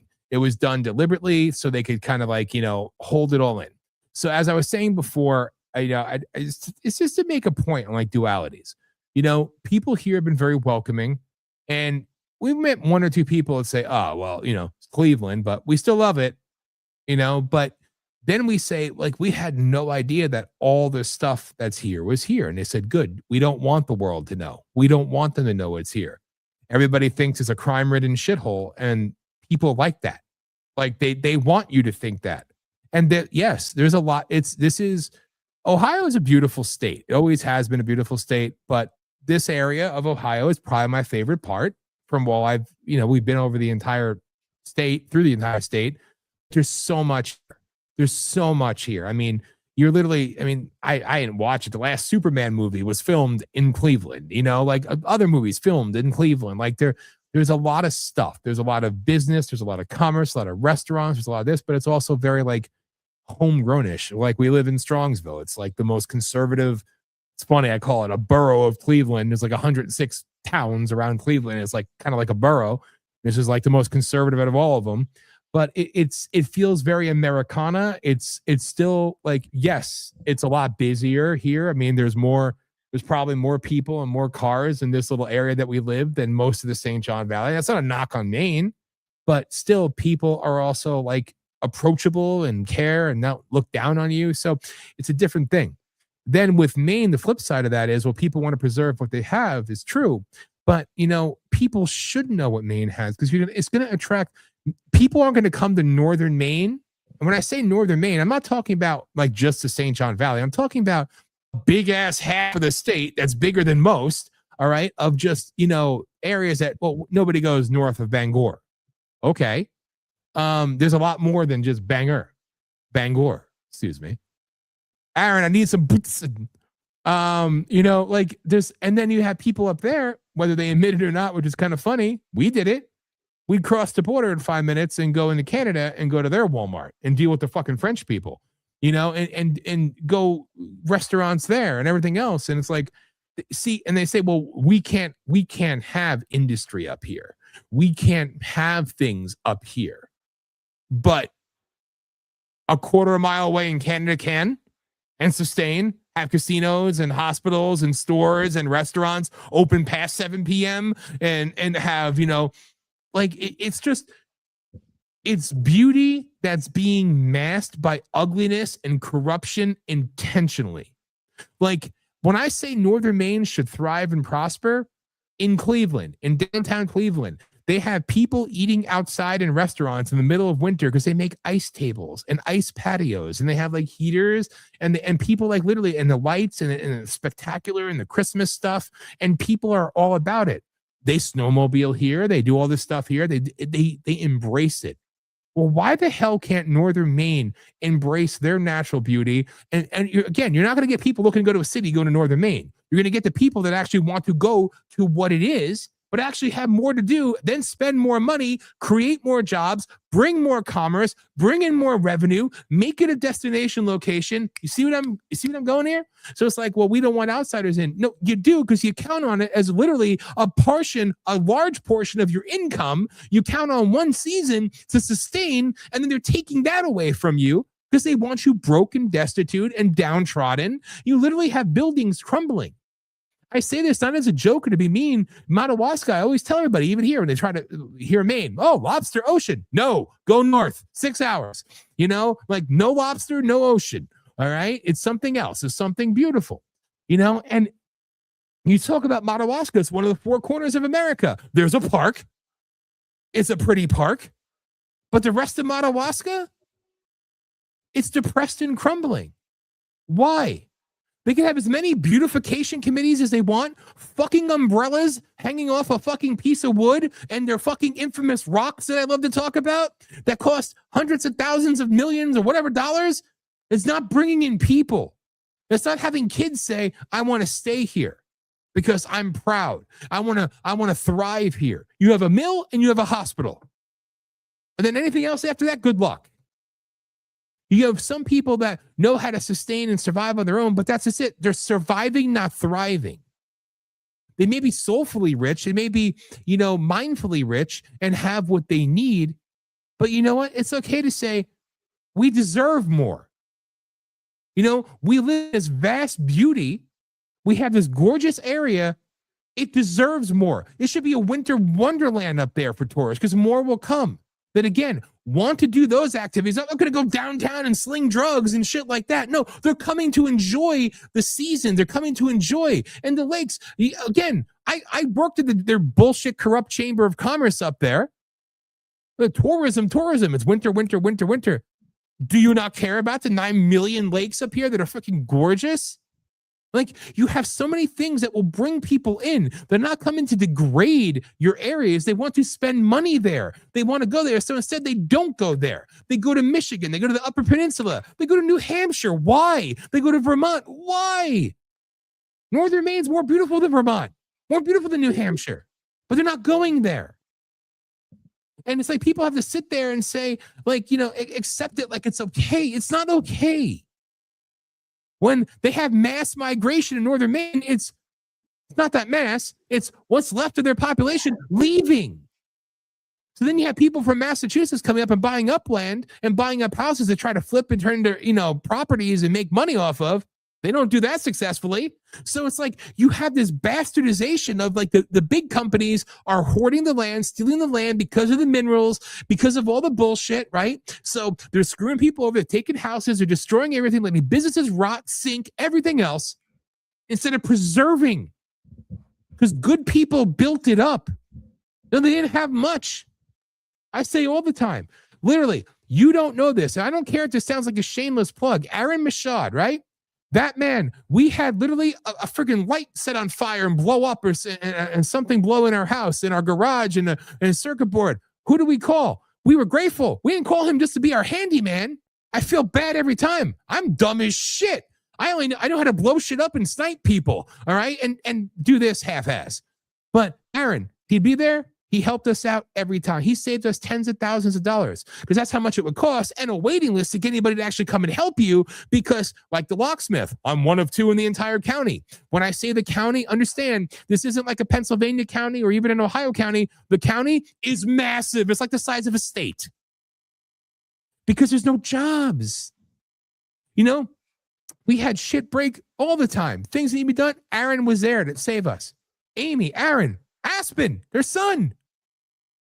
So, and we are so grateful, not because they fixed us, because we actually love them, but they helped us out so many times because they're good people and they know how to do so much.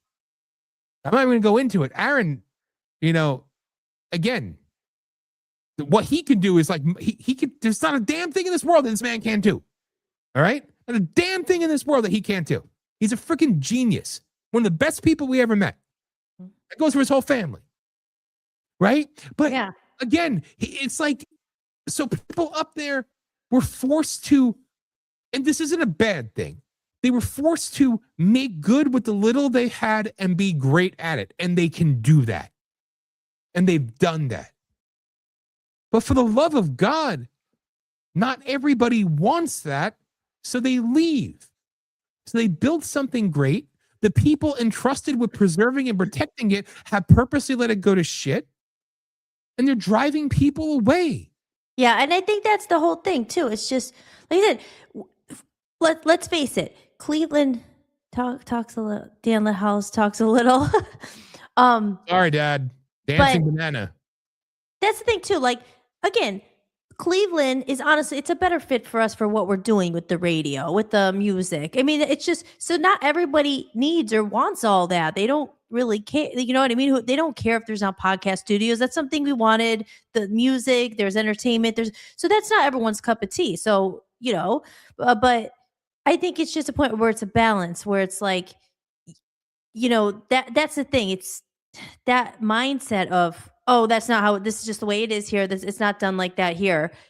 I mean, that could get you so far. I mean, but it's going to come to the point where everybody is going to leave, and there won't be any new businesses. There won't be anything left. If they keep driving people out of town, people who are like, we weren't bad. We were trying to do something good. I wanted a music studio. I don't see anything for kids there. Any music studios, any places to give lessons. It was just, that was my dreams. I had gone up there. We went up there with big hopes thinking, would be bigger fish in a smaller sea kind of thing because we wanted to give back, not exploit it. We wanted to give back and give something to it where we decided to call home. I remember when you got the job at the Chamber of Commerce, I was all excited. Because I was learning graphics. I was like, or getting better at them. I was like, maybe I had all these ideas that I was trying to make the brochure and, do all this stuff and thinking, wow, maybe we could do a food stand in the winter and sell cocoa and like to the skiers coming and sell like warm things. And we could make a business. There's a college there. We could there's no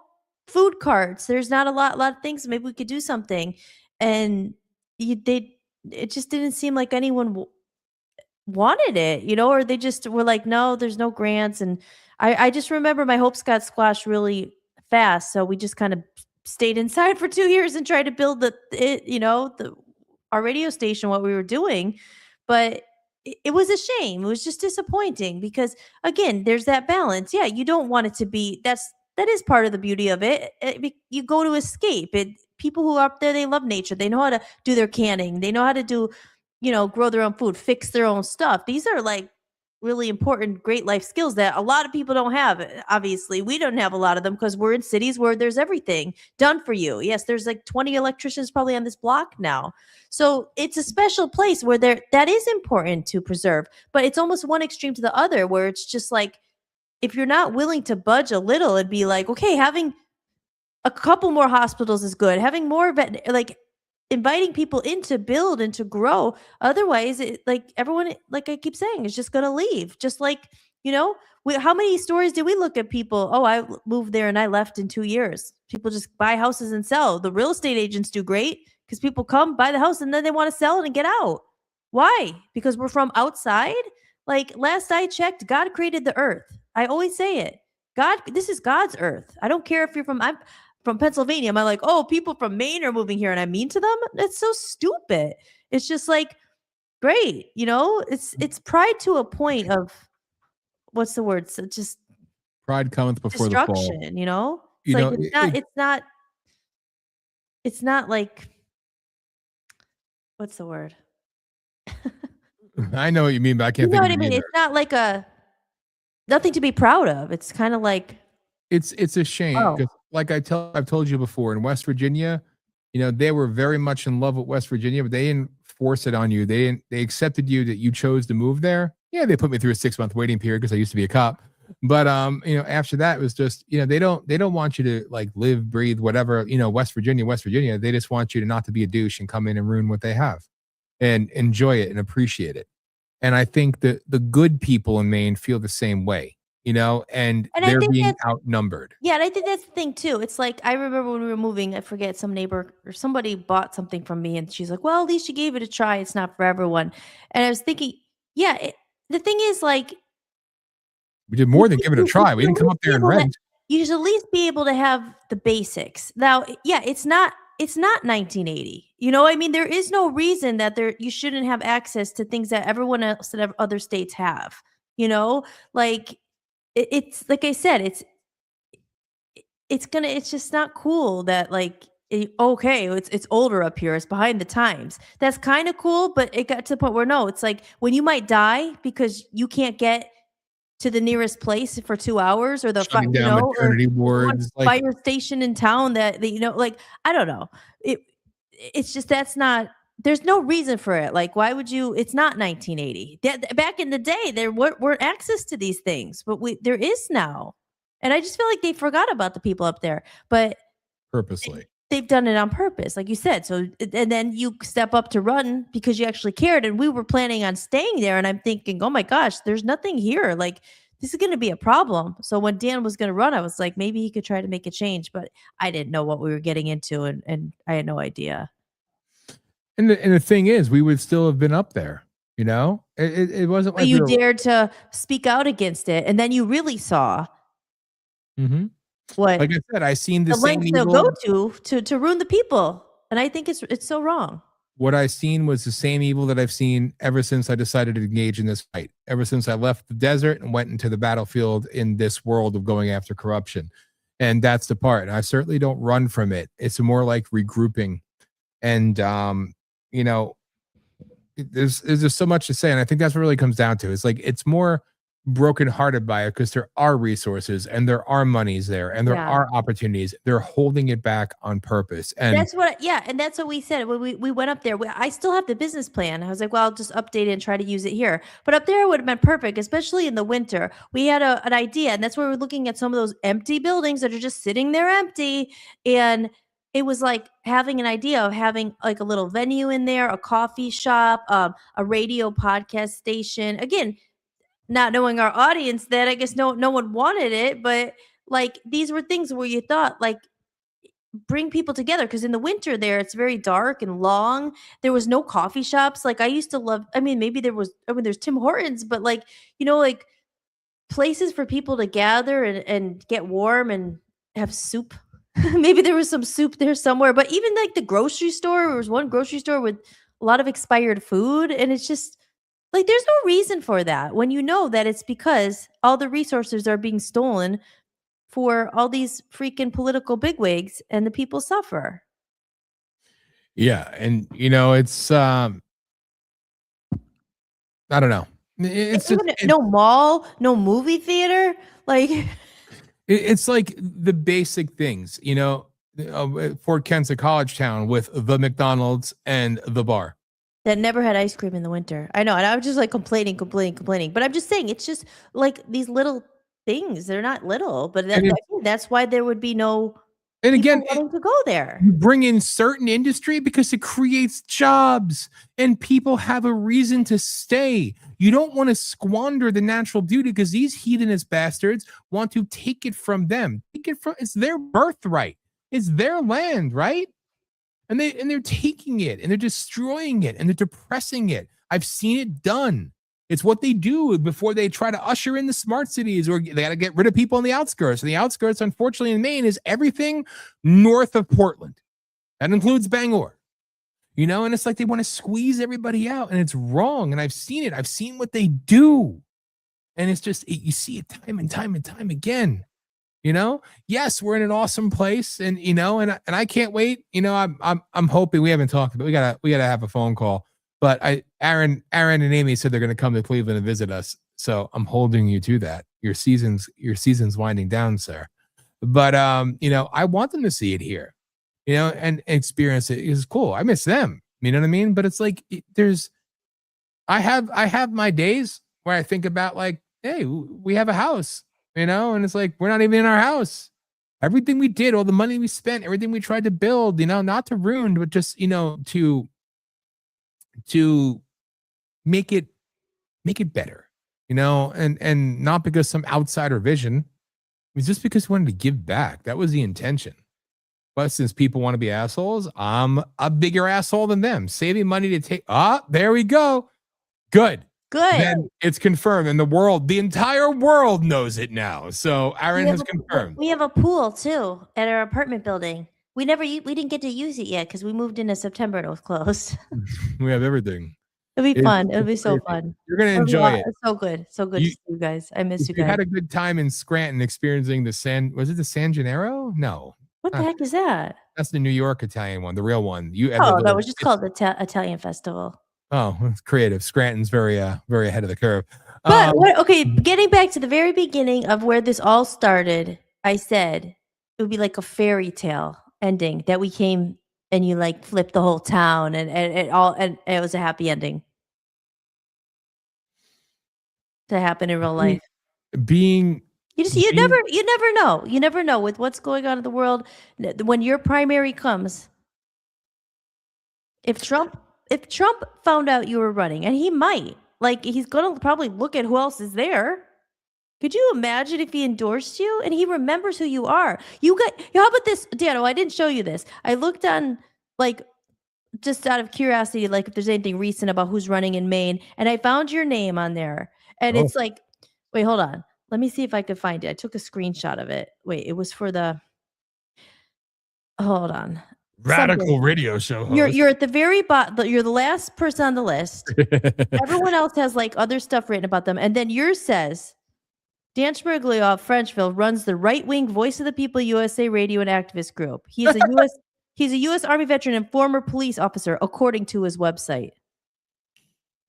Oh my God. That's what it said. Like you're lying about it, according to his website. And then the rest have like, I mean, the Carmen guy, his is pretty short too. But the rest have like a whole long thing.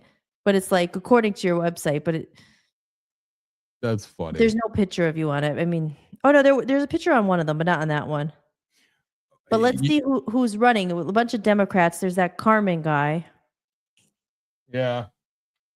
Remember who was first, all right? I own that. Who's running in Maine 2026? Hey, somebody said I had 6% in one poll. 6%, baby. That's pretty good for not having anything. You know, That's also because I don't run from there. Because I literally, you've seen the video, right? Should I play the video again? Which one? The one where my new campaign ad? Yeah. Here, you find that and I'll play this. Okay. I mean, it does. I mean, people have seen it a million times, but it does kind of just spell it out for you, right? Like it's exactly what it needs to be. So here, enjoy if you haven't seen it in like the last 2 hours. So, you know, I'm not running from it. Like, whatever. Election time is here, Maine, and you have a choice on the Democrat side between a socialist and a communist. Gee, which one will you choose? And on the Republican side, let's face it, you have washed up, has-been Susan Collins. But what you don't know, you have another choice. And I am that choice. And I have been that choice since announcing last January. People ask, where have you gone? Are you still running for Senate? The answer is this: yes, I am.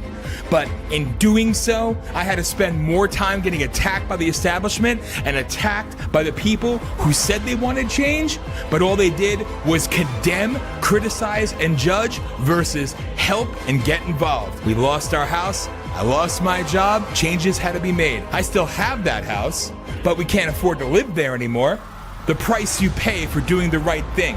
You can't see anything about the campaign on social media. Social media, including X, is a joke. It's not a home for free speech. It's a home for suppression and suspension. As soon as we launched our Senate channel, it was deleted within 12 hours because the establishment fears the voice of truth. If you want to know what I'm doing and the things I have to say, go to VOPUSARadio.com and check out the Dan for Senate channel, and you can see all the videos as to where it began and how we got here. I told you over a year ago what it's going to be, and congratulations. While you were all trying to decide if I was a, quote, real Mainer, the establishment wins again. Your Marxist, communist, socialist piece of crap governor, she's a shoo-in for the Democrat candidate, and Rhino establishment hack is going to be your candidate on the Republican side. You want change? Write in change. Write in Dan Smirglio. If called to serve, I will serve. But I am done sacrificing for people who don't want it. I'm done trying to prove myself to you. What I said over a year ago has come true. So now your choices are slim. Your state can no longer afford to be complacent and quiet because you are all complicit if you allow this to occur. If you want the change, write in the change. Vote for the change. I did this because you didn't. Because this country and this state needs a fighter. I'm here and ready to serve as I have always been. BOPUSARadio.com. I say the things that you're too afraid to say. I mean, like I said, it's not about running from it. It's like, nope, we're not there, but we're still connected there, right? Yeah. And, you know, I love that video. I was proud of that work. yes. Thank you, Aaron. I love you, brother. What did Aaron say? I would be so proud to write you in on the next election. Thank you. Primary and general, if you so desire. Yeah, Ballotpedia has me on. I'm all over the place. I'm on WinRed. I'm on all of them. But I found this. Dan, listen. Politics 1, U.S. Senators, Senate's election 2026. Susan Collins, Republican, check her campaign site. Carmen Calabrese, Republican, restaurant owner. Dan Sperglio, Republican, radio show host, Army veteran, and MAGA activist. That's what it says.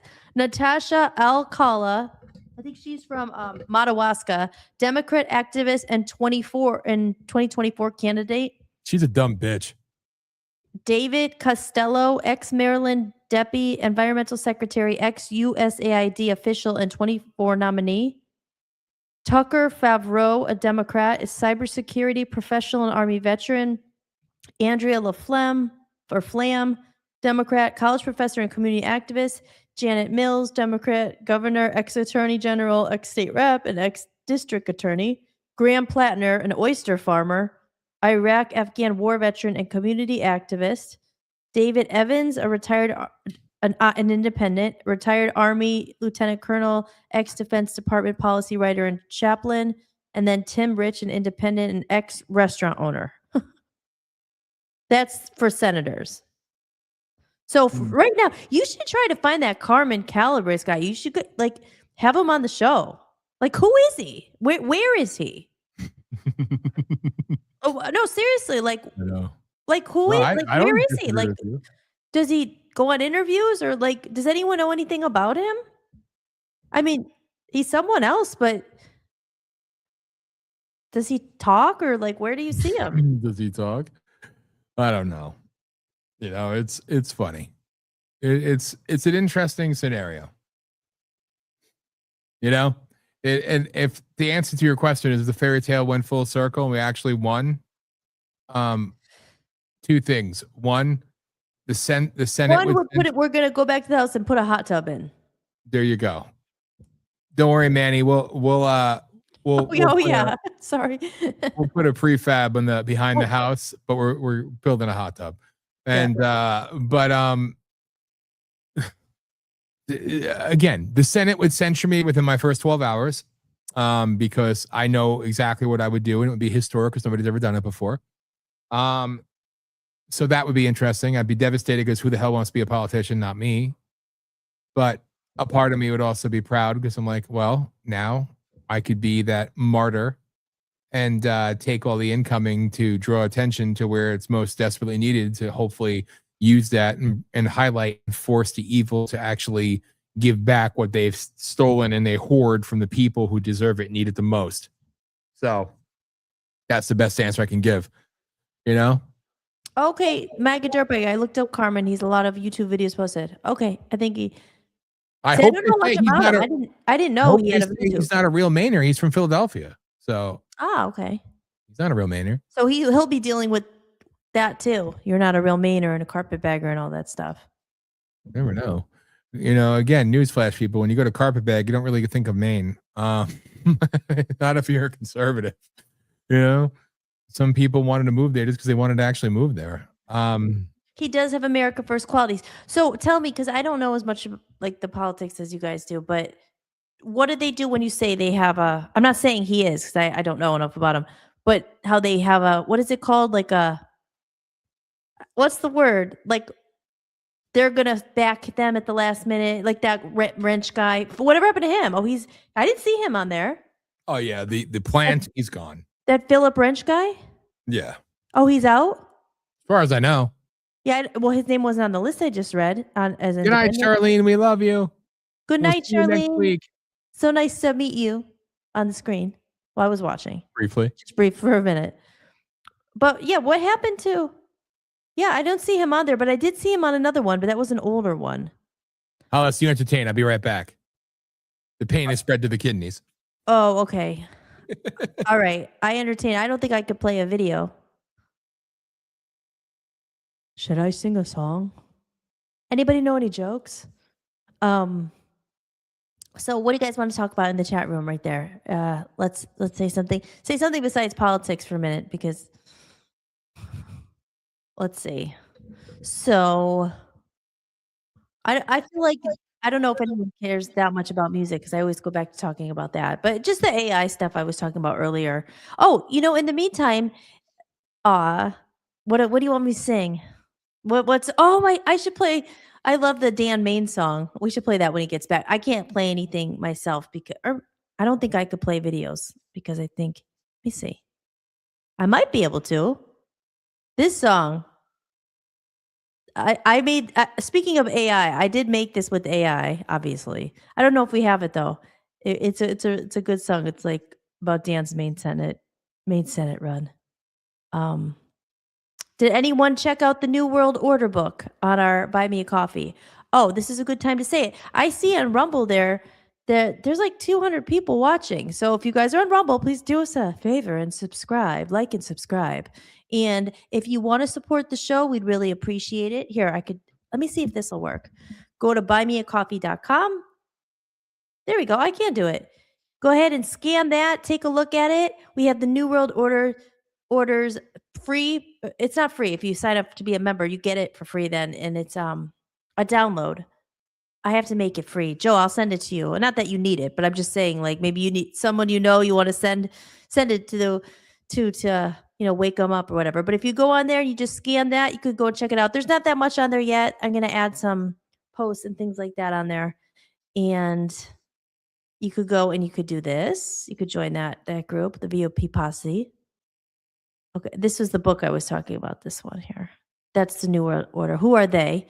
It's like it breaks it down from the beginning. Again, like most people in this audience, you don't need it, but I wrote it.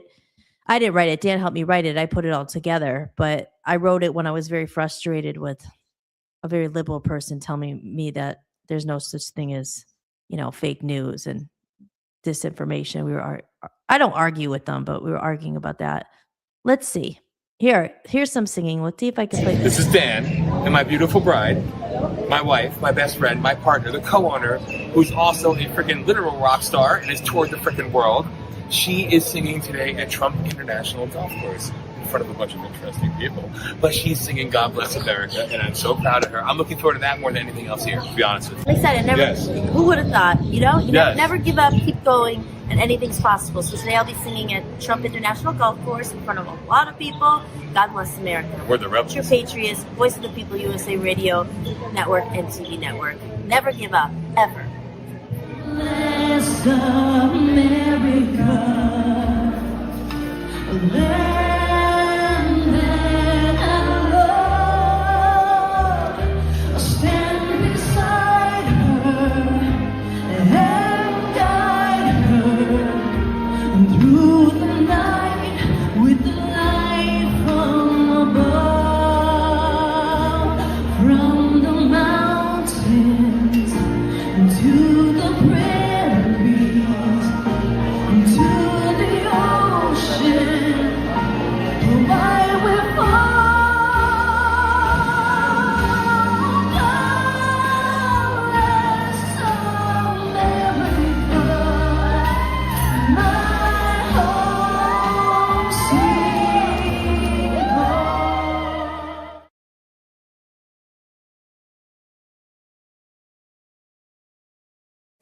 Oh, okay. Dan, how do I get back?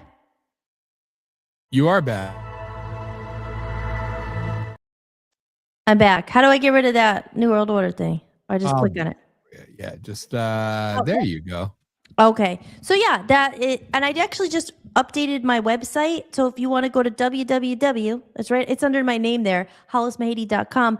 I put a teaser up of the album and stuff like that. Not the whole album. That's on my Buy Me a Coffee. I have a Buy Me a Coffee as well. But if you go to hollismahady.com, everything's on there. I just updated everything. So it's all current and to date. And I appreciate the support. Okay, Dan, you're back. I'm back. I'm here. Hi. Go ahead. You could pop on. I was being nice. Thank you in advance, everybody. Whoa. There he is. Where'd I go? Oh, the camera decided to turn. It was looking for you. Woo-hoo. Anyway, the camera's always trying to find Hollis. I can't blame it, you know? So that's interesting that we might be playing on radio. I don't know how. Do you think there's someone really sitting there censoring it all? My dad said it and somebody else messaged me too. So if it's playing on actual radio, some poor bastard's having to sit there and censor it. Wow. You know? That's cool. I mean, like I said, we're on real radio in other countries. It's just usually in America, it's online. Wow, that virtual background, man. That's pretty trippy. God, I hate it. Shout out to the MAGA Lions for Trump. Go and give them a follow on Getter, right? Yes. On the Getter. All those Rumble people. If you guys like our content, don't keep supporting the influencers who already have millions. We're grassroots. We're independent. We fund everything ourselves. And what else there? If you need pillows, go check it out. Amen. Aw, thank you, Aaron. Aw, your voice is a national treasure. I love your voice. Thank you so much. Yeah, it's exciting to be back finally. And we're going to be going to the studio this weekend and setting some stuff up and getting some raw takes. I'm going to start my whole journey of posting 1 million clips all over social media for trying to get people to discover it and all that crap. Wait a minute. Since you're playing stuff, I get to play something else again. Yeah, go ahead. There you go. Go check it out. I think about I've had some leads, but nothing found. There's a lot. Can't figure it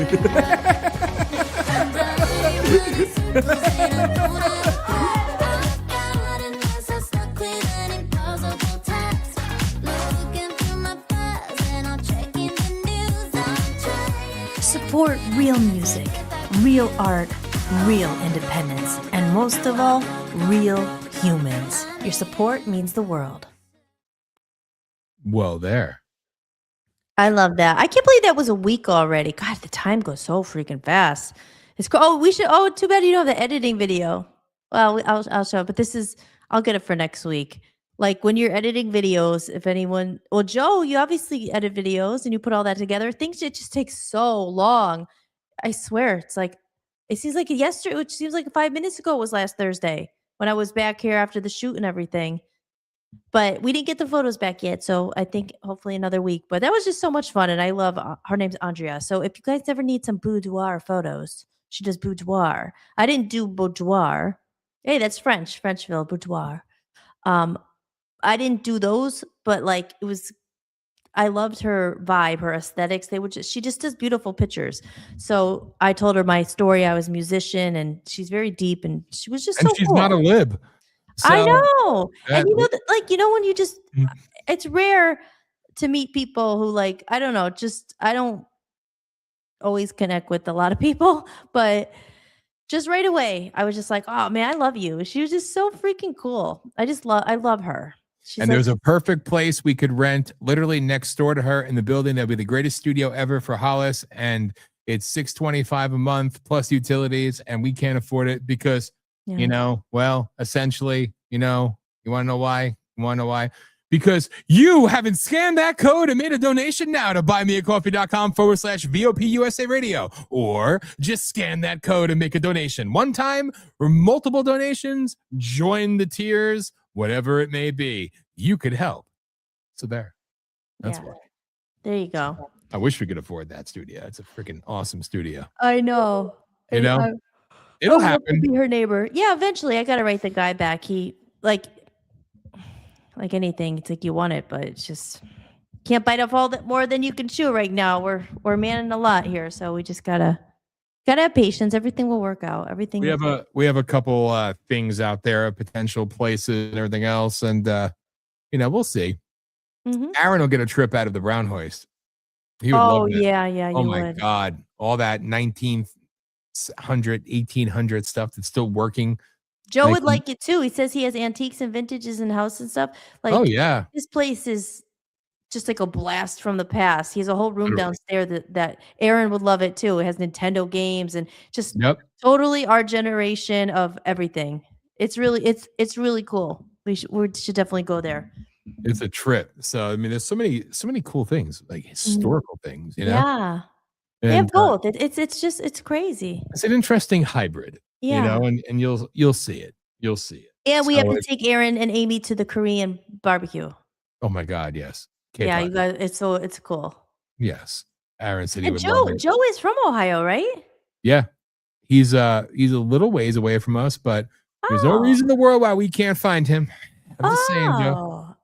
I always forget that. You're right. Joe is actually in Ohio. That's cool. Mhm. Actually, we should all get together because where Joe lives is Aaron would love it there. Joe lives in the middle of nowhere. Is Joe close to us or like a different part of Ohio? A few hours away. More rural, he said. But after traversing Pennsylvania all the time and traversing Maine, a few hours is nothing. Yeah. A trip to Cincinnati, like, oh, Cincinnati is far away. Please. What was that, like 3.5 hours? Or, I don't know. Yeah, even a trip to Pennsylvania now is not bad. Yes. Oh God, no. 5.5 hours versus 15. Aaron, how long was the damn trip to PA? They took our doggy and stuff. They traveled all the way down. That's a long trip. That's a long trip, and we would do it like every couple months. That was a long trip. It was a very long trip. And we do it in one shot. We wouldn't stop. We just keep going. But I was gonna say, I just played that clip from me singing at Trump International. That was a year ago, and just on, if anyone's interested, that was just 4 days ago. Steve did his live annual event again from Trump International, and I was always disappointed for Dan because I have a picture of it. Poor Dan, he got sick. He almost missed my singing.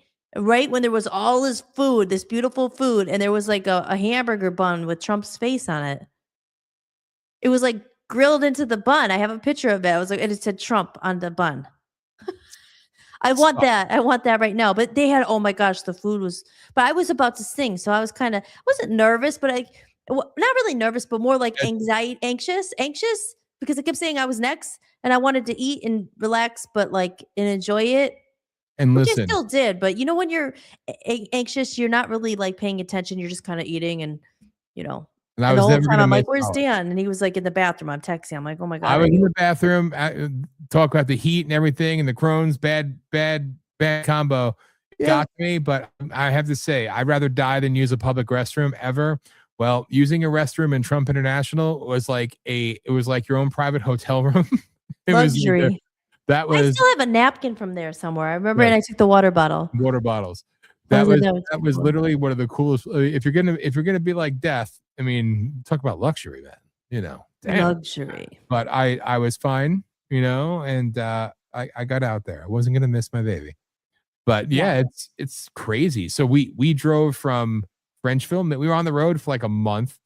We drove from Frenchville to CPAC in Washington, D.C. From Washington, D.C., we drove to Florida. And from Florida, we drove to Kentucky, then to West Virginia, and then home. And that was my first time.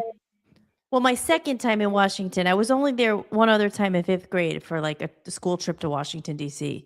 So that was my first time to Washington that I really remembered. I mean, I remembered the first time, but I was in 5th grade. All I remember from the first time was seeing the sights and buying Oakley sunglasses that were fake, and then I lost them on the bus home, and I was crying the whole time. DC was cool. I mean, it was a sight to be. I've been there obviously because I was at the White House, but it's a trip. Yeah, you I packed don't up know. a little bit to be desired, but whatever. spend much time there. But Trump always says now it's not as dangerous and all that. So Yeah. could you imagine though? I mean, I would move there. I guess. I mean, I love Cleveland though, but so we would have to have know, our it's weird. apartment still. Oh, Joe is 3 hours and 26 minutes away from us. Oh, that's nothing. That's not too bad. It sounds dumb. He's south or north? Like he's not on the way. He's east of Cincinnati, so he's technically west from us because remember, we left NEPA in Northeast PA and we moved to NEO. So we're in Northeast Ohio. So, yeah. So we basically, remember that time we drove to Cincinnati? It's cut across the top of the state essentially, and state downish a little bit. Yeah. You know? Yeah. We're partial. We've seen Cincinnati and Columbus now. I've been to both. And I love Cleveland. Yes. Yes. This is where our home is here now. Cleveland's so cool. I just think it's so cool. Columbus is kind of like, yeah. Was Columbus where we did the trampoline or was that Cincinnati? Columbus. But they have one over here. So we just haven't been to it. Yeah. I mean, like I said, Columbus was nice. We had some good times. I like the hotel we stayed in, but yeah, I like others. Cleveland has something about it. It's cool. It's gritty. It's just like it has an energy. It has an energy that's just like it's a different vibe. It's definitely, you definitely feel, if you are a musician or an artist or somebody who is like independent. That's what I mean. That's the whole thing. Again, it could, because it might not, it's not for everyone, obviously, but like that was not even all of Ohio. What's that? I said it's not even all of Ohio. It's this part. Like we didn't get that vibe in Cincinnati or Columbus. Like here, though, it's very southern tip of the state. Yeah, love it. I just love that you can find other weirdos. And that's something too. I think Aaron and Amy. Like honestly, I know I say this, it sounds worse than it is, Aaron. Like you need to go to downtown Cleveland, like on a Friday night or a Friday afternoon. And it sounds like, oh my God, downtown in the city, it'll be like less people than what you saw in Scranton. It's so weird, but they have all these outdoor farmer markets, musicians, like, open mics, everything going on right there in the center of downtown, and it happens like every Wednesday, Thursday, Friday, I think it is. And the weekends they do other stuff. It's like, it's such a trip. They have they have a House of Blues down there. That whole like bowling alley with the arcade that we haven't been to. Arcade. There's these two massive arcades. One's like 6 stories. And it's all arcade, classic arcade stuff, and bowling and everything else. And the food is. We didn't go into the arcade yet, but that one little strip. We were trying to like live down there, but it was too expensive. We didn't get approved for the apartment, but thank God we didn't, because yes. And Aaron, it's hard enough as it is. When you're downtown, I'll take you into the candy store and you could buy yourself a Moxie. Yeah. They sell it there. So, and a New York seltzer and a clearly Canadian, but you don't need that because you guys have that actually. It's such a unique place, man. Like so it's cool. But yeah, Aaron would feel very inspired here. And we'll have to take him to Top Golf. Top Golf is amazing. Listen, I love Top Golf. I don't even like golf. I never played golf, but I played Top Golf, and it is the greatest thing in the world. Aaron, you will love it. You will love it. If you're like me, just like to hit things hard, you hit the ball and you get points for it's so much fun. Top Golf is sick, and it's open in the middle of winter outside. Like the stalls are all heated. It's like stories. The place is always packed. It's so much fun. So much fun. The top floor is the best, though. Hands down, the top floor is the best. But it's so cool. It's so cool. The little things that you appreciate. And it's like, yeah, I saw the comment earlier. Frenchville limiting, yes. If I'm with the two of you, I'll be happy. Oh, we love you, Aaron. And it's you'll enjoy yourself. You actually be able to have fun. You want to go like bumper cars. You want to go ATV. You want to go like you do everything. It's a trip. I don't know how else to explain it. And realistically, you have to go to Cedar Point because that was. Yeah. And again, you want to really, really, really see a lake that makes you think you're on the ocean. Well, that's anywhere we're here. Erie, PA sucks. I'm sorry. Erie, PA, the water looks like a lake, just like a little lake. But over here, wow, it's like actual beaches and whatever. But Cedar Point with all the roller coasters, oh my God, it was so cool. Remember I told you I had a dream about being on a roller coaster? It was not that long ago. And didn't Mhm. you say in the dream at night I was like smiling and like You were, and had my you arms up in grabbed the my air? head. You that's what you have in the dream when you grab my head, while you were sleeping. But like it's a trip, man. It's like it's a different thing, and it's like Frenchville. Frenchville, it was limiting because it didn't have everything, but that was the thing. We wanted to go and bring something. You know what I mean? So that was our goal. We didn't want to go and take over. We didn't want to make it in our image. We wanted to bring something to the community and create jobs, create opportunity, and and bring expand on culture, but also try to insert something. That's what we really wanted to do, but we really just moved there because we wanted to have our home. you know so but yes, you are correct though. I mean, I still feel the way I feel. I love pool too. I love playing pool, and there's tons of those around here too. Damn. But like, I don't know how to say it. Like, it's still part of me that like it's not like the greatest thing in the world that we had to let go of our house and leave. You know what I mean? So it's sad. We literally, this is going to sound like a foreign concept to some of you out there, but Aaron would come over and hook up the Nintendo. Exactly. You would have if you weren't obstructed. I agree, Aaron. He'd come and hook up the thing. We play Nintendo, like old school Nintendo games. We do game night and shit like that. Like it was just cool, Like it was a different type of fun. Because Yeah. even though we're here in the city, like shit, we're not downtown doing shit and everything else. Like, I mean, yeah, granted the money situation could be better, but it's like, but there's something about when you have the ability to do everything and get everything you need.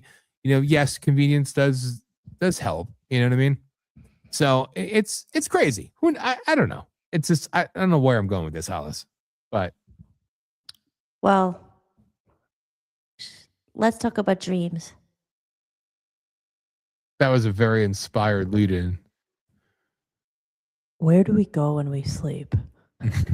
We astral project. We might have to save that one for next week. Yes.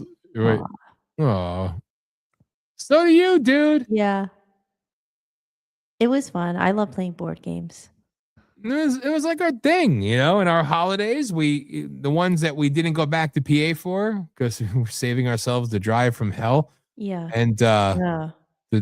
and we ate a lot of good food together. yes. And I cooked damn good spaghetti and meatballs. Yeah. Thank And you. You'd lasagna. be proud, Dad. Homemade sauce. I didn't make the pasta. I wanted to make the pasta. I didn't make the pasta, but I did the meatballs. I did everything else. We had the stuffing, the Thanksgiving dinner, and we did it. We had our thing. I miss our big tree. I Anyway. know. We had to sell the tree Yeah, we had to sell the Christmas tree. because it wouldn't fit in our house here, and we needed the money, so we sold it. Yeah. After dragging it here, after Aaron actually helped us move too. He helped us do so much. I still would thank you. We love you. But Mhm. you helped us move that Christmas tree. We ended up having to sell it. But we got like a replica. It's just shorter because it wouldn't have fit in our apartment. So and 7-foot it tree. went to a good home. She paid for it, but she was thrilled to get it. So, whatever.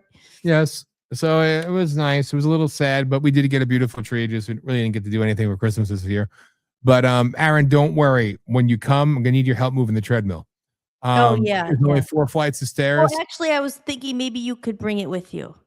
Like, Oh, there you go. You can track it down.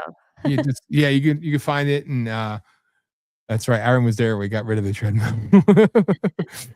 Joe says, my dreams are chocolate nightmares. Never eat Hershey's chocolate just before falling asleep. Oh my God.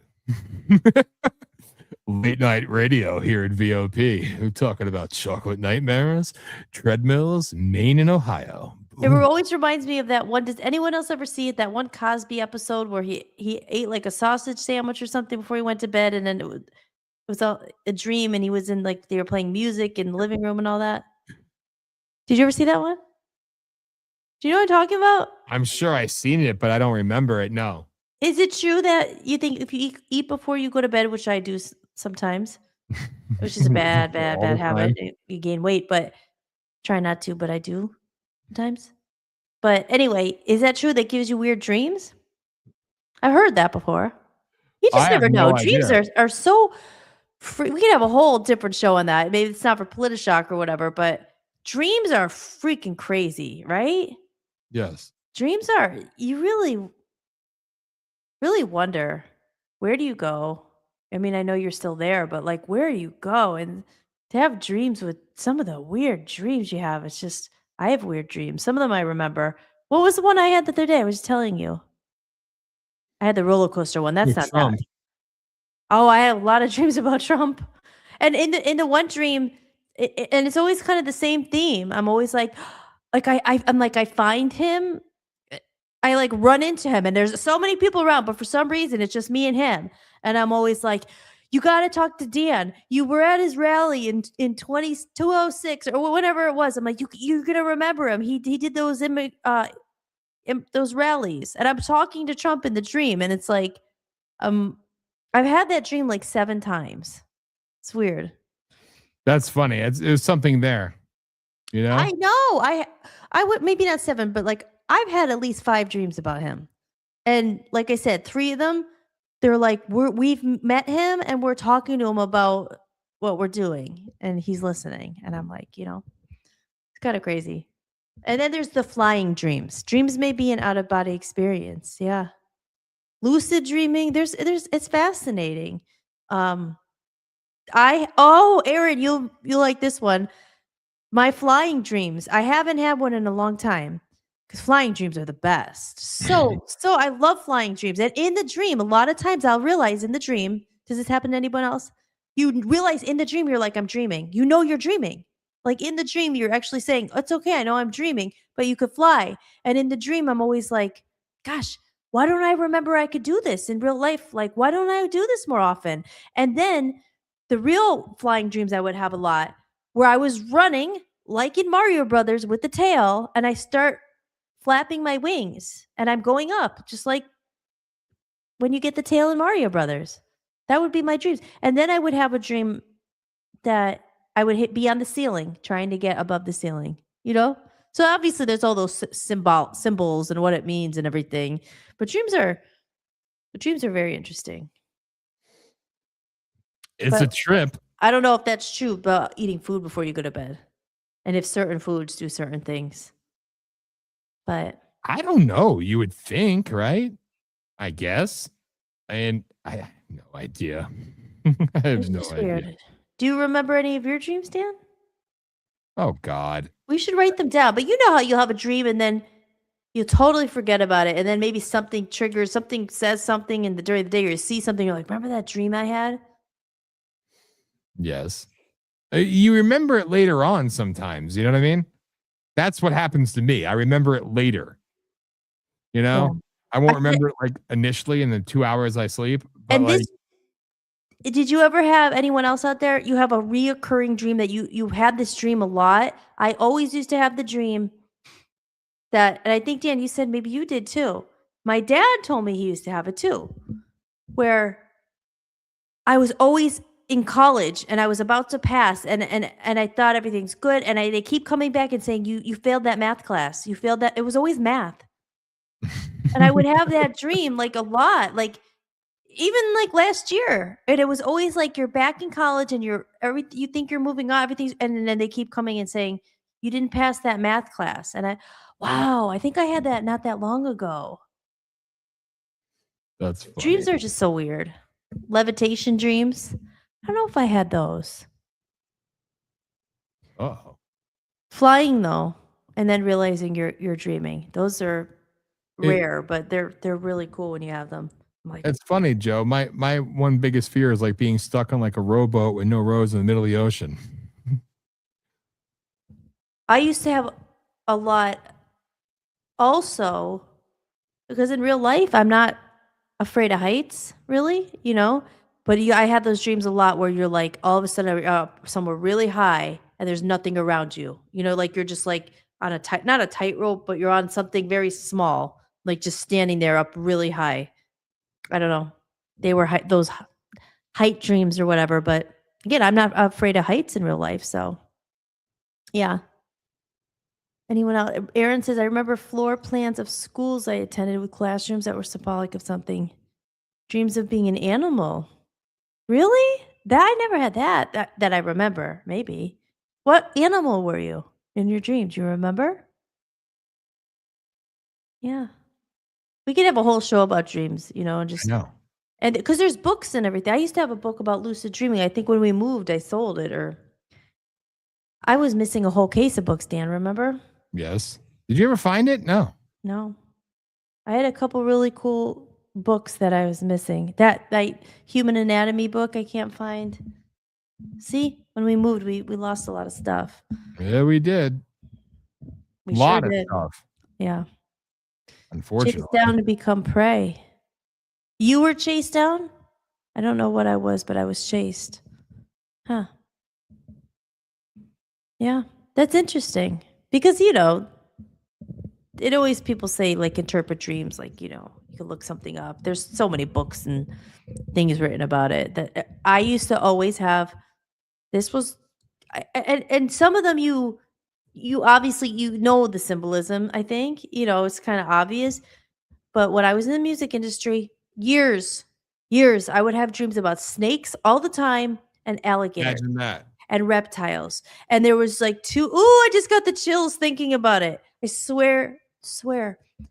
There was two dreams in particular. Oh, Dan, it's giving me like Yeah, it's two dreams that I had. I would never forget.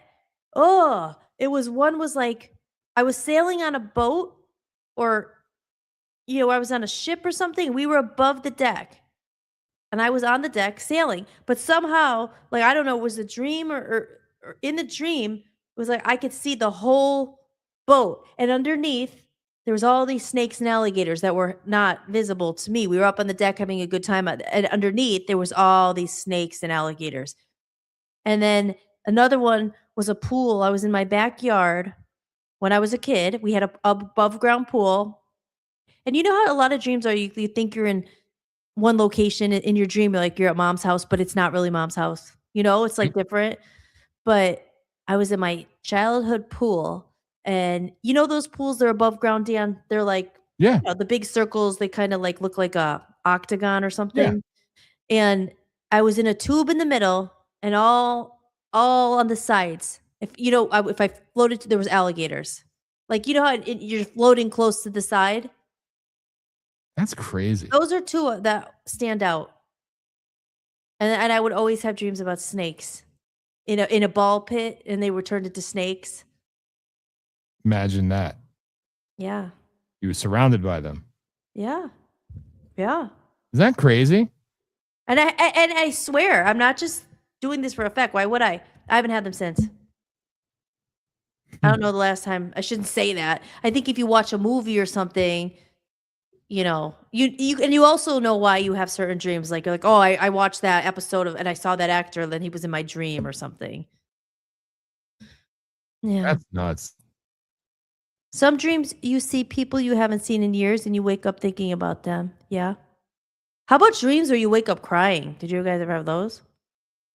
That's bad. I hate those. That's usually if someone dies in the dream or something, and you're like, oh my God, those are scary. I've had that a couple of times, my sister or my mom or something. This is our coast to coast show. Yeah, I love coast to coast. Now let's talk about werewolves. We should get a dream expert on here, right? And ask them to like, let's decode our dreams. But you got to write them down. So that's everyone's homework this week, guys. Go ahead, get out your pen and pad, and keep it by your notes on your phone. And keep it in your bedroom. Write down if you remember a dream, and then we can talk about it. It's the subconscious expressing itself. Yeah. That's why it's so interesting, freaky, and like when you think about it, it is. It's what's in your mind. So when you have these weird dreams, it's like, what is this? I used to have a lot of weird dreams about babies too. Like, I would have I remember one, I was swimming across the ocean, and I was trying to get a baby across, and they were in my arm, and I was trying to go across the ocean with the baby. And then there was another one where I couldn't find the baby. I'm like, where did I put the baby? And it was in my purse. These streams are weird ones that stick with you. Space Ghost Coast to Coast. I love Coast to Coast. That's funny. Is that still on like live? Or is it just repeats? I think it's still on.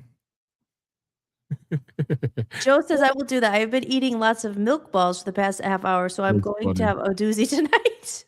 Do you mean like those malt balls? Like malt balls? I believe that's what he's talking Malted about. milk balls. The Whoppers. They're great. My dad used to love them. I think to me they kind of taste like wax. No, they're excellent. Stop that. Don't be a heathen. I don't really like. I mean, yeah. If I had them, because I'm kind of hungry. So if I had I'm them right so now, hungry. I We would have like want no them. food. If I had them, we have cake. That's If I had true. malt balls right now, I'd eat them. I remember in the UK we had their version was called Maltesers, and they were They're good. Maltese? Yeah, no, they're good. yeah. I remember having them in Germany and Switzerland. Here they're called Whoppers. You know, they come in that carton. I don't know if they still have those, but my dad loved Whoppers. I didn't really like them that much. Listen, I will say this though. Canada's got one thing right. Smarties, not the little sour things like we're used to in America. That's their version of M&Ms, and yeah, they're amazing. Gotta give them that. Oh They yeah, are amazing. They had a candy in England that I loved. It was, and you could remember we could order them online. They were called minstrels. Yes, Did you ever have them? yes. You did? I thought you did. said you didn't have them. I think I had them. Oh, I love them. They were my favorite candy. Unless I'm confusing it with something else. I don't know. They're like they look like they're like shiny, but they're chocolate. But it's like a weird kind of chocolate. They don't have them here. It's an English thing, I guess. But that was my favorite UK candy, the minstrels. Didn't we order them or no? No, we were going to. We almost did, and then I Bottom fell out. like we're going on a diet. Not like we need them, but they were good. But yeah. Well, I have to admit this, but I'm going to In a Few Dreams. Steve Bannon popped in. He was having a meeting with somebody, and I was in the room, but he didn't even know I was there. Yeah. I didn't get to talk to him or anything, but we were in the same room. Well, I mean, that makes sense because you would watch him and talk about him and stuff. So, of course. Who else did I have in dreams that were famous and stuff? Oh. It comes to you later, but it's just weird those few dreams that you always remember. Or do you have any dreams, Dan, that you always remember? God, that would be way too long to get into. Yes. Well, we'll save it for our dream episode. Yes, because that one would take a lot. Like, God, it's interesting. When I do dream, it's a doozy usually. But we should. Everyone, think of your weirdest dream because it's just interesting, I think. Lucid dreaming. Well, Dan, I think I'm going to sign off. You're leaving? Yes. What? Why? Excuse me? Because we started talking about minstrels, and we don't have minstrels. I don't have anything. What you could do to make sure we don't go hungry is right now. Go to buymeacoffee.com. Go to It's not just buymeacoffee.com. coffee, guys. You can also get coffee cake.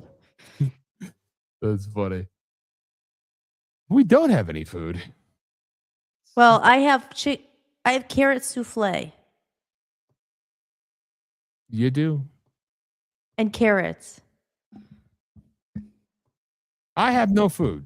We have oatmeal. No. We have Nothing. This is how you entertain the masses at 2:00 in the morning Eastern time. We talk about what we do or do not have for food. I don't know. Oh no! We have a salad. You don't eat salad. You should. It's good. But we have Italian ice. Italian ice is great. Depends on which brand you buy. The one we have is awesome. Anyway, so you're really leaving? Yeah. I've had a great time. It's been fun. It's been real. But it's time to go. And 5 will hours see- is enough for you? I will see everybody next week on Aftershock. And yeah, we should pick a topic that we talk about. We'll talk baby dreams again or something else. And we should get the call in. After our round table was over, I had Tortino's party pizza and 5 cigarettes. I don't know, but pizza sounds really good right now too. I know. Any of those places open? No, only shits. I think even the latest pizza place closed at 1. So no pizza in the middle of the night for us. You know? I think Cleveland, we got to drive 20 minutes to get pizza that's open until like 4 a.m. So, oh well. Aaron says we're so thankful for you. Yawning, that's when I have to go. So, thank you. Thank you, everyone. And remember, go to www.hollismahady.com. Check out the new tunes.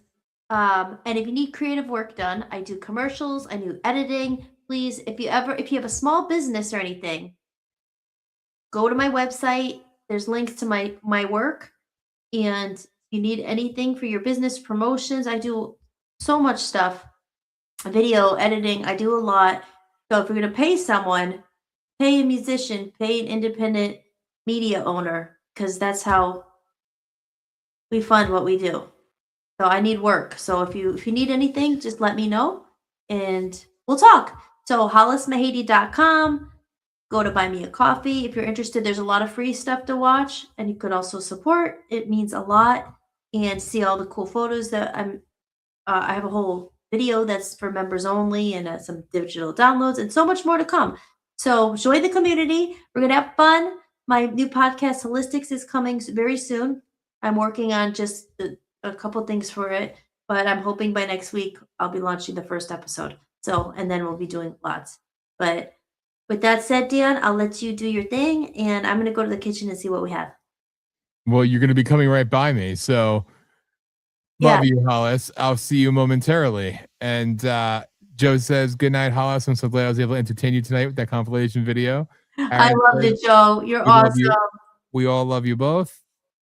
And good night. I need to work tomorrow morning. Aaron, you rebel, you badass. Oh, wow, you stayed up all night. Are you in the garage, dude? You know, like, thank you. I'm happy you were here. I'm happy we're all here. It was great. And this is what we do. We have like personal chit chat. See, that's what makes us different, ladies and gentlemen. We have personal shoot the shit discussions with people we know, we love, don't know, and don't love, all the same. And we just, talk about whatever we want to talk about in front of, and just so happens to be in front of a few million people. So it's all good. Yeah. And we'll have to get those phone lines up because that would be fun. Yes. What's the strangest dream you ever had? I know we could really open up the lines in like the last hour and just have fun with it. We should start that. Yes. So anyway, all right, everybody. Hollis is leaving us, so that means Aftershock is over, and that means we love you, Aaron. We love you, Aaron. And Baby and Aspen, send our love.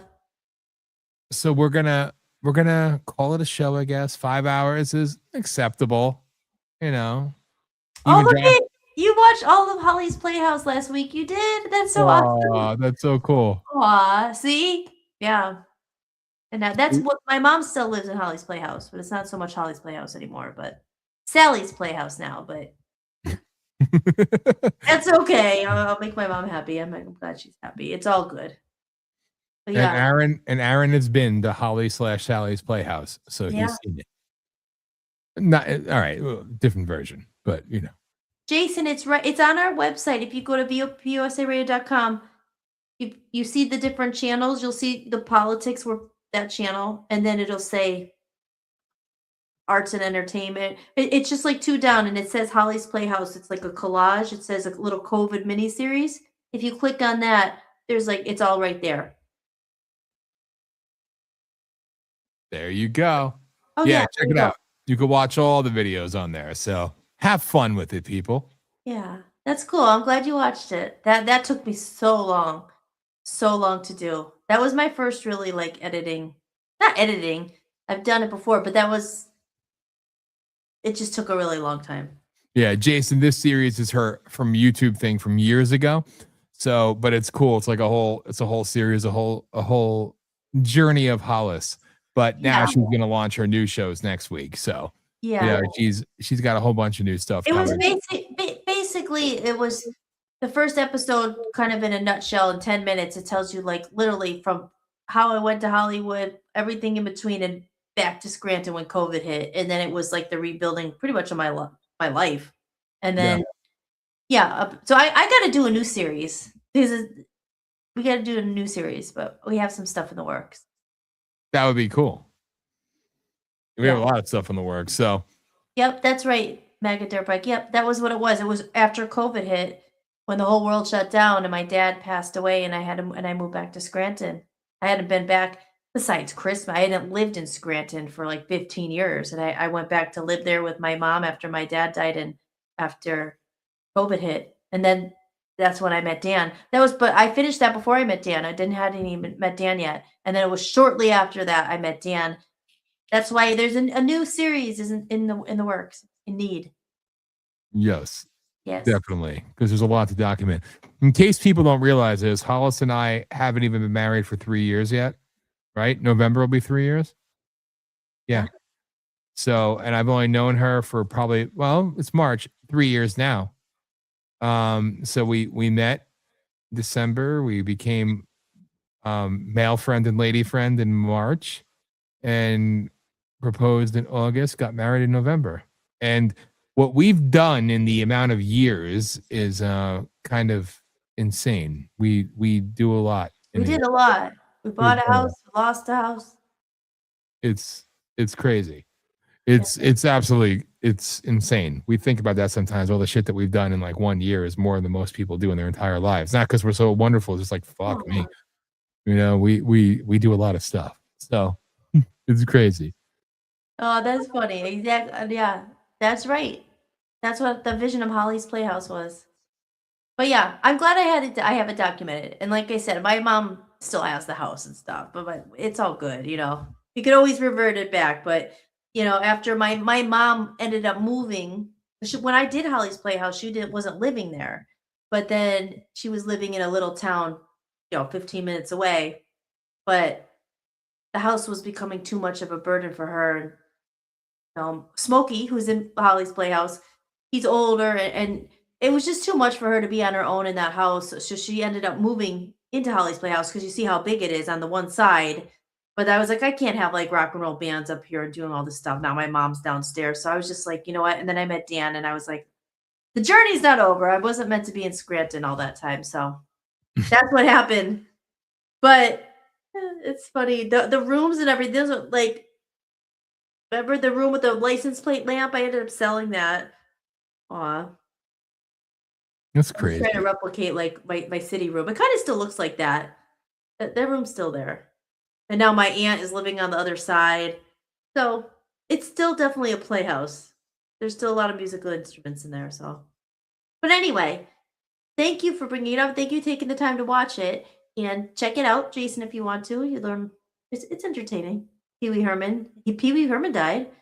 I had the Pee Wee doll. But yeah. All right. So with that said, Dan, I'm going, and I'll see you in a minute. In a minute, yes. All right. Love you all. Do I leave the studio, or if I push end stream, I just get out of there, right? I'll remove you because I'm afraid that you might end the show. End stream will end it for all of us. So bye, Hollis. And she's gone. So there you have it, ladies and germs.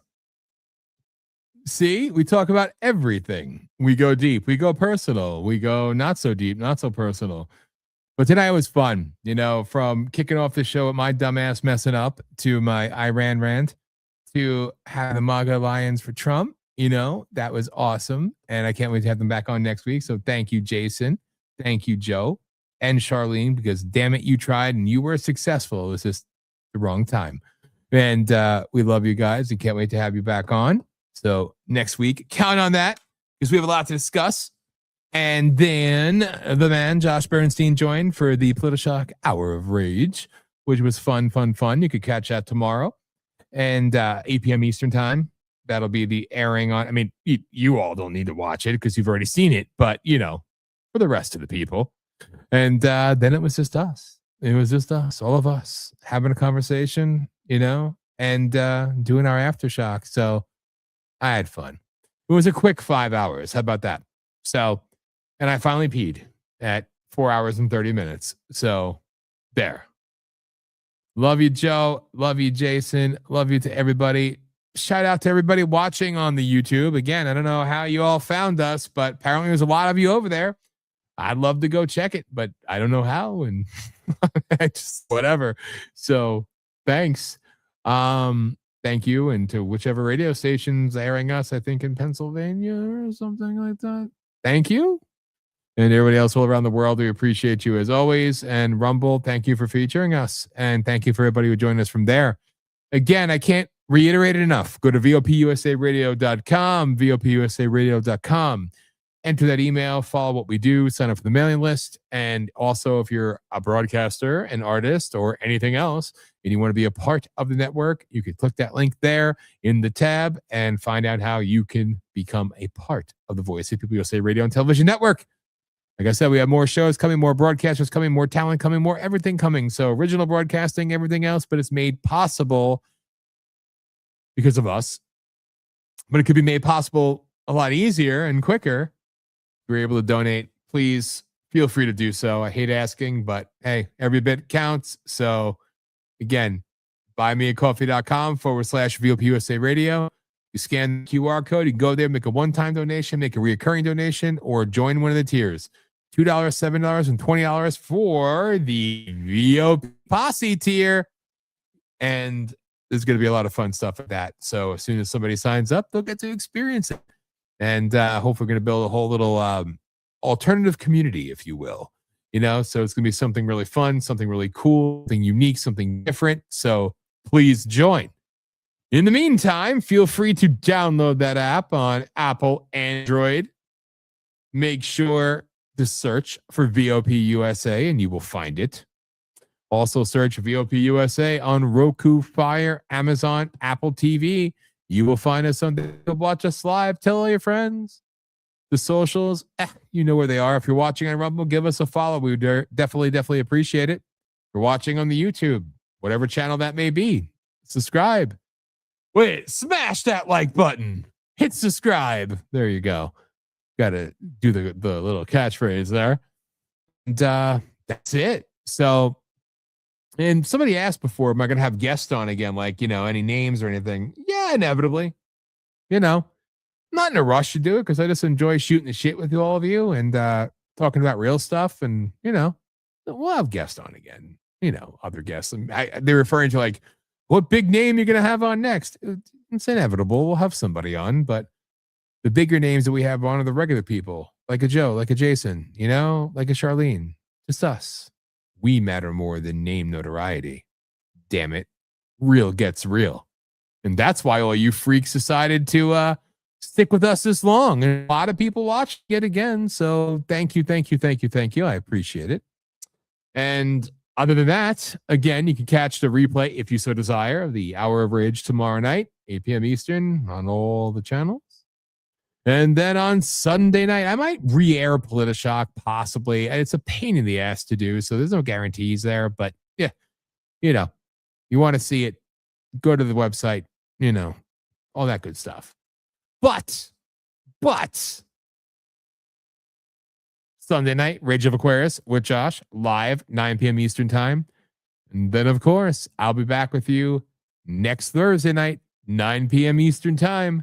And we do POLITI-SHOCK once again, fire it up, do our thing, and who the hell knows where the conversation will go because we never know.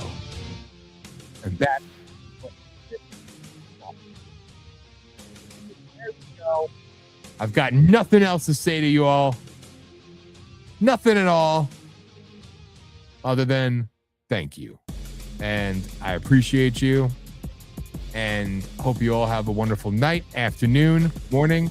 Alice is taking a long journey down the hall back into the room that I'm in. So you'll be happy to know she made it home safe. All 40 feet away. Everybody, thank you so much. God bless you all. Have a wonderful day, morning, evening, afternoon, whatever the hell it may be. Tell your friends, give us a follow, give us a like. And again, if you could donate, do so. Jubu, hi, I see you. I see you on Rumble. Unfortunately, you came in at a bad time because we're leaving. So follow us. That way you know when we come on next time. But thank you for coming anyway. So with that, I bid you all farewell. Have a wonderful evening or morning or whatever the fuck it may be. And remember, establishment. I like this song. You've been listening to POLITI-SHOCK. POLITI-SHOCK is all about waking the masses against the New World Order, the World Economic Forum, exposing the vaccines, you know, actually finding out the truth and reporting it. Shocking, shocking. Dan has been a political activist since 2006, holding rallies all around the country. With a stint in heavily censored terrestrial radio, he said F it, went online, and built his own network. You're welcome. We'll be back soon. But in the meantime, hit us up on Instagram, DLive, and Twitch at VOP USA Radio. The website at www.VOPUSA Radio. On the Android and Apple apps at VOP Network. On Facebook, Voice of the People USA Radio fan and group page. And on Twitter at official VOP USA. The show airs every Thursday night at 9 Eastern. And the website streams 24/7. To contact, send that email to POLITISHOCK at VOPUSARadio.com. We are your third eye. Just in case that second one closes for a second. See you next time on POLITI-SHOCK.